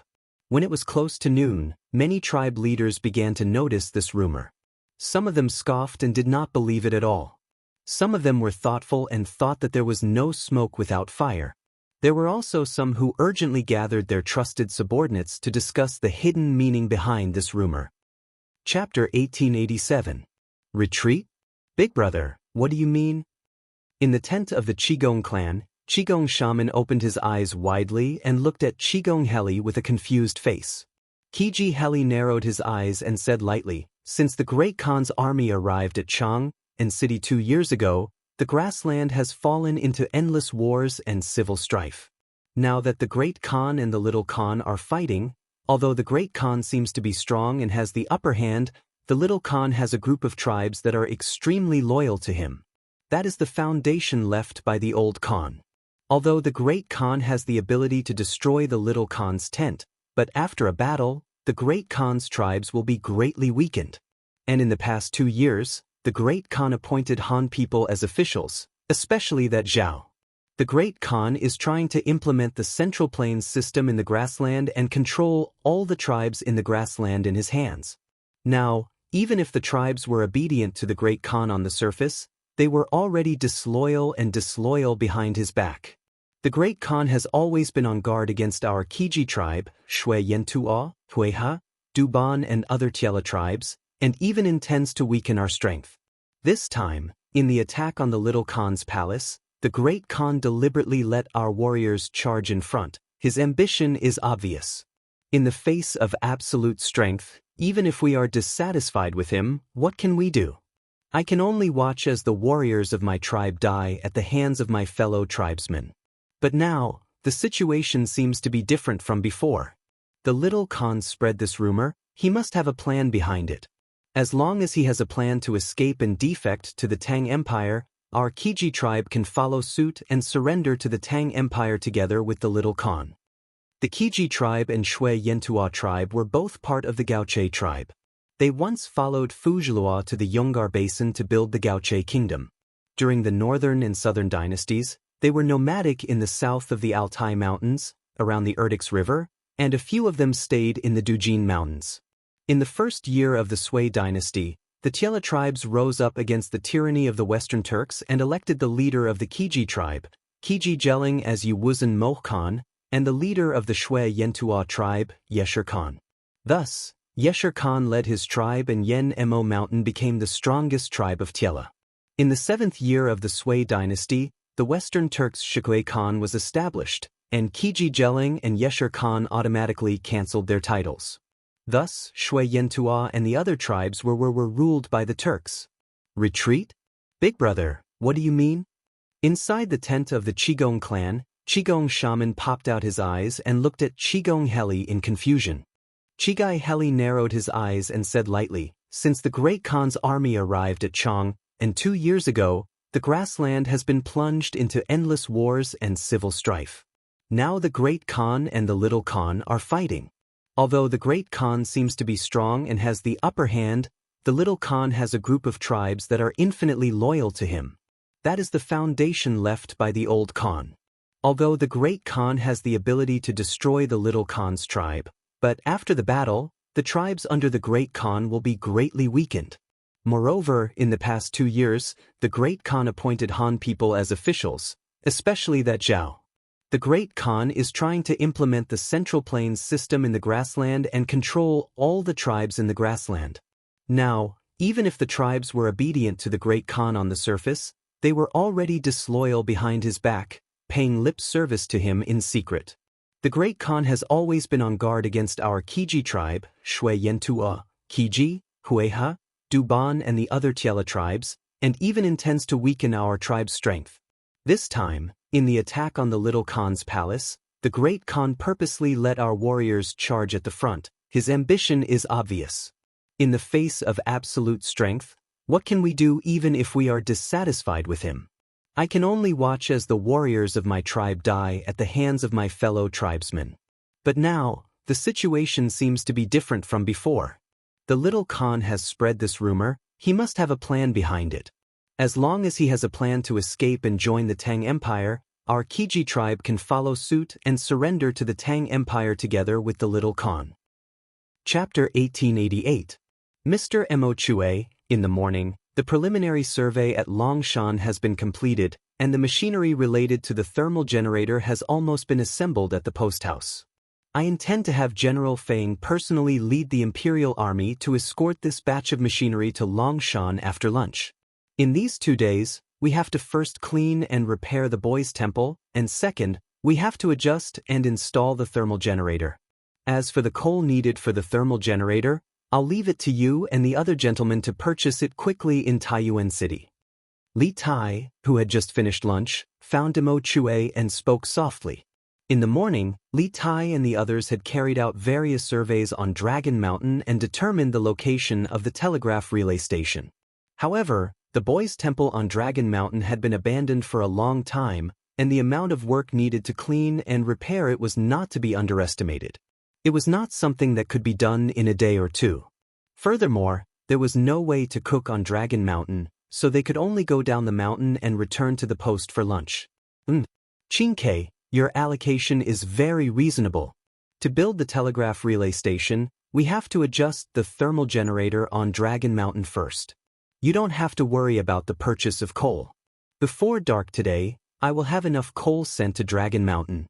As for the cleaning and repair of the boys' temple, in order to save time, I suggest that we ask the bailiffs from the provincial governor's office to help. At the same time, we can also ask the provincial governor's office to help find a few craftsmen who can repair houses. After all, in Taiyuan City, we are not familiar with the people and the place. Mo Chue heard this and nodded in agreement. Good. Then I will send someone to send a message to Provincial Governor Wang and ask him to send someone to help clean and repair the boys' temple. Li Tai also felt that there was no need to waste the Academy's energy on this, so he nodded in agreement. After all, he was not only the captain of the Academy's research team, but also the current king of Wei. Wang Liaoyuan did not dare to disobey his orders. Mr. Mo Chue, in the morning, the preliminary survey at Longshan has been completed, and the machinery related to the thermal generator has almost been assembled at the post house. I intend to have General Feng personally lead the Imperial Army to escort this batch of machinery to Longshan after lunch. In the next 2 days, our first task is to clean up and repair the boys' temple. Secondly, we must test and install the generator. As for the coal needed for the fire-powered generator, I'll leave it to you and the other gentlemen to purchase it in Taiyuan City. In the post house, Li Tai, who had just finished lunch, found Mo Chue and spoke softly. In the morning, Li Tai and the others carried out various surveys on Longshan and decided on the location of the telegraph relay station. However, the boys' temple on Longshan had been abandoned for a long time, and the amount of work needed to clean and repair it was not to be underestimated. It was not something that could be completed in a day or two. Furthermore, there was no way to start a fire to cook on Dragon Mountain, so they could only go down the mountain and return to the hostel for lunch. Thus, Qingke, your allocation is very reasonable. If he wanted to build a telegraph relay station, he would first have to adjust the thermal power generator on Longshan. You don't have to worry about the purchase of coal. Before dark today, I will definitely have someone send enough coal to Longshan. As for the cleaning and repair of the boys' temple, in order to save time, I suggest that we ask the bailiffs from the provincial governor's mansion to help. At the same time, we can also ask the provincial governor's mansion to help find a few craftsmen who can repair houses. After all, we are not familiar with Taiyuan City. Mo Chue heard this and nodded in agreement. Good. Then I will send someone to send a message to Provincial Governor Wang and ask him to send someone to help clean and repair the boys' temple. Li Tai also felt that there was no need to waste the Academy's energy on this, so he nodded in agreement. After all, he was not only the captain of the Academy's research team, but also the current king of Wei. Wang Liaoyuan did not dare to disobey his orders. Chapter 1889. Firepower Generator? Telegraph. From what you said, this batch of machines should be very important to them. Wang Xinyuan muttered to himself as he stood with his hands behind his back in the living area of the second branch of the Wang family's ancestral home. Standing behind him was a tall man in black with a round collar. He was the second commander of the Wang family's guards, Wang Li. He was the one who eavesdropped in the corner of the post house. After listening to Wang Li's report, Wang Xinyuan suddenly had an idea. Although he was not a student of Yanhuang College and did not learn engineering knowledge, he had been paying attention to all news about Li Zishuan during the year he was imprisoned. He did not know what a telegraph machine and a telegraph repeater station were, but from what he knew, he had a rough idea of what they were used for. He had never even heard of the term firepower generator, but from the name alone, he guessed that the firepower generator must be related to a telegraph machine. After all, they both had the word electric in their names. It had to be said that Wang Xinyuan's guesses were really excellent because he had completely guessed the point. There was indeed a relationship between the thermal generator and the telegraph. One was for generating electricity, and the other was for using electricity. Based on the current conditions of Taiyuan City, if there was no thermal generator, then the telegraph relay station would be completely out of the question. From what I heard from Wei Wang and Mr. Mo Chue, the firepower generator is very important to them. Otherwise, Wei Wang would not have personally escorted it. Wang Li cupped his fist and replied, "Good. It's good that it's important. The more important it is to them, the more I want to destroy it." A cold smile suddenly appeared on Wang Xinyuan's face. Hearing this, Wang Li was stunned. After a pause, he said tentatively, "Young master, Taiyuan City is currently under martial law. The city is filled with patrolling soldiers. According to a friend of mine in the army, His Majesty has sent a decree to Taiyuan City. Fang Gongting, the former Bing Province barracks commander, will temporarily hold the position of commandant and temporarily have the power to mobilize soldiers. Therefore, there will be more patrolling soldiers in the city in the afternoon." Wang Xinyuan frowned and said, "What? Li Shimin has sent a decree to Taiyuan? How is that possible? Chang, and is hundreds of miles away from Taiyuan. Could it be that Li Shimin sent a decree from Chang'an yesterday?" Firepower generator? Telegraph. From what you said, this batch of machines should be very important to them. In the Wang family's ancestral home, in the living area of the second branch, Wang Xinyuan stood with his hands behind his back and muttered to himself. Standing behind him was a tall man dressed in black with a round collar. He was the second commander of the Wang family guards, Wang Li. The person who was eavesdropping in the corner of the post house was also him. After listening to Wang Li's report, Wang Xinyuan suddenly had an idea. Although he wasn't a student of Yanhuang College and hadn't learned any engineering knowledge, he had been paying attention to all news about Li Zishuan during his imprisonment for more than a year. He didn't know what a telegraph and a telegraph relay station were, but from some of the known information, he had a general idea of what these two things were used for. He had never even heard of the term firepower generator, but just by hearing the name, he could guess that the firepower generator must be related to the telegraph. After all, they both had the word electricity in them. It had to be said that Wang Xinyuan's guesses were excellent because he had completely guessed the point. The firepower generator and the telegraph were indeed related. One was to generate electricity, and the other was to use electricity. Moreover, based on the current conditions of Taiyuan City, without the firepower generator, the telegraph relay station would be completely out of the question. From what this subordinate heard from Wei Wang and Mr. Mo Chue, this firepower generator is very important to them. Otherwise, Wei Wang wouldn't have personally escorted it. Wang Li cupped his fist and replied, "Good. As long as it's important. The more important it is to them, the more I want to destroy it." A cold smile suddenly appeared on Wang Xinyuan's face. Hearing this, Wang Li was stunned. After a pause, he said tentatively, "Young master, Taiyuan City is currently under martial law. The city is full of patrolling soldiers. According to a subordinate's friend in the army, His Majesty has already sent a decree to Taiyuan. Fang Gongting, the former Bing Province barracks commander, will temporarily hold the position of commandant and temporarily have the power to mobilize soldiers. Therefore, there will be more patrolling soldiers in the city in the afternoon." Wang Xinyun frowned and said, "What? Li Shimin has already sent a decree to Taiyuan? How is that possible? Chang, and is several hundred li away from Taiyuan. Could it be that Li Shimin sent a decree from Chang'an yesterday? Firepower generator? Telegraph? From what you've said, this batch of machines should be very important to them."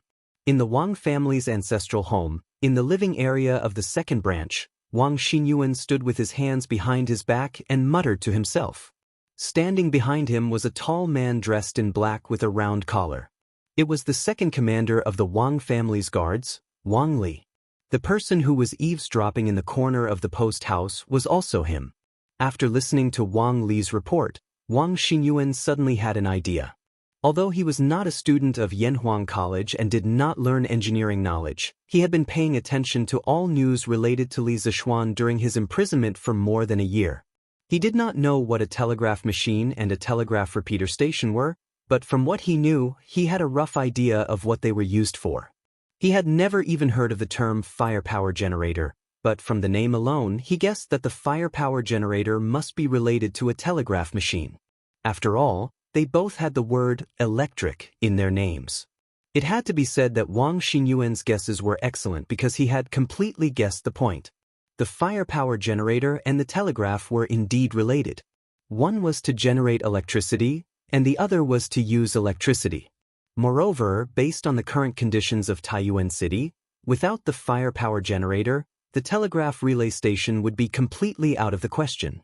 From what this subordinate heard from Wei Wang and Mr. Mo Chue, the firepower generator is very important to them. Otherwise, Wei Wang would not have personally escorted it. Wang Li cupped his fist and replied, "Good. As long as it's important. The more important it is to them, the more I want to destroy it." A cold smile suddenly appeared on Wang Xinyuan's face. Hearing this, Wang Li was stunned. After a pause, he said tentatively, "Young master, Taiyuan City is currently under martial law, and there are patrolling soldiers everywhere. According to a friend of mine in the army, His Majesty has sent a decree to Taiyuan. Fang Gongting, the former Bing Province barracks commander, will temporarily hold the position of commandant and temporarily have the power to mobilize soldiers. Therefore, there will be more patrolling soldiers in the city in the afternoon." Wang Xinyun frowned and said, "What? Li Shimin has already sent a decree to Taiyuan? How is that possible? Chang, and is several hundred li away from Taiyuan. Could it be that Li Shimin sent a decree from Chang'an yesterday? Firepower generator? Telegraph? From what you said, this batch of machines should be very important to them." In the Wang family ancestral residence, in the living area of the second branch, Wang Xinyuan stood with his hands behind his back and muttered to himself. Standing behind him was a tall man dressed in black with a round collar.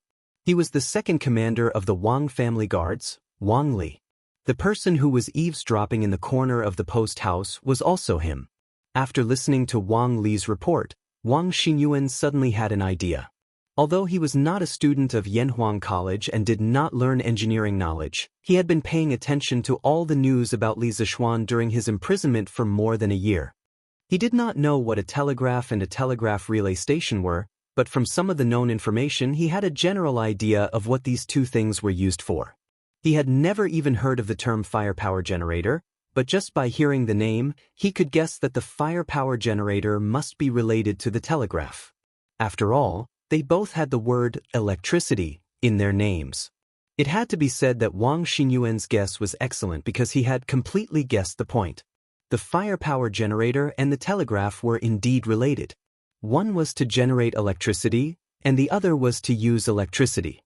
Based on the current conditions of Taiyuan City, without the firepower generator, the telegraph relay station would be completely out of the question. This subordinate heard the meaning of the conversation between Wei Wang and Mr. Mo Chue. This firepower generator is very important to them.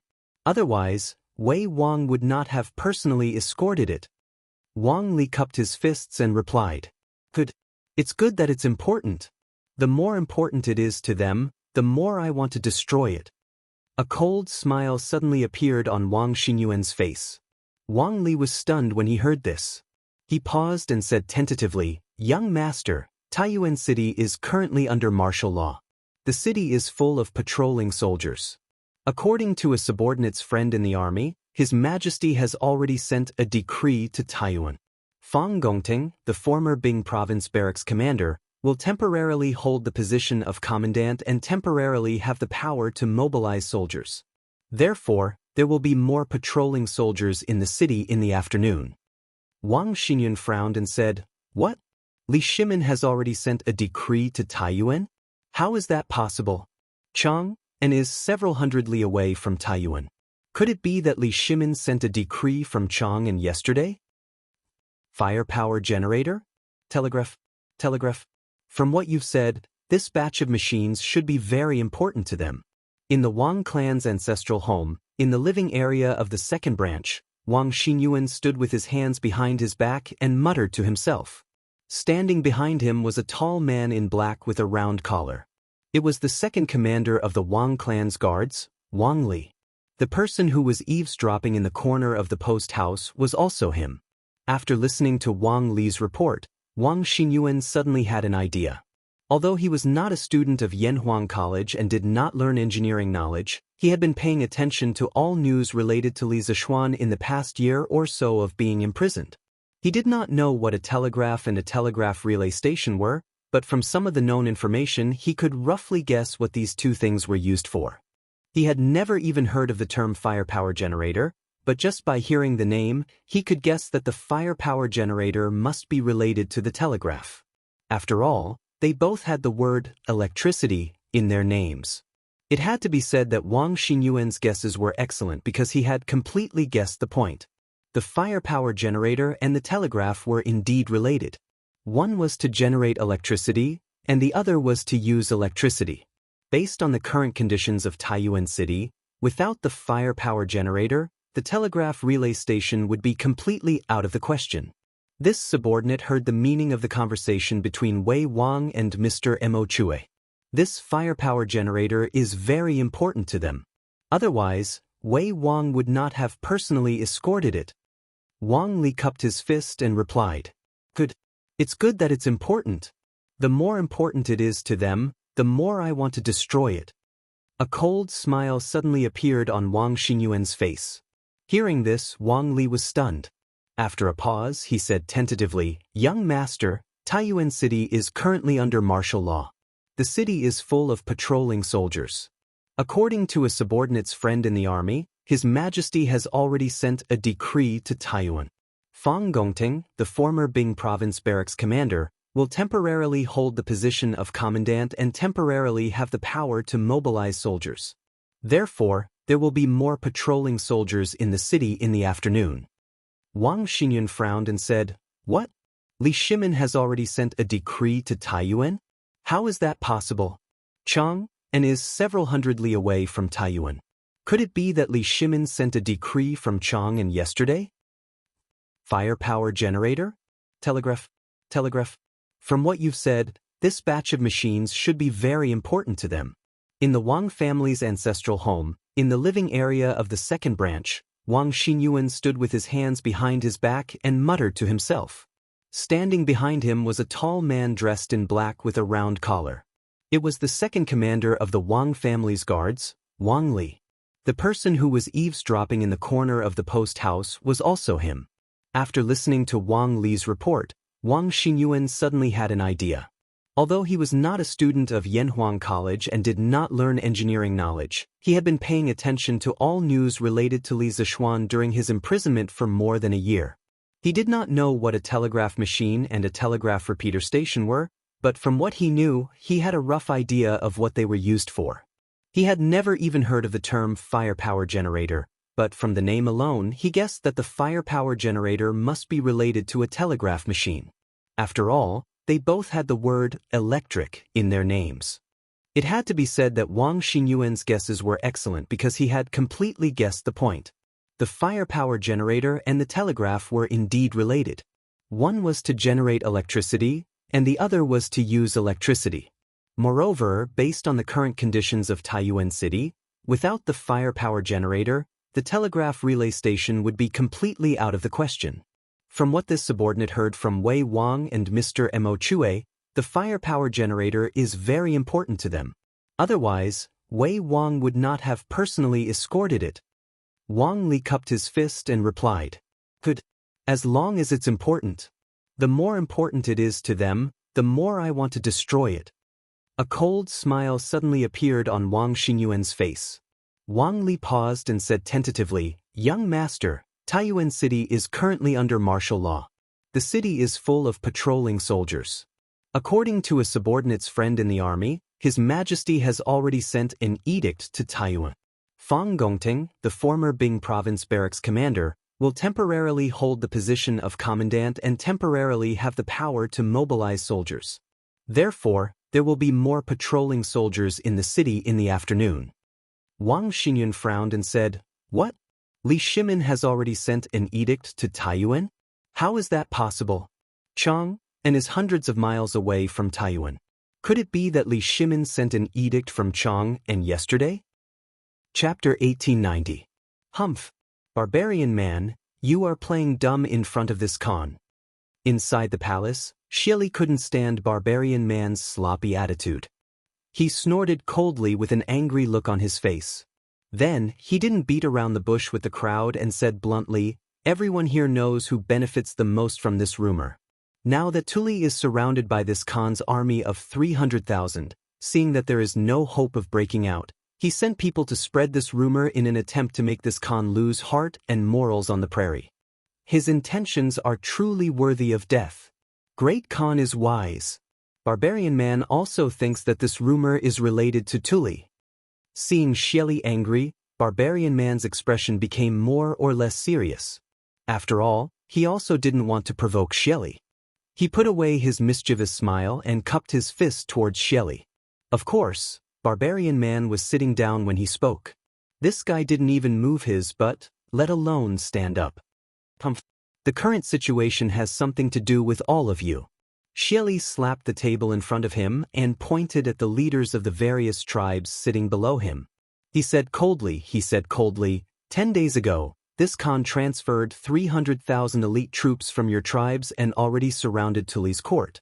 Tuli's remaining troops only have a little more than 100,000 troops. Your 300,000 troops actually couldn't break through Tuli's court within 10 days. Is it because your troops are too incompetent, or are you deliberately passively accepting the battle to buy time for Tuli?" As soon as these words came out, the hall, which was still relatively peaceful just now, suddenly became cold and austere. If Xieli really put the hat of passively accepting the battle on any one of them, they wouldn't be able to bear it. The 10 tribal leaders sitting below all changed their expressions slightly. Chiguan Heli spoke at this time, "Great Khan, please calm down. Great Khan, please judge clearly. It's not that our warriors are weak in battle.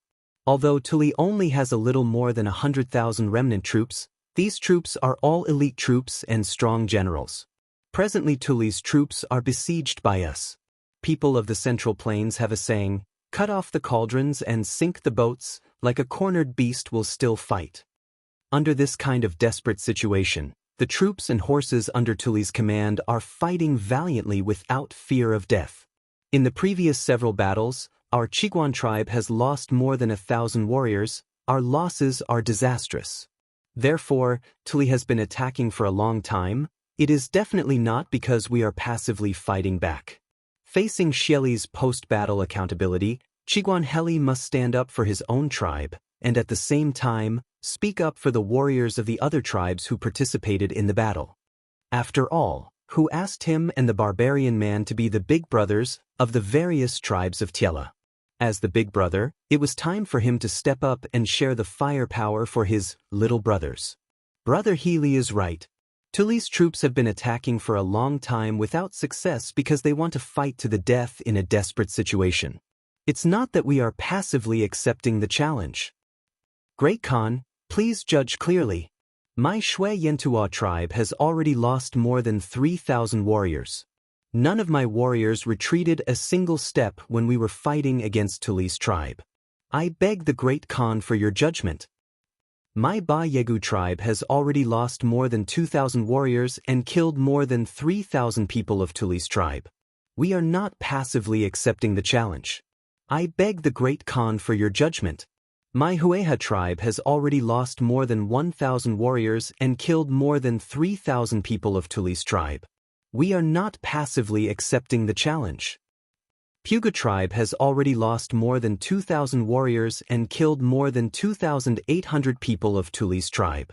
Tong Luo tribe has already lost more than 3,000 warriors and killed more than 2,500 people of Tuli's tribe.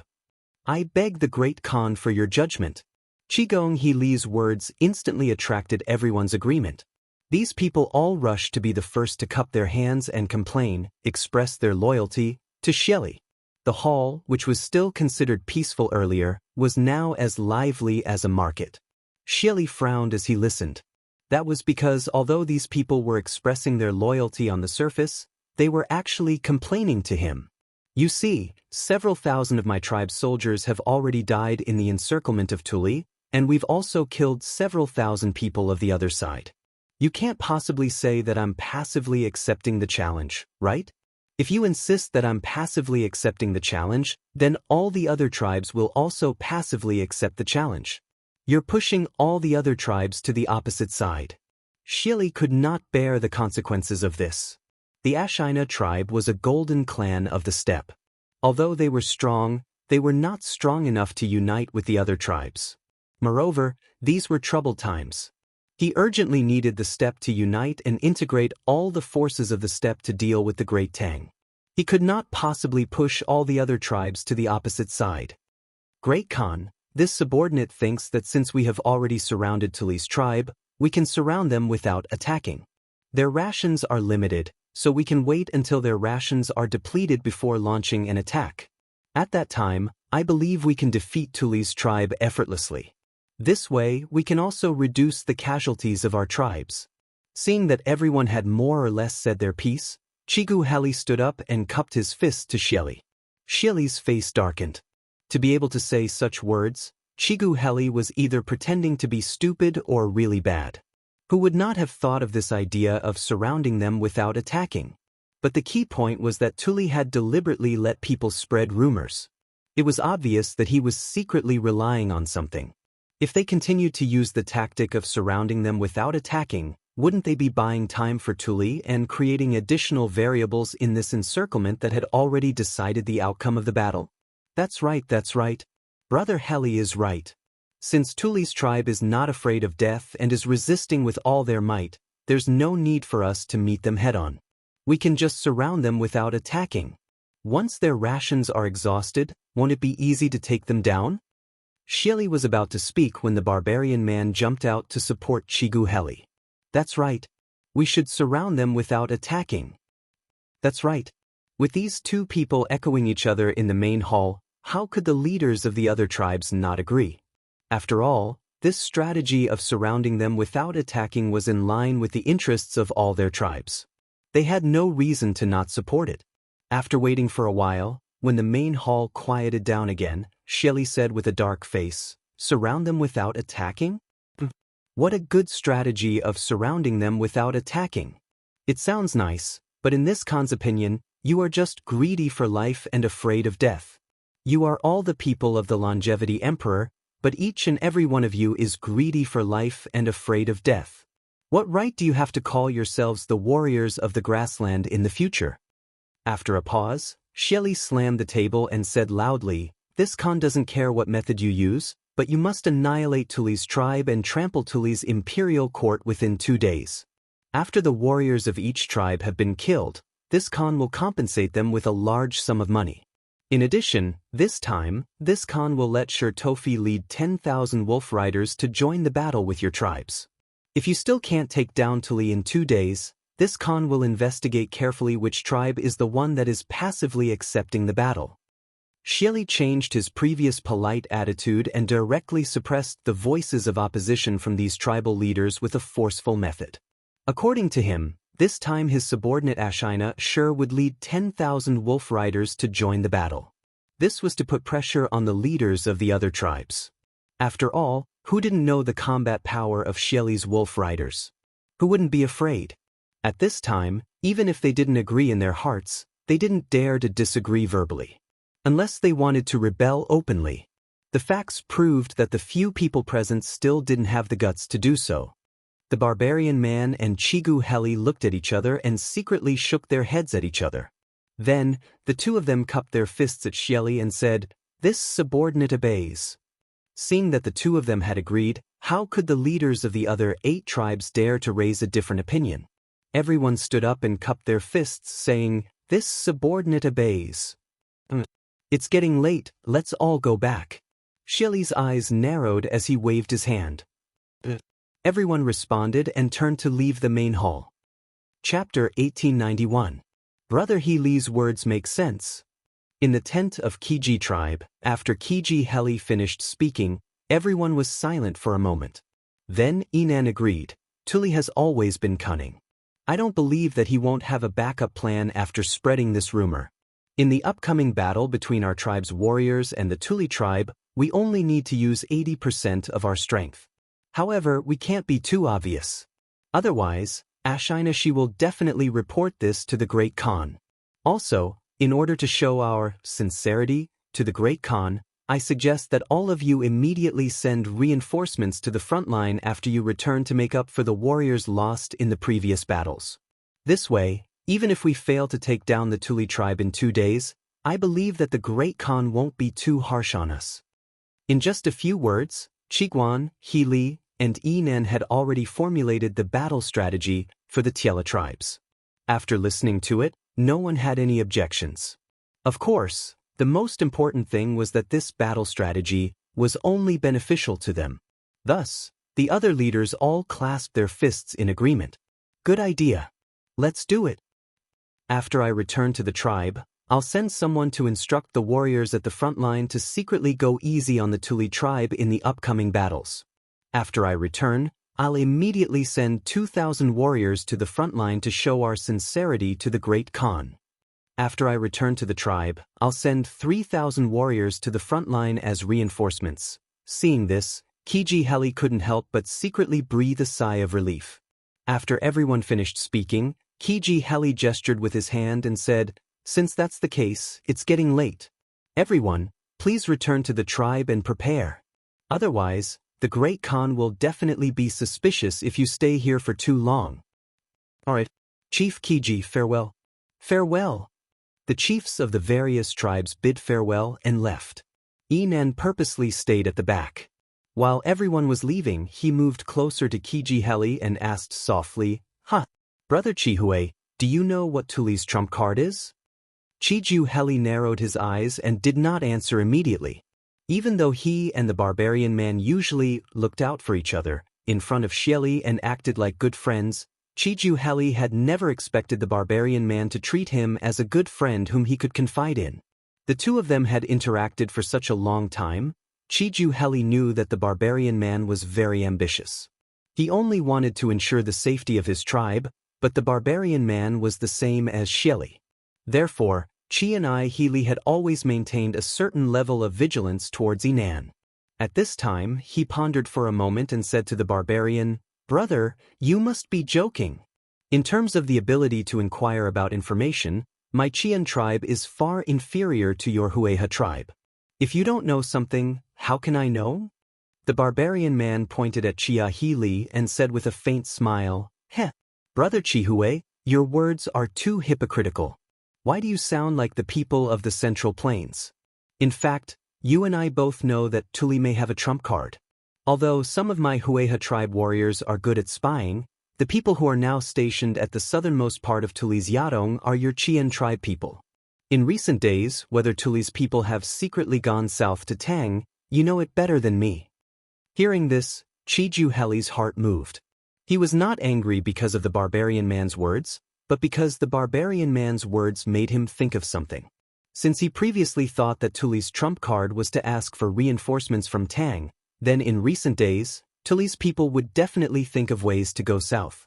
He could send people to investigate from this direction. I haven't received any such news in recent days. If I did, I would definitely send people to inform Brother Nan.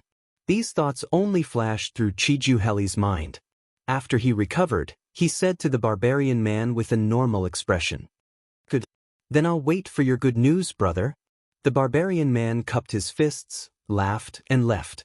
These two clearly had a tacit understanding in their hearts. They both thought that Tuli's next move after releasing the rumor was to ask for reinforcements from Tang, imitating the Khitan tribe's chief and leading his tribe to surrender to Tang. But these two people neglected one thing. The rumor released by Tuli was not a rumor. At the end of the 7th month, it was possible that frost would fall from the sky. Moreover, although Tuli's people had not broken through the encirclement and went south to ask for reinforcements, Tang's emissaries had already secretly sneaked into the prairie. Great Khan, this subordinate has already ordered people to spread the rumor. Now, basically everyone in the prairie knows about it. This subordinate has bribed several Hueha soldiers. According to them, at noon, the Great Khan has summoned the 10 tribe leaders to the imperial court for a meeting. It seems that the Great Khan should have also noticed this rumor. In Tuli's yachting, Anai Shirtuo respectfully cupped his fists and said to Tuli. Hearing this, Tuli's face did not show any joy. His eyes were lifeless as he looked at the sword hanging on the weapon rack next to him. He expressionlessly said, Good. General Anai Shirtuo has worked hard. Anai Shirtuo looked at Tuli's face and asked tentatively, Does the Great Khan have any hidden worries? Tuli finally turned his head and looked at Anai Shirtuo. He nodded and said, If this Khan's guess is correct, Xieli will certainly be vigilant against this Khan when he hears this rumor. Maybe he will even send reinforcements here. Otherwise, he wouldn't have summoned the 10 tribe leaders to the imperial court for a meeting. Our days will be difficult from now on. I'm afraid there will be several fierce battles. I don't know if the officers and soldiers can still hold on. After listening to Tuli's narration, Anai Shirtuo came to a sudden understanding, and he finally understood the danger at hand. He couldn't help but be shocked in his heart, and he couldn't help but say, In this way, aren't we being tricked by the great Tang's Duke Ju? Tuli shook his head and said, That's not entirely true. Right now, we are trapped in a desperate situation. If we want to break out of the encirclement, in the words of the people of the Central Plains, it is no different from pulling chestnuts out of the fire. This rumor will undoubtedly bring us danger. Danger and opportunity coexist. If the rumor is true, then it will become our chance to escape. Speaking to this point, Tuli suddenly remembered something. He paused and asked, Oh, right. That Tang Jian, since yesterday, has he made any unusual movements? It would have been better if he didn't mention this. Now that he did, Anai Shirtuo was so angry that his nose was almost crooked. Humph. This guy is quite honest. He and his men have been staying in the camp all day long. They haven't gone anywhere. Their days can be said to be very comfortable. Our officers and soldiers are fighting hard outside. He, on the other hand, is sitting comfortably in the camp drinking tea and playing chess. He even drank the divine tea he brought from the Central Plains for Yukon. What? There's such a thing? Hearing this, Tuli's eyes widened. But after thinking about it, a trace of a smile appeared on his face. He waved his hand and said with a smile, Forget it, forget it. Let's ignore him for now. This Khan didn't expect this Tang Jian to be so courageous. He is in this Khan's camp, yet he is still so calm. But the calmer he is, the more confident he is in his heart. Then, our plan's success rate will be higher. Chapter 1892. Taiyuan City. 3/4 to the afternoon. 3 carriages full of goods swayed out of the post house. They walked along the street in front of the post house for a while, then turned into the lane between Lanrui Lane and Rongxing Lane, and went straight to the south of the city. In front of and behind the 3 carriages, there were about 100 soldiers. In front of the team, Dugufing personally rode a horse to clear the way. Beside Dugufing, there was a little fatty, dressed in luxurious clothes. Perhaps because of the hot weather, the little fatty wore a bamboo hat on his head, perfectly blocking the sun above his head. At the same time, it also covered his head, making it difficult for others to see his appearance. The target has appeared. Immediately inform Xing Lang to prepare for action. You must destroy the goods on the 3 carriages. In addition, if you can capture that young man alive, you will be rewarded 10,000 coins. In a restaurant on the side of the street, a tall and sturdy man's pupils couldn't help but slightly shrink when he saw the carriage and the little fatty in luxurious clothes. His hands behind his back couldn't help but tighten. After pausing for a moment, he ordered a young manservant beside him. This burly man was naturally Wang Li, who was now under Wang Xinyu. Previously, this guy was eavesdropping in the corner of the post house. Through the cracks of the window, he had seen Li Tai's appearance, body shape, and clothes. Although the little fatty on the street was wearing a bamboo hat, his body shape and clothes were exactly the same as the Li Tai he saw in the afternoon. In addition to the 3 carriages of goods behind the little fatty, Wang Li naturally thought that Li Tai was following the plan that he had told Mo Chue before. He was leading his men to transport the firepower generator to Longshan. At this moment, Wang Li's heart was a little nervous. Of course, he was more excited. After all, in his opinion, they were going to fight a battle that they were prepared for. They had anticipated the opportunity and carried out an ambush in advance. As for Li Tai and his men, under the circumstances where they were unprepared, they were bound to lose. Soon, he would be able to help Wang Xinyuan make a great contribution. Moreover, after the matter was completed, Wang Xinyuan would definitely give him many benefits. How could he not be excited? Yes, Commander! Hearing this, the manservant cupped his fists and left to carry out the order. The general direction of Dugu Fang's group was heading southwest. In the middle, they inevitably had to make a turn because they had to go around a certain residential area. Today, the entire Taiyuan city was under martial law. There were very few merchants and commoners coming and going on the streets. Most of them were Bing Province barracks soldiers patrolling the city. This group of people quickly came to the street between Gu Rinfang and Wenyuan Fang. This street was about 1,000 feet long, from east to west. The westernmost end was a dead end. If one wanted to get out of this road, they could only go back the way they came, or turn north at the end of the road. Du Gufeng naturally chose the latter, because he couldn't back down. He had important matters to attend to. Source Peak City. It was 2:45 in the afternoon. 3 carriages full of goods came out of the post house shakily. They walked along the street in front of the post house for a while, then turned into the lane between Lanrui Fang and Rongxing Fang, and went straight to the south of the city. The 3 carriages full of goods came out of the post house shakily. They walked along the street in front of the post house for a while, then turned into the lane between Lanrui Fang and Rongxing Fang, and went straight to the south of the city. Chapter 1893. You're not Li Tai. On the long street, the black-clothed man used the force of the dagger to dodge backwards. At the same time, he struck the young man's shoulder with his palm. The 2 of them separated in the air and fell in opposite directions. After landing, the black-clothed man covered his chest and looked at the little fatty, who had sneakily attacked him in front of him, and said angrily. Little fatty was no longer a little fatty at this time. The youth's body was not fat at all. That pair of eyes that were as sharp as an eagle's made him look very spirited. Previously, he had used the dagger in his sleeve to launch a sudden attack on the black-clothed man.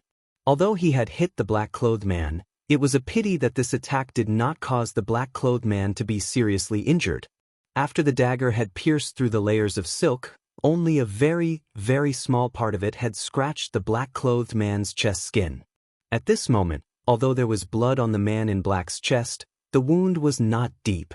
It only cut through the skin and was far from the heart. I never said that I was Li Tai. The young man did not have any weapons in his hands. In addition, his martial arts realm was not as good as the man in black in front of him. As such, he seemed to have no chance of winning. But now was not the time for him to fight to the death with the man in black. Because the 4 rumbling, fiery chariots at the 2 ends of the street were getting closer and closer to them. After leaving this sentence to the man in black, the young man did not stop. He directly leaped and jumped onto the wall that Dugufeng was standing on. Shit! We've been tricked!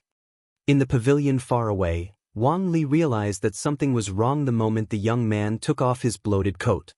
He cursed angrily and then hurriedly turned and left with a group of men. At this moment, he could no longer care about the mission that Wang Xinyuan had given him. Since Dugufeng and the rest were prepared, it meant that their plan had been exposed.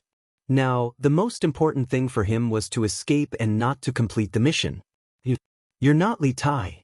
On the long street, the black-clothed man used the force of the dagger to dodge backwards. At the same time, he struck the young man's shoulder with his palm. The two of them separated in the air and fell in opposite directions. After landing, the black-clothed man covered his chest and looked at the little fatty, who had sneakily attacked him in front of him, and said angrily. Little fatty was no longer a little fatty at this time. The youth's body was not fat at all. That pair of eyes that were as sharp as an eagle's made him look very spirited. Previously, he had used the dagger in his sleeve to launch a sudden attack on the black-clothed man. Although he had hit the black-clothed man, it was a pity that this attack did not cause the black-clothed man to be seriously injured. After the dagger had pierced through the layers of silk, only a very, very small part of it had scratched the black-clothed man's chest skin. At this moment, although there was blood on the black-clothed man's chest, the wound was not deep. It was only a scratch on the surface of his skin. It was still far from his heart. I've never said that I'm Li Tai. The young man did not have a weapon in his hand. In addition, his martial arts realm was not as good as the man in black in front of him. As such, he seemed to have no chance of winning. But now was not the time for him to fight to the death with the man in black. Because the 4 fiery chariots, rumbling from the two ends of the street, were getting closer and closer to them. After leaving this sentence to the man in black, the young man did not stop. With a leap, he jumped onto the wall that Dugufeng was standing on. Shit! We've been tricked! In the pavilion far away, Wang Li realized that something was wrong the moment the young man took off his bloated coat. He cursed angrily and then hurriedly turned and left with a group of men. Chapter 1894. Swish, swish, swish, swish. On the long street of Source Peak City, 4 mystic leaf-flying daggers flew towards the 4 limbs of the black-clothed man who was desperately trying to escape. At this moment, the black-clothed man's feet had already landed on the ground. Compared to when he was in the air, it was easier for him to dodge the flying daggers. His body tilted slightly to the right, and Dugufeng's 4 mystic leaf-flying daggers all missed. However, the man in black's fleeing rhythm was interrupted by Dugufeng's 4 flying daggers. When he stopped and dodged the flying daggers, more than 100 Imperial guards on the long street had already surrounded the man in black. The man in black stomped on the ground and tried to use his qinggong to escape the encirclement of the Imperial guards. But how could Dugufeng let him do as he wished? Another 4 flying daggers flew out of his sleeves and headed for the man in black's vital parts. He only wanted to injure the man in black, not take his life. At the same time, Dugufeng stomped on the wall and dashed toward the man in black. Feeling the strong wind behind him and hearing the chaotic footsteps of the Imperial army around him, the black-clothed man knew that he wouldn't be able to escape today. As Dugufeng was harassing him from afar, he could not escape with all his might. Under such circumstances, it was only a matter of time before the Imperial guards caught up with him and surrounded him. As for the Wang family's rescue, from the moment he found out that the little fatty wasn't Li Tai, he knew that their plan had been exposed. Not only would the Wang family not save him, they would also do everything in their power to disassociate themselves from him. Since that was the case, there was no reason for him to escape. At that thought, the man in black made up his mind. He turned around and dashed toward the 4 flying daggers that Dugufeng threw out. Dugufeng's 4 flying daggers had originally avoided the black-clothed man's vital points, but the black-clothed man's sudden and abnormal actions had directly exposed his vital points to the flying daggers. As such, it was very likely that he would be pierced through by 2 of the flying daggers. General Feng. Stop him. He wants to kill himself. Whoosh, whoosh, whoosh. On the long street of Source Peak City, 4 mystic leaf-flying daggers flew towards the 4 limbs of the black-clothed man who was desperately trying to escape. At this moment, the black-clothed man's feet had already landed on the ground. Compared to when he was in the air, it was easier for him to dodge the flying daggers. His body tilted slightly to the right, and Duguging's 4 mystic leaf flying daggers all missed. However, the man in black's fleeing rhythm was interrupted by Dugu Feng's 4 flying daggers. When he stopped and dodged the flying daggers, more than 100 Imperial guards on the street had already surrounded the man in black. The man in black stomped on the ground and prepared to use his qinggong to escape the encirclement of the Imperial army. However, how could Dugu Feng let him do as he wished? Another 4 mystic leaf flying daggers flew out from his sleeves, flying towards some of the more vulnerable parts of the black-clothed man's body. He only wanted to injure the opponent, not take the black-clothed man's life. At the same time, Duging stomped on the wall and flew towards the black-robed man. Feeling the strong wind behind him and hearing the chaotic footsteps of the Imperial army around him, the black-clothed man knew very well that he would not be able to escape today. As Duging was constantly harassing him from afar, he could not use his full strength to escape. Under such circumstances, it was only a matter of time before the Imperial army caught up and surrounded him. As for the Wang family's rescue, the moment he realized that the little fatty was not Li Tai, he knew that their plan had been exposed. Not only would the Wang family not save him, they would also do everything in their power to cut ties with him. Since that was the case, there was no reason for him to escape. At this thought, the black-clothed man made up his mind. He simply turned around and threw himself at the 4 mystic leaf flying daggers that Dugu Feng had thrown out. Dugu Feng's 4 flying daggers had originally avoided the black-clothed man's vital parts. However, the black-clothed man's sudden and unusual action had directly exposed his vital parts to the flying daggers. As such, he could very well be pierced through by the 2 flying daggers above him. Chapter 1895. Quick, quick, tat-tat-tat-tats. As soon as Iron Egg and his men led the masked man out of the long street, a series of hurried footsteps came from another street next to them. Looking in the direction of the sound, they saw a young general leading a group of soldiers running towards them quickly. What happened in front? Are you all okay? As the 2 sides gathered, the leading general hurriedly looked at Iron Egg and asked, "May I ask who this general is?" Iron Egg didn't answer immediately. Instead, he looked at the general and asked instead, "Oh, I'm Fong Gongting, the Bing Province Adjutant.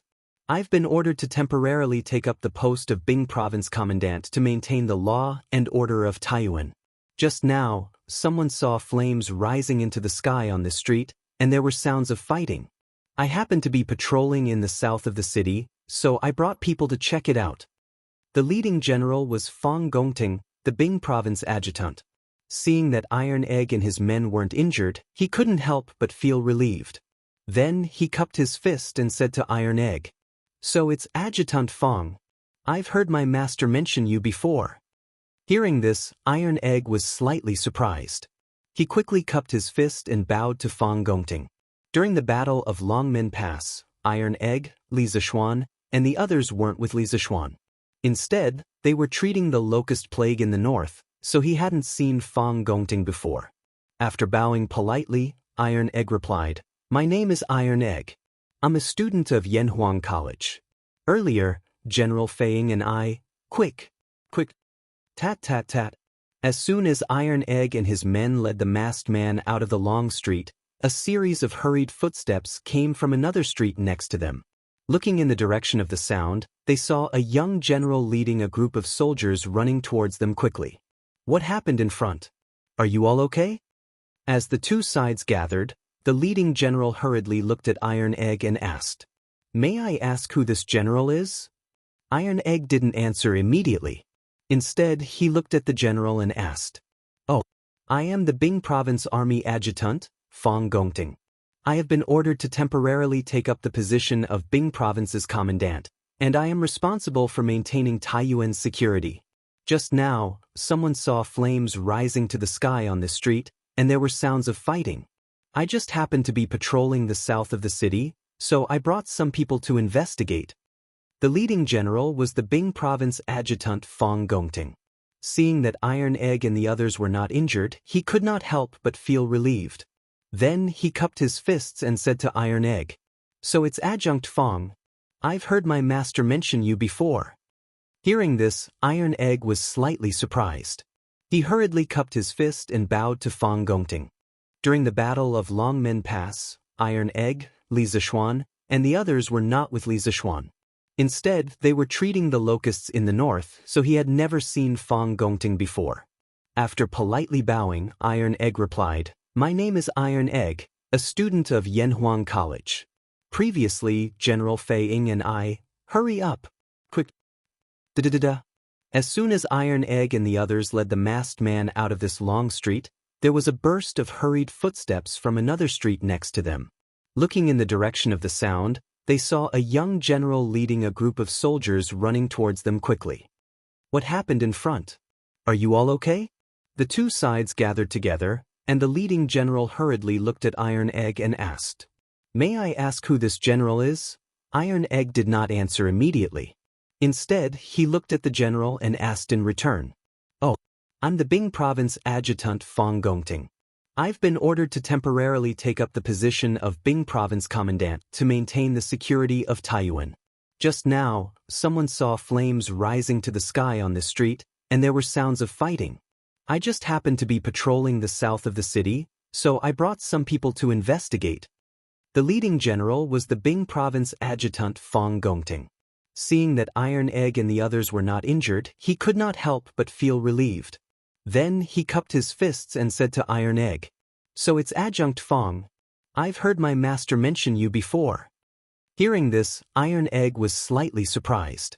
He quickly cupped his fists and bowed to Fong Gongting. At the Battle of Longmen Pass, Iron Egg, Li Zishuan, and the others were not with Li Zishuan.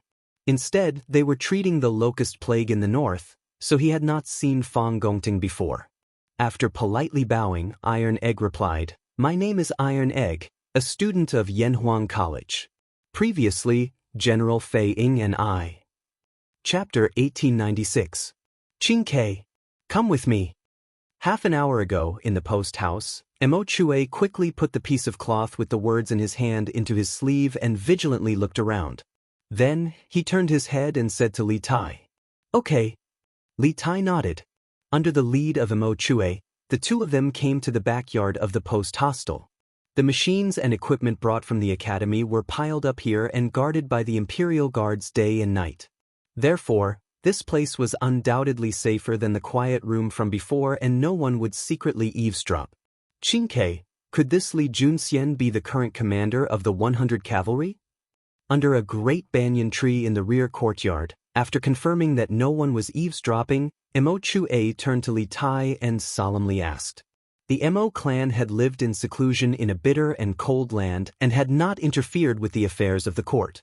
At the time, Mo Chue truly had no idea who Li Junxian was, but last year, Mo Huai had led all the members of the Mo clan into Yanhuang College. Now that they had formally entered the world, Mo Chue had gradually become familiar with the officials and generals of the court. Precisely. Li Tai nodded, his brow furrowing. I didn't think that my imperial father would send Commander Li. But strangely, since Commander Li has come to Taiyuan, why hasn't he shown himself? Instead of answering, Mo Chue asked, Qingke, are you sure that the person who sent us this letter is Li Junxian? Could it be an impostor? Li Tai seriously thought about it, and then he shook his head. It shouldn't be. Since he was able to send us a letter, he must be nearby, and there's a high chance that he's heard our conversation. If he's not Commander Li but our enemy, he wouldn't need to go through so much trouble. He could just send someone to ambush us while we were escorting the generators. Qingke, you're right. It seems like General Li is really sending us a message in secret. Mo Chue nodded and then continued. As for why he hasn't shown himself, it's probably because the current situation in Taiyuan City makes it easier for him to hide in the shadows than in the open. After all, we're in the open while the enemy is in the dark. It's easy to dodge a spear in the open, but hard to defend against a stab in the dark. Hearing that, Li Tai agreed. Sir, your analysis makes sense. The problem now is, since an unidentified person has eavesdropped on our plan, what should we do in the afternoon? Also, Who was this eavesdropper? Where did they come from? Is he from the same group as the assassins who tried to assassinate General Dugu? Mo Chue said with a frown. These 4 questions left Li Tai speechless. The little fatty furrowed his brows and pondered for a while. Suddenly, his eyes lit up and he said excitedly, I got it. Ing Chue, who was deep in thought, jumped in fright. Coming back to his senses, he hurriedly asked, Does Cyan Sparrow have a good plan? Whether it's good or not is another matter, but at the very least, this plan will let us know which force this eavesdropper is from. Li Tai chuckled and began to explain to Ing Chue. Since someone has eavesdropped on our plan to escort the generators, it's fine if they don't have any ill intentions, but if they do, then they and the people behind them will definitely set up an ambush and intercept us on our way to Dragon Mountain. In my view, we should beat them at their own game and have them walk right into our trap. When the time comes, won't investigating the faction behind them be as easy as turning over a hand? Chapter 1897. Trash. We've all fallen into Li Tai's trap. In the secret chamber of the second branch of the Wang family's ancestral home, Wang Xinyuan, who thought he could receive good news, did not expect to receive bad news. No matter how confident he was before, he could not help but panic. He was so angry that he threw the cup on the table to the ground and said angrily, Please forgive me, young master, but I did hear the King of Wei say that he would personally escort the firepower generator at the post house. I don't know why the King of Wei was not among the people escorting the firepower generator in the afternoon. Wang Li knew that he had messed up this matter. Facing Wang Xinyuan's questioning, he asked for forgiveness in fear and trepidation. But at the end of the day, he still didn't know what went wrong. They had the upper hand in this matter, but why did they lose so badly in the end? I don't know why? You still don't know why we lost? You've been tricked by Li Tai. The news you overheard at the post house must have been fake news deliberately revealed to you by Li Tai. You and I have been tricked by this kid. Wang Xinyuan angrily slammed his fist on the table and said with a ferocious face. Hearing this, Wang Li's eyes widened. He subconsciously shook his head and said, Young master, this is impossible. The King of Wei and the teacher from the academy do not know martial arts. They couldn't have found out that I was eavesdropping outside. I have absolute confidence in this. Absolute confidence? Then how do you explain this result to me?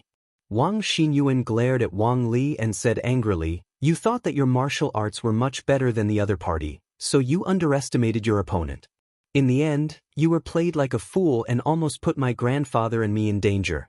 You have high standards but little ability. At this moment, Wang Xinyuan was a little disappointed. He wanted to train Wang Li to be his confidant, but in the end, this guy was just a simple-minded person with well-developed limbs. This made him very disappointed. Hearing the anger in Wang Xinyuan's words, Wang Li did not dare to refute. He lowered his head and did not say anything. Wang Xinyuan paused for a moment, then asked, How are those people? His tone was no longer as aggressive as before. After all, he also understood that if he wanted to complete his plan, he would have to rely on Wang Li in the future. He could not make their relationship too stiff now. Wang Li naturally understood the meaning of Wang Xinyuan's words. He thought for a moment and cupped his fists. Those 4 men of sacrifice have already died in the Sea of Fire, and there is nothing on them that can reveal their identities. As for Xinglang, he was mainly responsible for capturing King Wei alive. However, when I found out that King Wei wasn't escorting the goods, I realized that something was wrong and immediately gave the order to retreat. However, Xinglang was already surrounded by the Imperial Army. Just now, I received news that Xinglang was sent to the relay station by the Imperial Army. Wang Xinyuan frowned and said, Star Wolf? Who is he? Will he betray us? Wang Li carefully replied, replying to young master, Xinglang is one of the assassins that the second elder has secretly nurtured over the years. Only this subordinate and the second elder know of his identity. All these years, Xinglang and the others have undergone strict training. Furthermore, their families are in the hands of the second elder, so no matter what kind of torture the Imperial Army uses, Xinglang will definitely not betray us. Chapter 1898. What? You actually sent Wang Li to burn Yanhuang College's supplies? In the Wang family ancestral residence, in a room in the backyard of the second branch, Wang Xinyuan told Wang Kuei about the plan to ambush Li Tai's group. Wang Kuei listened and couldn't help but widen his eyes. Bastard! Nonsense. Didn't this old man tell you not to act rashly before establishing contact with the Turkic state preceptor or Sheli Kagan? Moreover, Taiyuan City is currently under martial law, and the city is filled with soldiers and yamen runners. If your actions are caught, you, me, and the second branch of the Wang clan will all be finished. It was your grandson who was rash. Please calm your anger, grandfather. Wang Xinyuan lowered his head and cupped his hands at Wang Kuei, looking like a good boy who had done something wrong. Calm my anger? How do you expect this old man to calm down? Wang Kuei slapped the table and pointed at Wang Xinyuan. This old man gave the second branch's shadow guards to you so that you could lead the second branch back to glory, not to destruction. If the imperial army and the provincial governor's residence find you, not just our second branch, but the entire Wang clan will suffer a calamity. In order to avoid being overheard, Wang Kuei deliberately lowered his voice despite his extreme anger. He had initially adopted Wang Xinyuan's plan and put Wang Xinyuan in charge of this plan only to revive the second branch. He had never thought of destroying the entire Wang clan. Wang Xinyuan lowered his head and said softly, "Grandfather, rest assured. The imperial army only captured Xinglong. The rest of the people who participated in the ambush were all buried in the sea of fire. Xinglong is an assassin that you have painstakingly cultivated over the years. Grandson believes that the imperial army will not be able to get anything out of him." Xinglong. You still have the face to mention Xinglong to this old man? Also, how did you know that Xinglong is an assassin that this old man has cultivated? Wang Kuei was completely enraged, but at the same time, he still had a question in his mind. How did Wang Xinyuan know Xinglong's identity and mobilize him? Wang Xinyuan lowered his head and said nothing. Whether or not Wang Li was here, he could not possibly reveal Wang Li's identity because he had been trying to win people's hearts recently. But even if he didn't say it, Wang Kuei, who was old and shrewd, could roughly guess. It was only to see Wang Kuei's brows furrow and he said with a livid expression, "It's Wang Li. You actually allowed Wang Li to mobilize the Star Wolf." Ha, good. Very good. How many days has it been since you were adopted into the second branch? His wings had hardened? How dare you mobilize the assassins that this old man has secretly trained without permission? Then in a few days, will you dare to order Wang Li to kill this old man so that you can take my place? At this moment, while Wang Kuei was angry and regretful, a sense of crisis finally rose in his heart. This was because Wang Xinyuan could mobilize Wang Li and Star Wolf behind his back today. Who knew if Wang Xinyuan would directly attack him or completely take over his position in the future? It had to be said that the speed of Wang Xinyuan's infiltration into Wang Kuei's forces made Wang Kuei feel a little fearful. Wang Xinyuan raised his head at this time and looked directly at Wang Kuei without avoiding. He said with a serious face, "Grandfather, you are my grandfather. I will never do anything to you." Previously, after Wang Li heard the news from the post house that Li Tai would personally escort the firepower generator, I felt that it was a good opportunity to break the situation. I also wanted to report to grandfather first, but the situation was urgent at that time. I had to let Wang Li prepare for the ambush first. Grandson has indeed overstepped his boundaries and acted rashly. Grandfather, please punish me. A good opportunity to break the situation? You really broke the situation by making such a fuss. However, you gave Li Tai and the others a chance to break the situation. Wang Kuei sneered and then said coldly, "I think you are getting bolder and bolder. From today onwards, you have no right to mobilize the secret guards of the second branch. You stay at home and reflect on your mistakes. You are not allowed to go anywhere." Now that things had developed to this point, Wang Kuei really didn't dare to let Wang Xinyuan do whatever he wanted. Wang Xinyuan was really too bold. He was simply joking with the lives of everyone in the Wang family. But now that things had developed to this point, he couldn't do anything to Wang Xinyuan. He couldn't kill him quietly, right? This was the grandson he had just snatched from Wang Yu.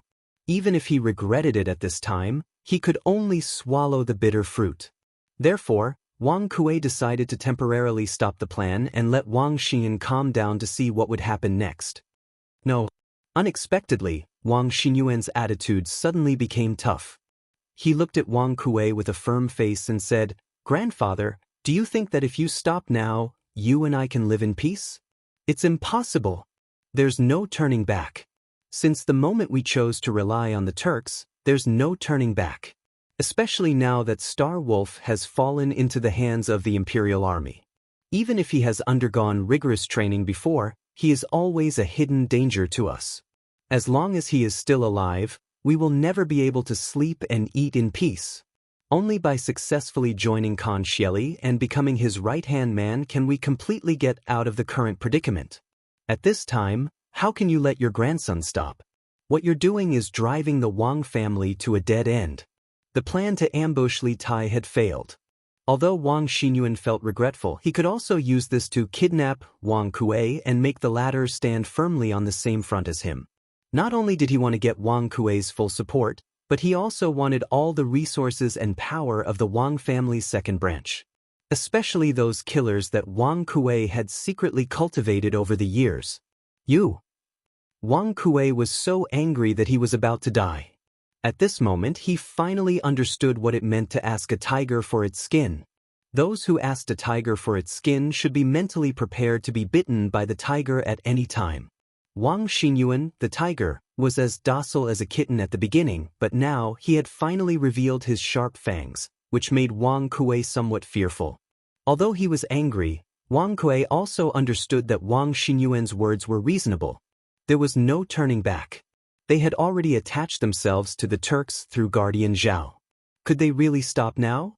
In addition, at this time, he could not completely fall out with Wang Xinyuan because he could hear a trace of determination in the latter's tone. If he really fell out with Wang Xinyuan, this guy might directly make the matter public and make a life-and-death struggle.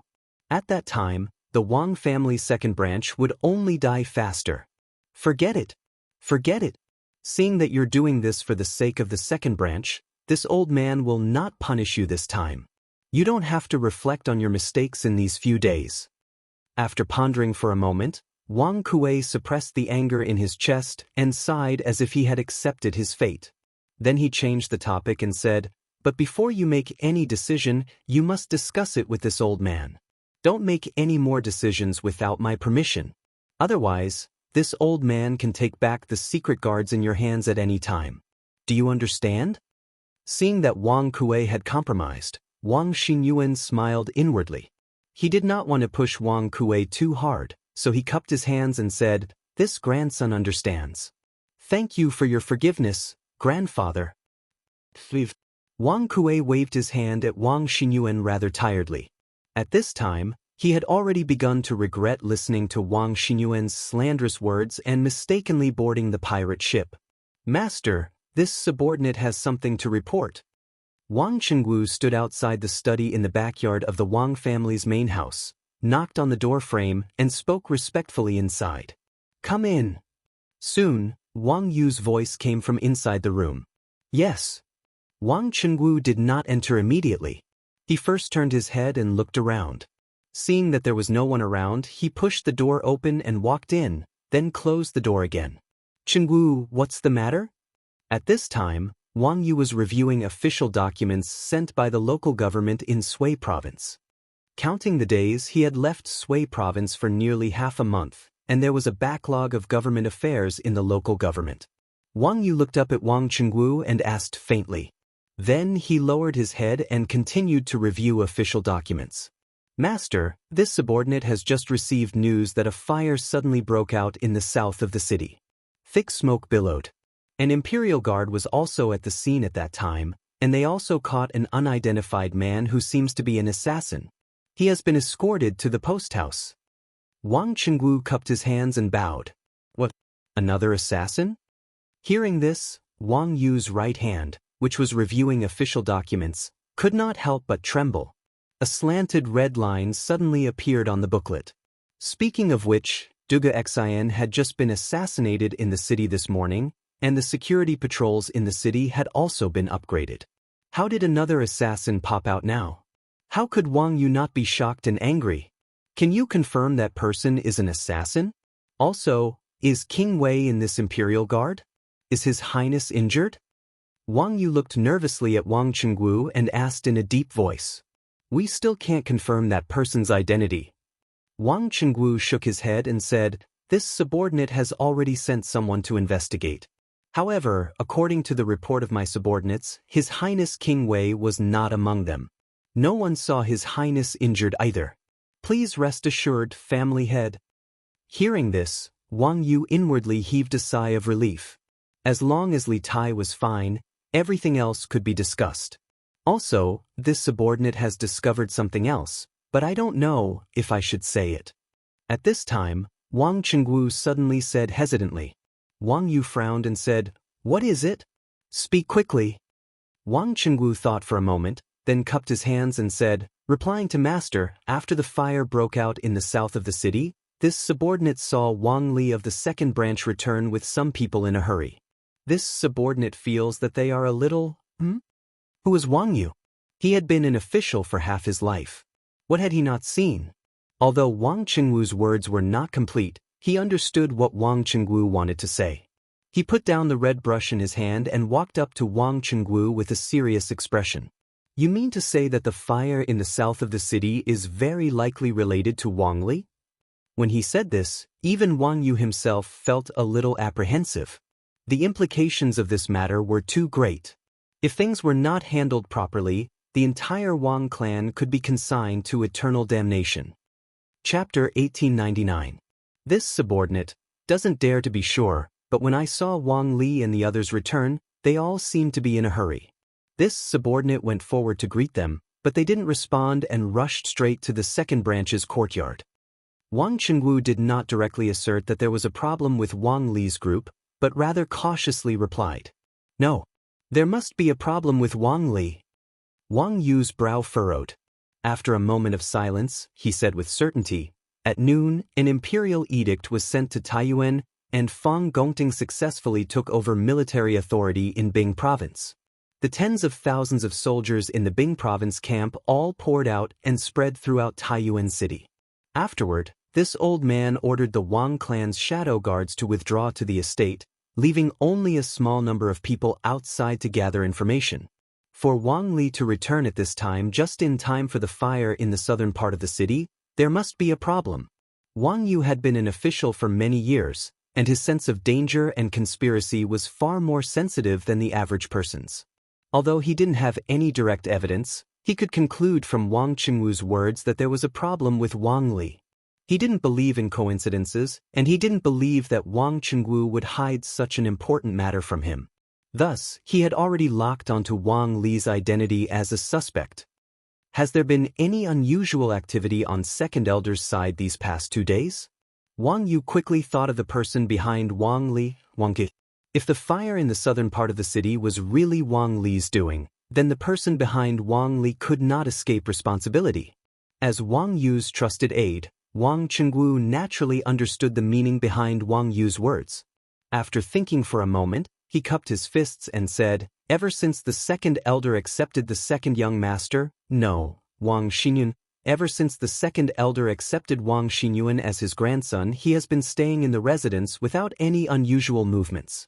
However, yesterday morning, Wang Xinyuan made a trip out of the residence. It is said that he went to the city to meet friends. But Wang Xinyuan has been imprisoned in the grievance hall for more than a year, and he has long lost contact with his former friends. This subordinate truly cannot think of anyone in Taiyuan City who could have such a deep friendship with Wang Xinyuan. Speaking of Wang Xinyuan, Wang Chenggu's expression was somewhat unnatural. Just a few days ago, Wang Xinyuan was still called Wang Rini, and he was still Wang Yu's biological son. But now, not only had Wang Rini's name been changed, he had even severed his relationship with Wang Yu. He was truly worried that Wang Yu would lose control of his emotions upon hearing Wang Xinyuan's name. However, it turned out that he was overthinking things. With the survival of the entire clan at stake, Wang Yu had no time to care about personal feelings. He only wanted to do business properly and bring the Wang clan out of the quagmire as quickly as possible. After a moment of silence, Wang Yu spoke. Chen Wu, from now on, you will personally lead a few experts to secretly monitor the second branch's every move. Whether it's Wang Xinyun or the second elder, once they do anything suspicious, report to me immediately. Wang Chengwu was a master of martial arts at the Grand Master middle stage. He was the top fighter among the secret guards of the Wang family. Wang Yu was relieved to send him to monitor Wang Xinyuan and Wang Kuei. However, Wang Chengwu looked a little hesitant. He asked hesitantly, Patriarch, do you really want to monitor the second branch? But if second elder finds out, I can't care about that now. Wang Yu knew what Wang Chengwu was going to say. He waved his hand and interrupted, the situation in Taiyuan City is critical now. Although I don't know the background of the force hiding in the dark, it must be a hostile force of the imperial court. No one in the Wang family is allowed to collude with that force.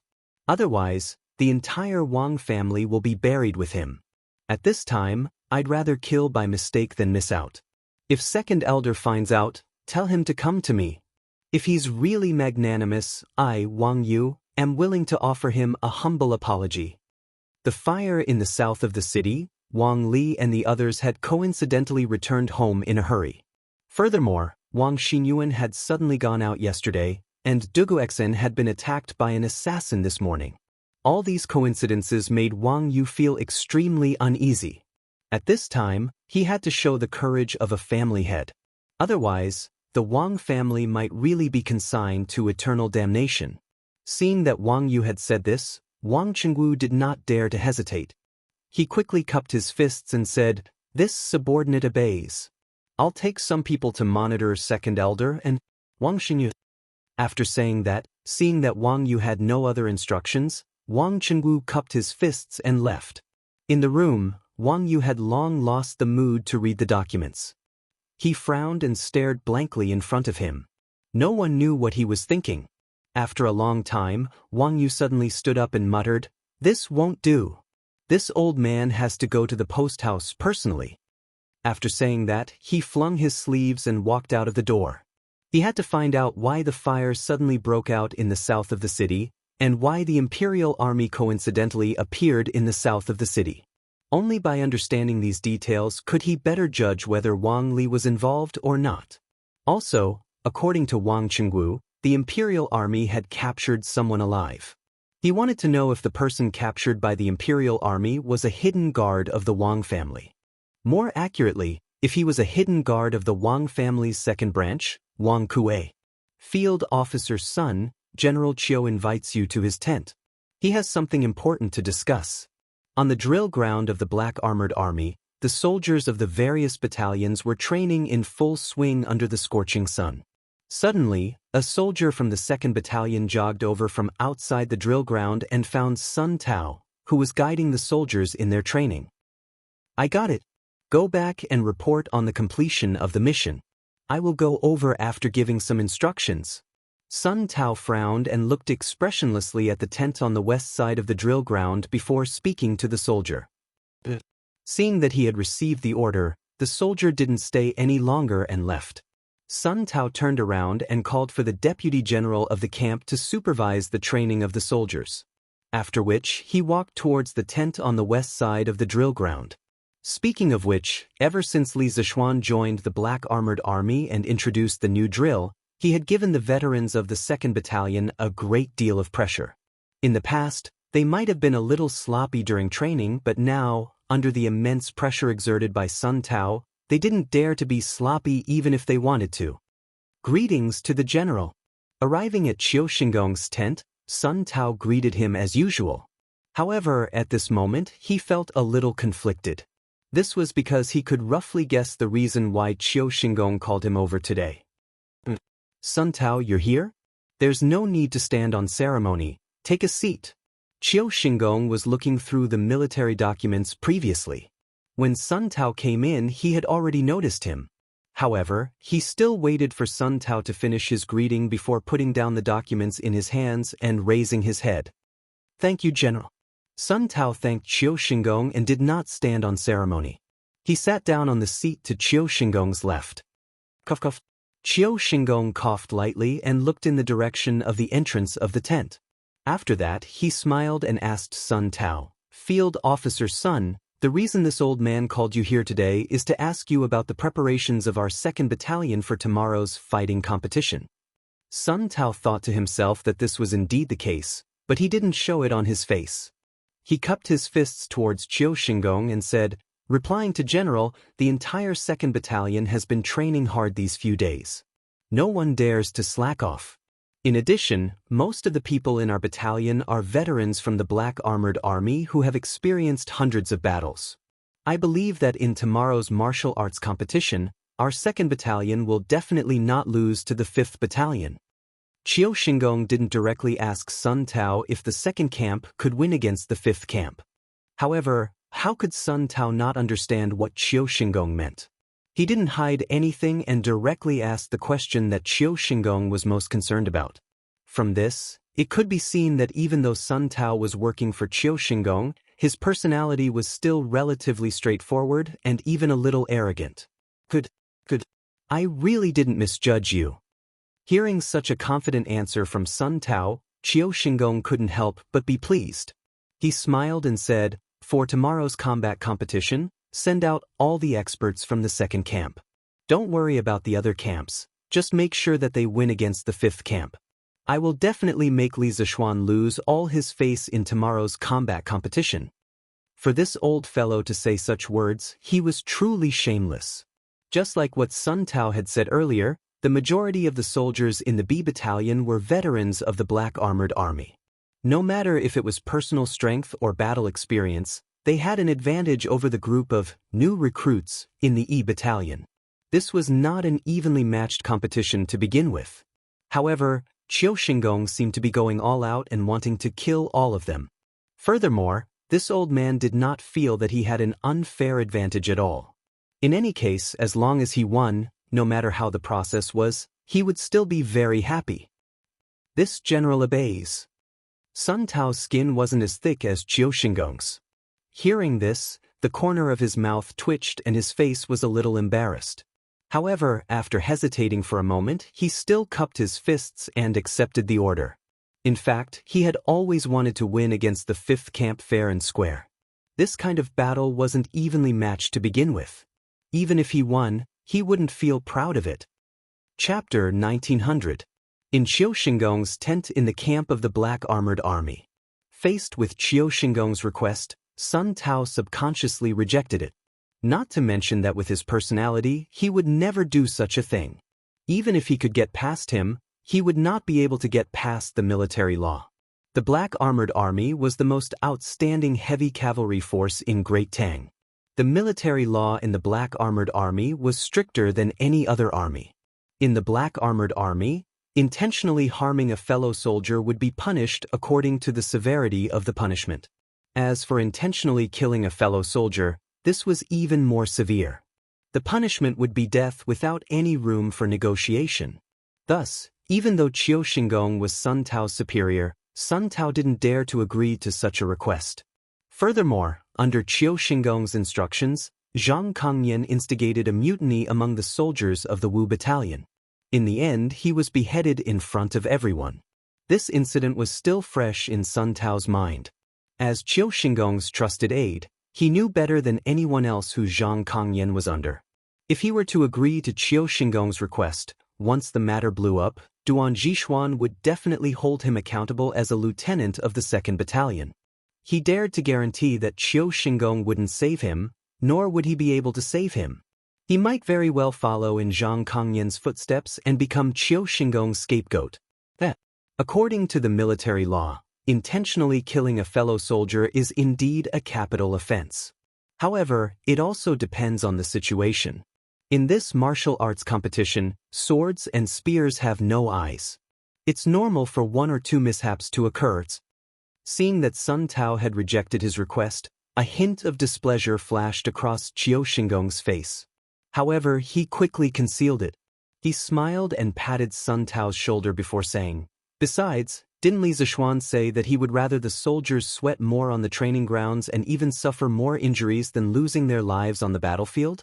In the previous training in the Wu Battalion, because of Li Zishuan, how many soldiers were injured for no reason? At the end of the day, tomorrow's fighting competition is also a form of training. Why can't you let those 2nd Battalion experts be a little more heavy-handed? If you don't want to make a big deal out of this, you can also tell them that they only need to heavily injure the people of the Wu Battalion. There's no need to kill them. In this way, even if Li Zishuan knows that we're doing this on purpose, he won't be able to say anything. After all, the soldiers in the army have been injured a lot because of his new training exercises. Qiu Xingong, who was used to scheming, actually started to use it this time. As he said, it was Li Zishuan who suggested that the soldiers should not be afraid of getting hurt when they were injured. Because of this, many soldiers and horses in the Wu Battalion were injured. It was also because of this that Qiu Xingong had the idea of instigating a mutiny in the Wu Battalion. However, his original plan failed and he even lost one of his generals because of it. Furthermore, he even sent the 3rd Battalion to Li Zishuan's hands. This time, he wanted to give Li Zishuan a taste of his own medicine. Not only would he make Li Zishuan lose all his face, he would also suffer unspeakable hardships. This, Sun Tao frowned and hesitated for a moment. Although Qiu Xingong had taken a step back, he still felt that this kind of underhanded trick was a little unfair even if he won in the end. After all, the overall strength of the 2nd Battalion was much stronger than the Wu Battalion, of course. This was what Sun Tao thought. Chapter 1901. Wenhao, I've already sent you the firepower generator and the telegraph transceiver. Now, I'll have to trouble you to quickly assemble and debug them. Try to have the firepower generator up and running in 2 days. There are still some things I need to do at the post house, so I need to go back and take care of them. Once I'm done, I'll come back immediately. Taiyuan, Dragon Mountain. Under the protection of Dugu Feiying and the other Imperial Army soldiers, Li Tai and the others finally transported the firepower generator and other equipment to the Boy Temple at the top of the mountain. After all the equipment had been properly installed, Li Tai said to Meng Wenhao. In the morning, after they had finalized the location of Dragon Mountain as the telegraph relay station, Meng Wenhao had remained on Dragon Mountain to coordinate the preliminary preparations. In the afternoon, when Li Tai and the others arrived at the Boy Temple again, the place had already undergone a complete makeover. Everything that needed to be cleaned had been cleaned, and the roof had been repaired.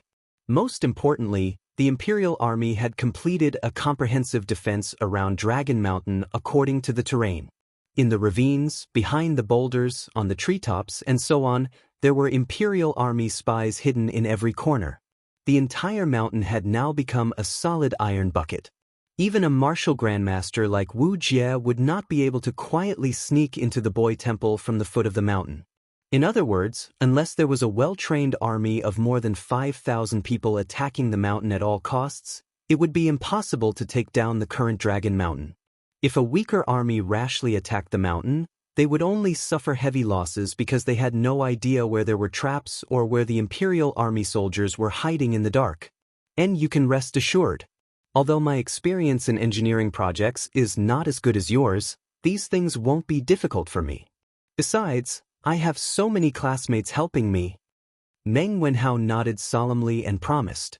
Then he looked at Li Tai and said with a serious face, "Qingke, you should be more careful in the city. We've all heard about the assassination of General Dugu. I suspect that there's a group of people in Taiyuan City who don't want us to build a telegraph relay station. Qingke, your identity is special, so they will definitely find ways to make a move on you." It had been a long time since the assassination attempt on Dugu Xian in the morning. Although Meng Wenhao and the other students of Yanhuang Academy had been waiting here since they arrived at Dragon Mountain, they still heard the news of the assassination attempt on Dugu Xian. Those who could enter Yanhuang Academy were not stupid. They knew very well how dangerous the situation they were facing was. But even under such circumstances, not a single one of them wanted to withdraw out of fear. They were schoolmates, but at this moment, they were more like comrades in arms. In times of crisis, they helped each other and could trust each other with their backs. This was the golden generation of the Yanhuang Academy. In the future, when the Tang Empire defeated the Turks, there would definitely be a place for them in the history books. Wen Hao, I'm relieved to hear your words. Li Tai smiled faintly, but his face was calm. He said, as for my safety, you don't have to worry. Now there are tens of thousands of soldiers in the Bing province barracks in the city. General Fei Ying and Iron Egg will also protect me at all times. It won't be easy for those rats hiding in the dark to hurt me. Our main task now is to build the telegraph relay station as soon as possible. The more those people don't want us to build it, the more we won't let them. If Dragon Mountain lacks anything, you can send someone down the mountain to inform Mr. Mo Chue. He will prepare it for you.